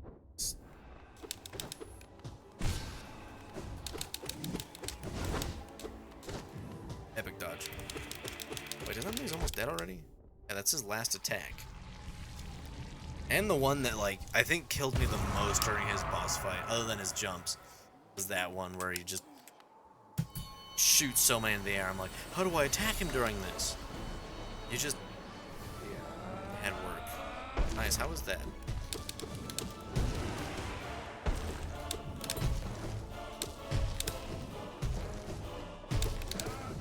I was having a job and being a productive member of society, unlike me, who, you know, is clearly far hard. Well, yeah, work at a place that is always going. Like, you ever been to one of them when it's quiet? Doesn't happen. That was a nice thing about Five Guys. Literally, sometimes hours of downtime. And when I had prep, oh, I need money. Who doesn't? Why do you think I'm streaming? I'm become a millionaire overnight by streaming. Don't mind the fact that I've streamed for like 270 hours in my career on just Twitch, even though I used to stream on YouTube a little bit, and I haven't made any money. Okay, technically my YouTube account made 1 cent one time. They had AdSense on a little bit somehow. God knows how that AdSense account is set up. It is probably the most horrifying mess of old accounts. Yeah, Five Guys was a lot like that, where it was like, okay, I'm bored, and then you're like, oh my god, I need to make 60 patties in the next 10 minutes. Fuck. What is your opinion on online orders now being in the service industry? Because most people go from being like, oh, it can't be that bad, to being like, holy fuck, online orders are the worst thing we ever created. Like, nothing is worse than online orders.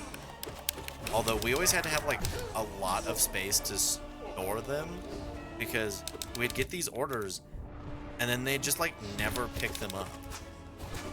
Like, we had orders that we'd get at like 1:30 or something, and because when I started working we were closing at 4, they would still be there after close. I'd be like, oh, gross.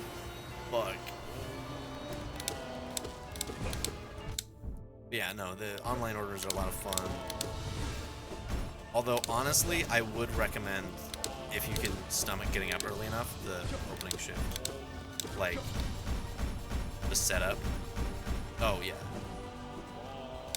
You definitely have more online orders than Five Guys ever did. But being prep may seem terrible, but you're not cooking. Like, I'm assuming it's a little different where you work, but just being able to, like, not have to be on the line. Oh, yeah, I didn't train to do anything. Oh, that's not, I mean, that's not terrible. I never understood how they do running orders there. Like running. But whatever. Yeah, I think for Five Guys, their opinion on training was you'll learn eventually, so I don't know, do it. I think it was also accentuating circumstances because there were like no employees. So the fact that my first day it was like, okay, you got here at 9. This guy will teach you how to cut jalapenos, and then our shift lead misunderstood us and threw them all away. That was fun.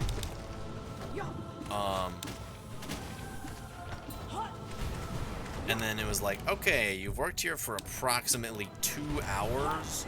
You're gonna be on grill in a burger restaurant. Huh. I guess I never... Oh, you know what? Drive-thru probably adds to that too. Because you kind of need to prioritize fucking... I hear you. I can hear you coming from a mile away. But then again, if you're 15 orders behind, that's not really... Oh, is there like separate stations? I almost just hit him too. Oh, I missed him. Because that's what Chipotle does.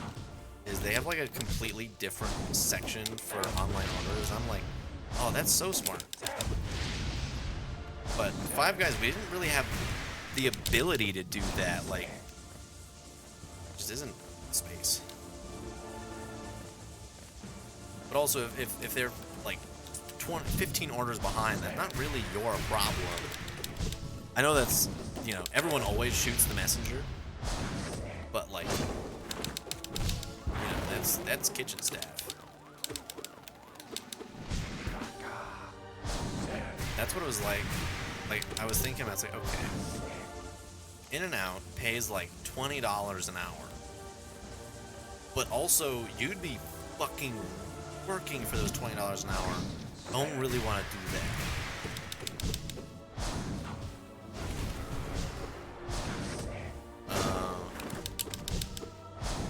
Well, luckily they're pretty small restaurants.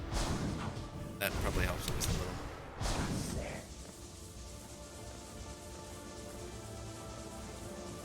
Yeah, that's the thing with service industry. Like, they always say it's like, oh, you know, there's busy times and there's down times.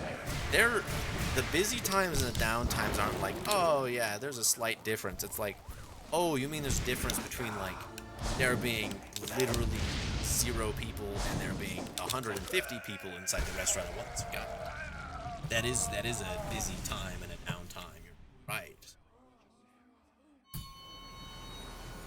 You're really bad at mentioning that part.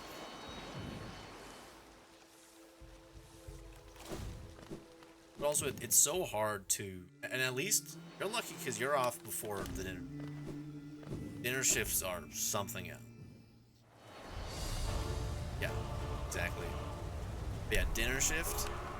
I had like a few days of dinner shift, and it was probably the worst thing I did during my job.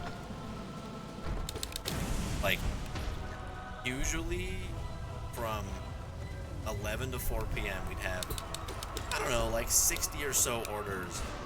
And then from like 4 to 7, we'd have like another 60 orders. Except all of them were usually within like an hour. Like the lunch rush is like usually not a huge rush. I'm assuming it's kind of similar because they're both vaguely upscale fast foodie restaurants. And it's just like, oh god, yeah. Rushes are... Let's see, what day is it? Tuesday?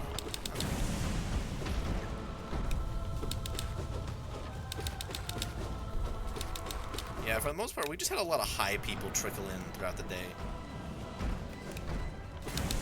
And most of them were my coworkers. As in, like, all of my coworkers were high all the time. Is that a problem at Chick-fil-A? Or is that like is there a drug problem?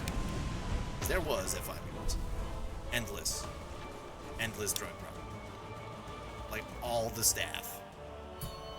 Except for, like, the general manager. Always on drugs. Some kind. Usually it was just weed, but not always. Oh, fuck. Because that's definitely a interesting part of working. See, I thought, I was like, okay, you know, during high school will be when I'm gonna get all the offers if I want to do drugs or not. But no, I got far more during my fast food job than I ever got during high school. Ooh, that's a good one.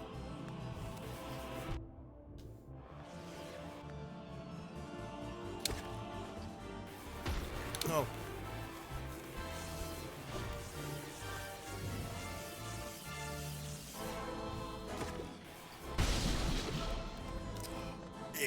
Fucking ski.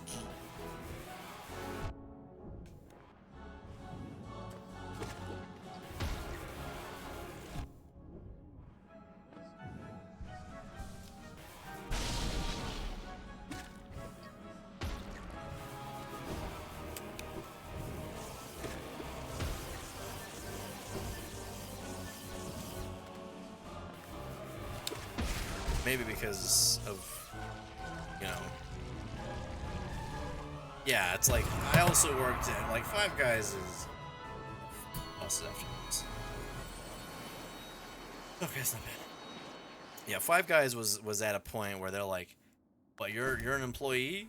You want to be an employee? Yeah, get in here. Ooh. Yeah, they're pretty fucking strict. Like, I'm almost certain one of the reasons they didn't hire me was because I had long hair. And, well, at that point, I wasn't tying it back either. So I kind of looked disheveled.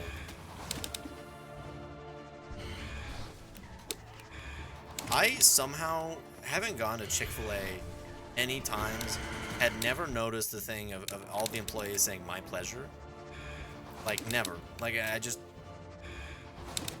never clicked, and I still don't even notice it. Like, I know that's a thing, but it's not something I have ever actually noticed.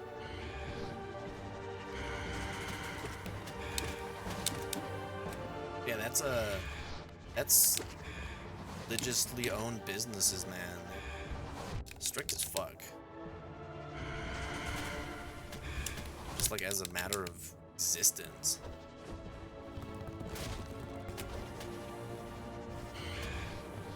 Oh yeah, well, yeah. I think that would be tough for me too, just like switching my vocabulary to... I don't think I've ever said "my pleasure" before. Like, it's not, like, who says that? Crazy people say that. Regular human beings don't say that.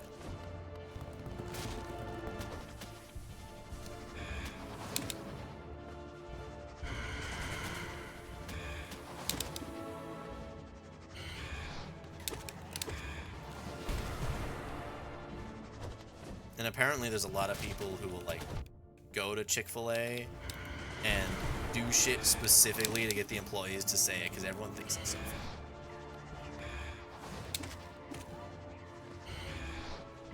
Yeah, the few like the first few days of working are tough, especially because I remember my first day. I was there for like 8.5 hours, and during the end of cleanup, everyone went outside and started smoking, and I was like just like standing there awkwardly with a fucking milkshake, being like, what the? Dude, I honestly think that Five Guys is probably the perfect, like, I think it was like the best experience I could have as a first job, but maybe the worst first job, because it'll be hard to find somewhere that's like as interesting to work.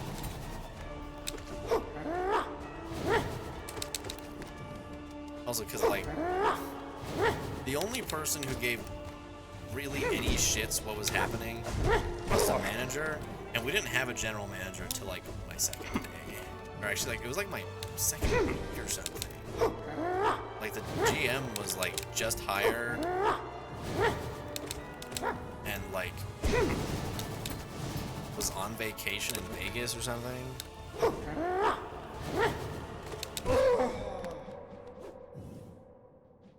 So, and also I think it left like a bad taste in my mouth because like it was great, but also I asked for part-time and just worked 8-hour shifts. Yeah, it is kind of nice to to be able to do something all day that's like interesting and also then get rewarded for it, like actually rewarded instead of like the. And also, yeah, everyone actually caring instead of being like, ah, whatever, this isn't important. It's like, ah, we're all here for the same reason, and it's money.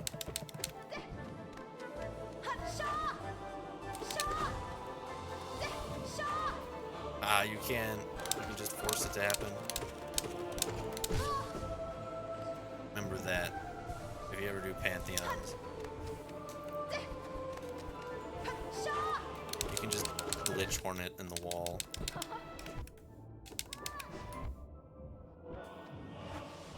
Come on, isn't that how you always fought Hornet?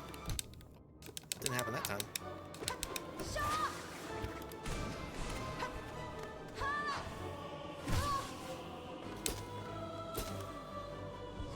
I think it's just like her sliding physics fucking up with these weird walls.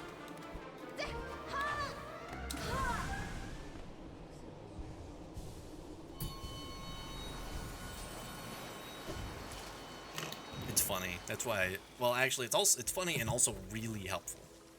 Like, yeah, it's oh boy, it's the hardest boss, Enraged Guardian.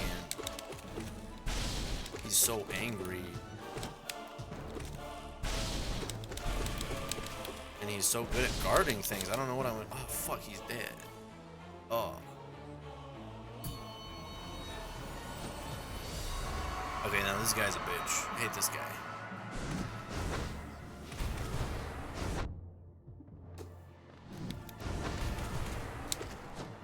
Oh, fucking goddamn it.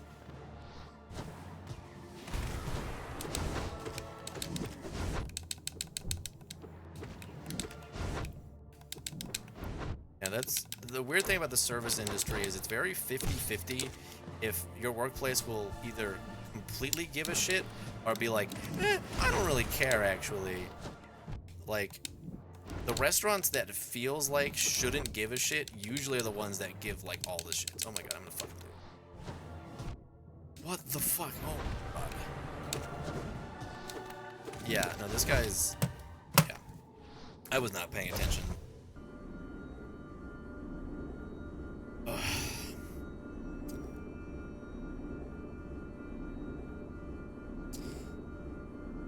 Well, I've been trying this for 4 hours and 19 minutes. I think I'm gonna stop here so I don't break my vocal cords more.